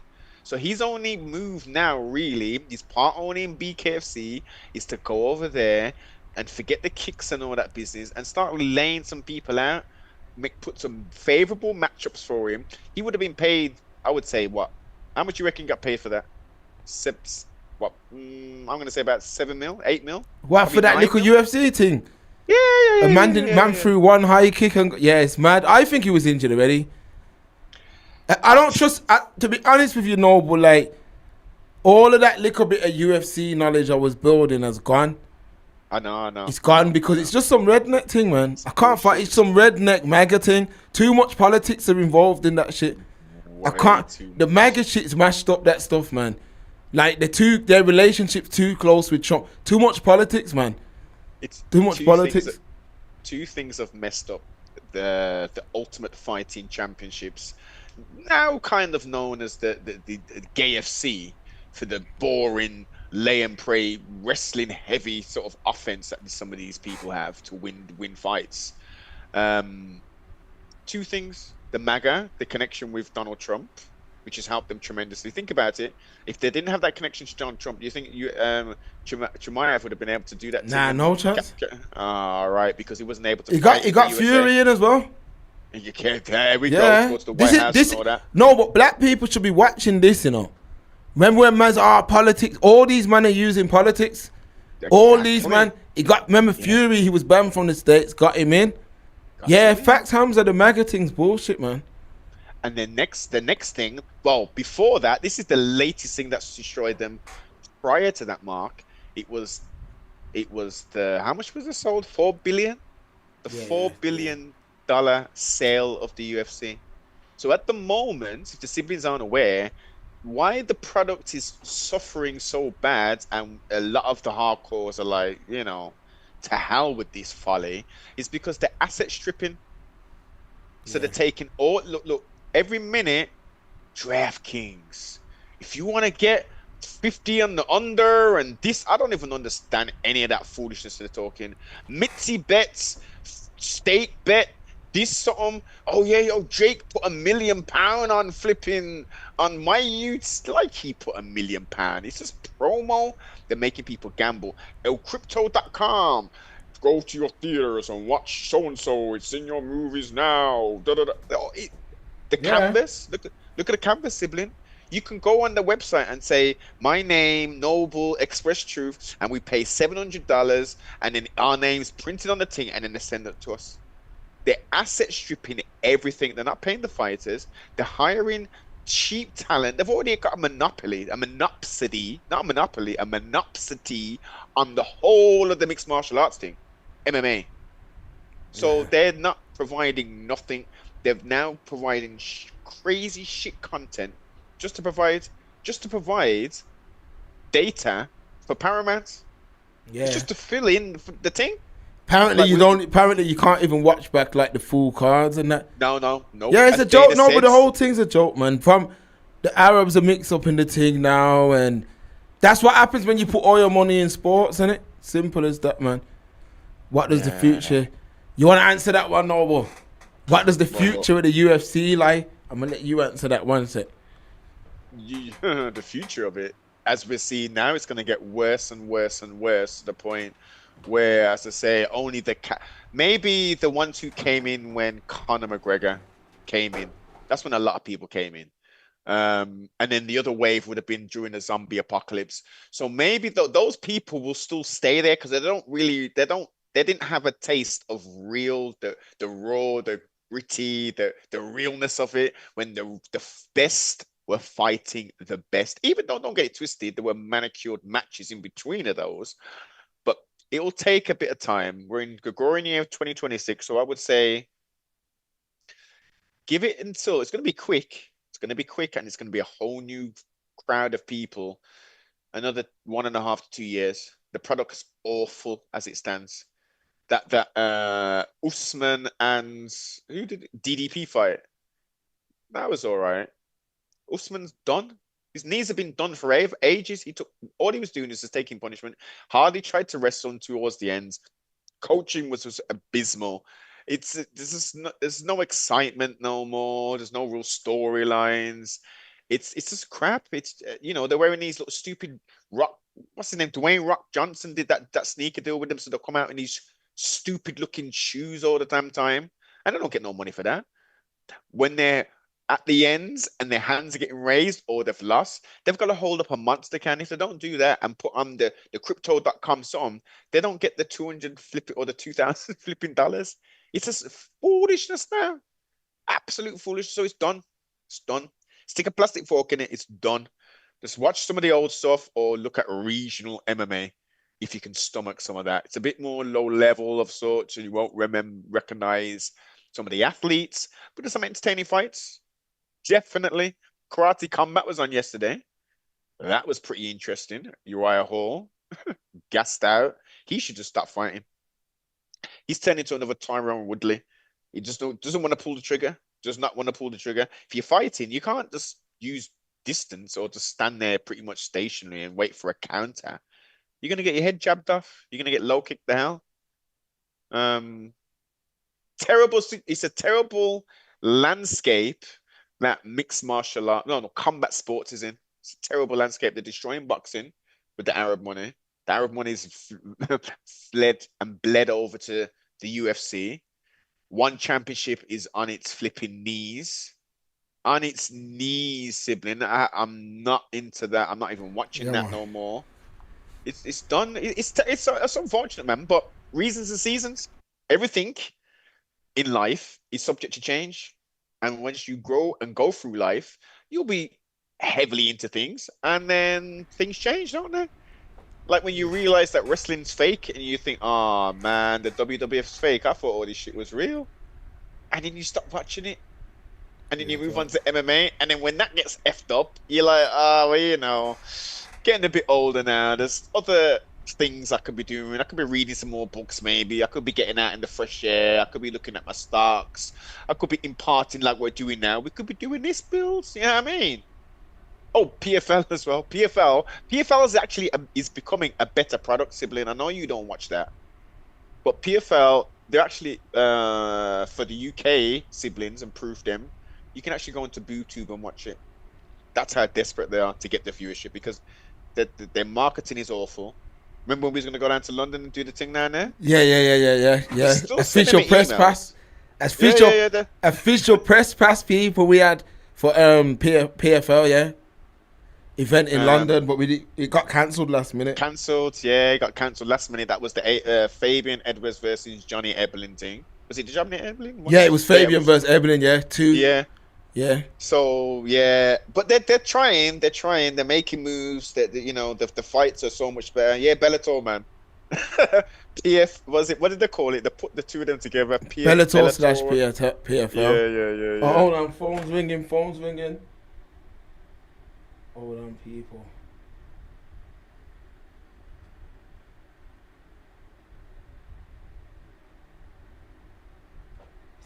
Hold on, folks. You'll have to call back, man. Call back. And this Joshua fight was on the zone, innit? A DAZN. And that's another thing which is quite irritating. The plethora of different platforms to be able to consume content, specifically combat sports. It should just be one or two places at the most.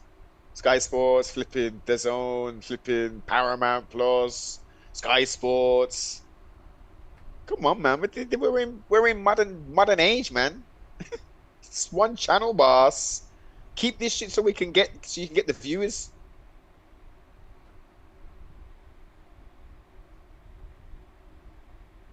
Oh, scene. I didn't even know we had Texas on this. I think MMA needs to take on some influencers like Misfits. This is Hamza from Sheffield. Big up yourself, man. From Sheffield. Yeah, we got a text line now, Noble. Sorry, I didn't know what it was. First time I've ever got that. It's a proper like radio phone line. Okay. Yeah. It's proper things though. You can text the line as well, people. Yeah, man. Let's do a little graphic for that and thing. Yeah, man. What I think, well, it depends. You're not talking about Misfits and UFC. You're just talking about MMA in general. Doing like some cross. I think he's saying to help commercialize it because it is bad at the minute still. Nah, well, for PFL, even though that kind of stuff's mashed up freaking boxing, man. No, for PFL maybe. For UFC don't need to do anything like that. They just need to go back to what they used to do before. Better promotion. Yeah, I mean, as I say, if you're talking about PFL, then yes. And nobody else needs any help from Misfits. Granted, they get tremendous numbers and their live gate attendance, sibling. They're filling arenas. Was it the AO arena up in Manchester or whatever? They filled the whole of that. Yeah, it's all YouTubers on it. Boobers, man, boob-tubers. But, you know, more power to them. I just don't think it's a what's the league in the UK? Ain't it Cage Warriors? Cage Warriors. We got a Cage Warrior fighter in the proof, huh? Yeah. Yeah. Big up Manny up, man. Manny. Yeah, man. Man got fight. He got a viral knockout. Cage Warriors business. Yes. He's big. Have you spoken to him recently? Nah, I haven't caught with him in a while still. Yeah, and it's been a bit quiet still. I have to reach out see. But one championship, they're fully down now, innit? Basically, I heard beer drama going on over there. So unfortunately, it's pay wise that I didn't understand this until a bit later on, but they wasn't paying their fighters very well. The contracts were very stifling to the point where they're clever. They're very clever. basically all of the one championship fighters can't say anything disparaging once they're on the contract. They can't complain openly to any, you know what I mean, to media and nothing like that. The Cage Warriors thing is a feeder league to UFC. Is heavily entrenched. UFC actually, they went bankrupt, and UFC bailed them out to get the Fight Pass deal. That's where they got Conor from. Conor's from Cage Warriors, man. So's Paddy Pimblett. Paddy. Yeah.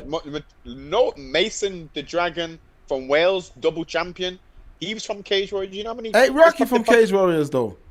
I don't know if. Or was it? I know he fought in Bama. Bama. He fought in Bama. He may have fought in. I'm sure he had a Cage Warrior fight, man. Any man in UTC in here confirmed that. I'm sure Leon had a fight in Cage Warriors though, but I know he fought in Bama, 100%. Yeah, I remember that. And Benji on YouTube, yeah. The reason why the UFCs fell off is because of all this MAGA affiliation. That's hard to watch. It's silly, like it's daft at this time. Maybe you brothers should consider doing a Black All Stars collab with them. TNB the day after. Who's that? Who's that? Is that a channel? Maybe you brothers should consider doing a Black All Stars collab with them. TNB. Yeah, we'd have to check them out still. I've just double checked, and Edwards obtained a 2-1 record after leaving the Fight UK MMA. He fought Craig White, Bama, which he was 5-0 during a stint, and then he won the welterweight championship and defended it, and then he went to the UFC. So nope. Yeah, no, I think Cage Warriors only got big around after that. After that, because Bama was the I don't know. Bama was like the premium at the time. Yeah, British something athletes. I don't know, something MMA basically. Yeah. The idea of it was dope, but apparently behind the scenes, there was some crazy stuff going on. That should have been the Cage Warriors, where Cage Warriors is now. And them days, it was very hard to sustain a promotion in them days. Very hard. There was a promotion up Leicester. I went down there one time. And yeah, it's very expensive. But yeah, man, it's midnight, people. We've been on this stream almost 4 hours, man. Cage Rage. I don't remember that one. Yeah, man, that's the predecessor, man. That's when Anderson Silva and Lee Murray was doing their thing, boss. Okay, yeah. Old school, man, before we went to the UFC. Yeah, man. So what we saying, folks, man? We're 4 hours deep. Midnight, man. Great work, gents. Top stream. Yeah, man, we've been here, man. Mainstream business. Cage Rage was old USB. Bisping was on there too. Yes. Yeah. This had to big up. This had to be early 2000s. Yeah. That's exactly when it is. That's when everything, you know, the amount of promotions that are around late 90s, early thousands was phenomenal.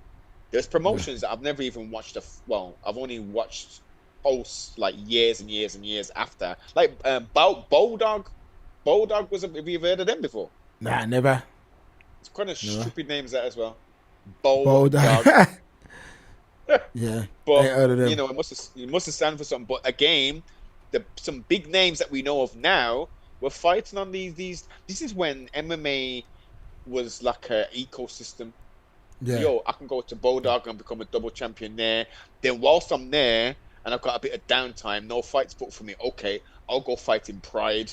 Boom, I'll get 20,000. Yo, that was a bigger. Yo, Yo, I'll go, and you could just bounce around. The KFC were like, allow that business, boss. The model is you sign with us, and we're gonna crush and fold every other promotion. So we're just the main thing. WWF in the 80s business, man. Yes, Vince McMahon. He sat at the feet of Vince McMahon. He read the book and was like, "Oh, okay." Yo, Fertitta Brothers. Where did the Fertitta Brothers get all that money, sibling? I'm not even sure. You know what they came from, but mob ties, sibling. Okay. Come on, we're talking Vegas, man. Yeah, because they put up a lot of bread, man. But yo, people. Legendary stream, man. Legendary stream, man. Shout out the Proof. Big up everyone in the building. We've gone in, man. We've went in, man. Shout out all the callers that called in. Shout out to the members. We're here, man. What you say, Noble, before we wrap up? Entertaining build as always. Yeah, man, and honors to the the contributors who called into the line, man. Feminine energy was much needed. The masculine energy as well to balance that out there. We had a nice good duo there. Honors, much success, live life, plan, and obviously there's certain things we can't tap on. There's something there, but as Louise intimated and others, a collective of righteous people seeking a better way is most definitely needed.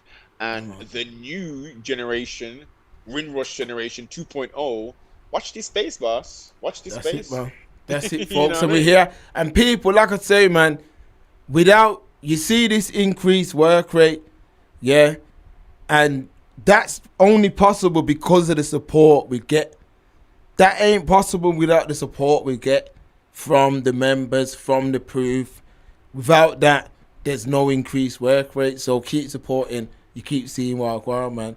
So that's it, people. Enjoy the rest of, well, it's midnight, man. Most should be going to bed. Big up yourselves, and we'll see you next week. Same time, same place, folks. We're gone.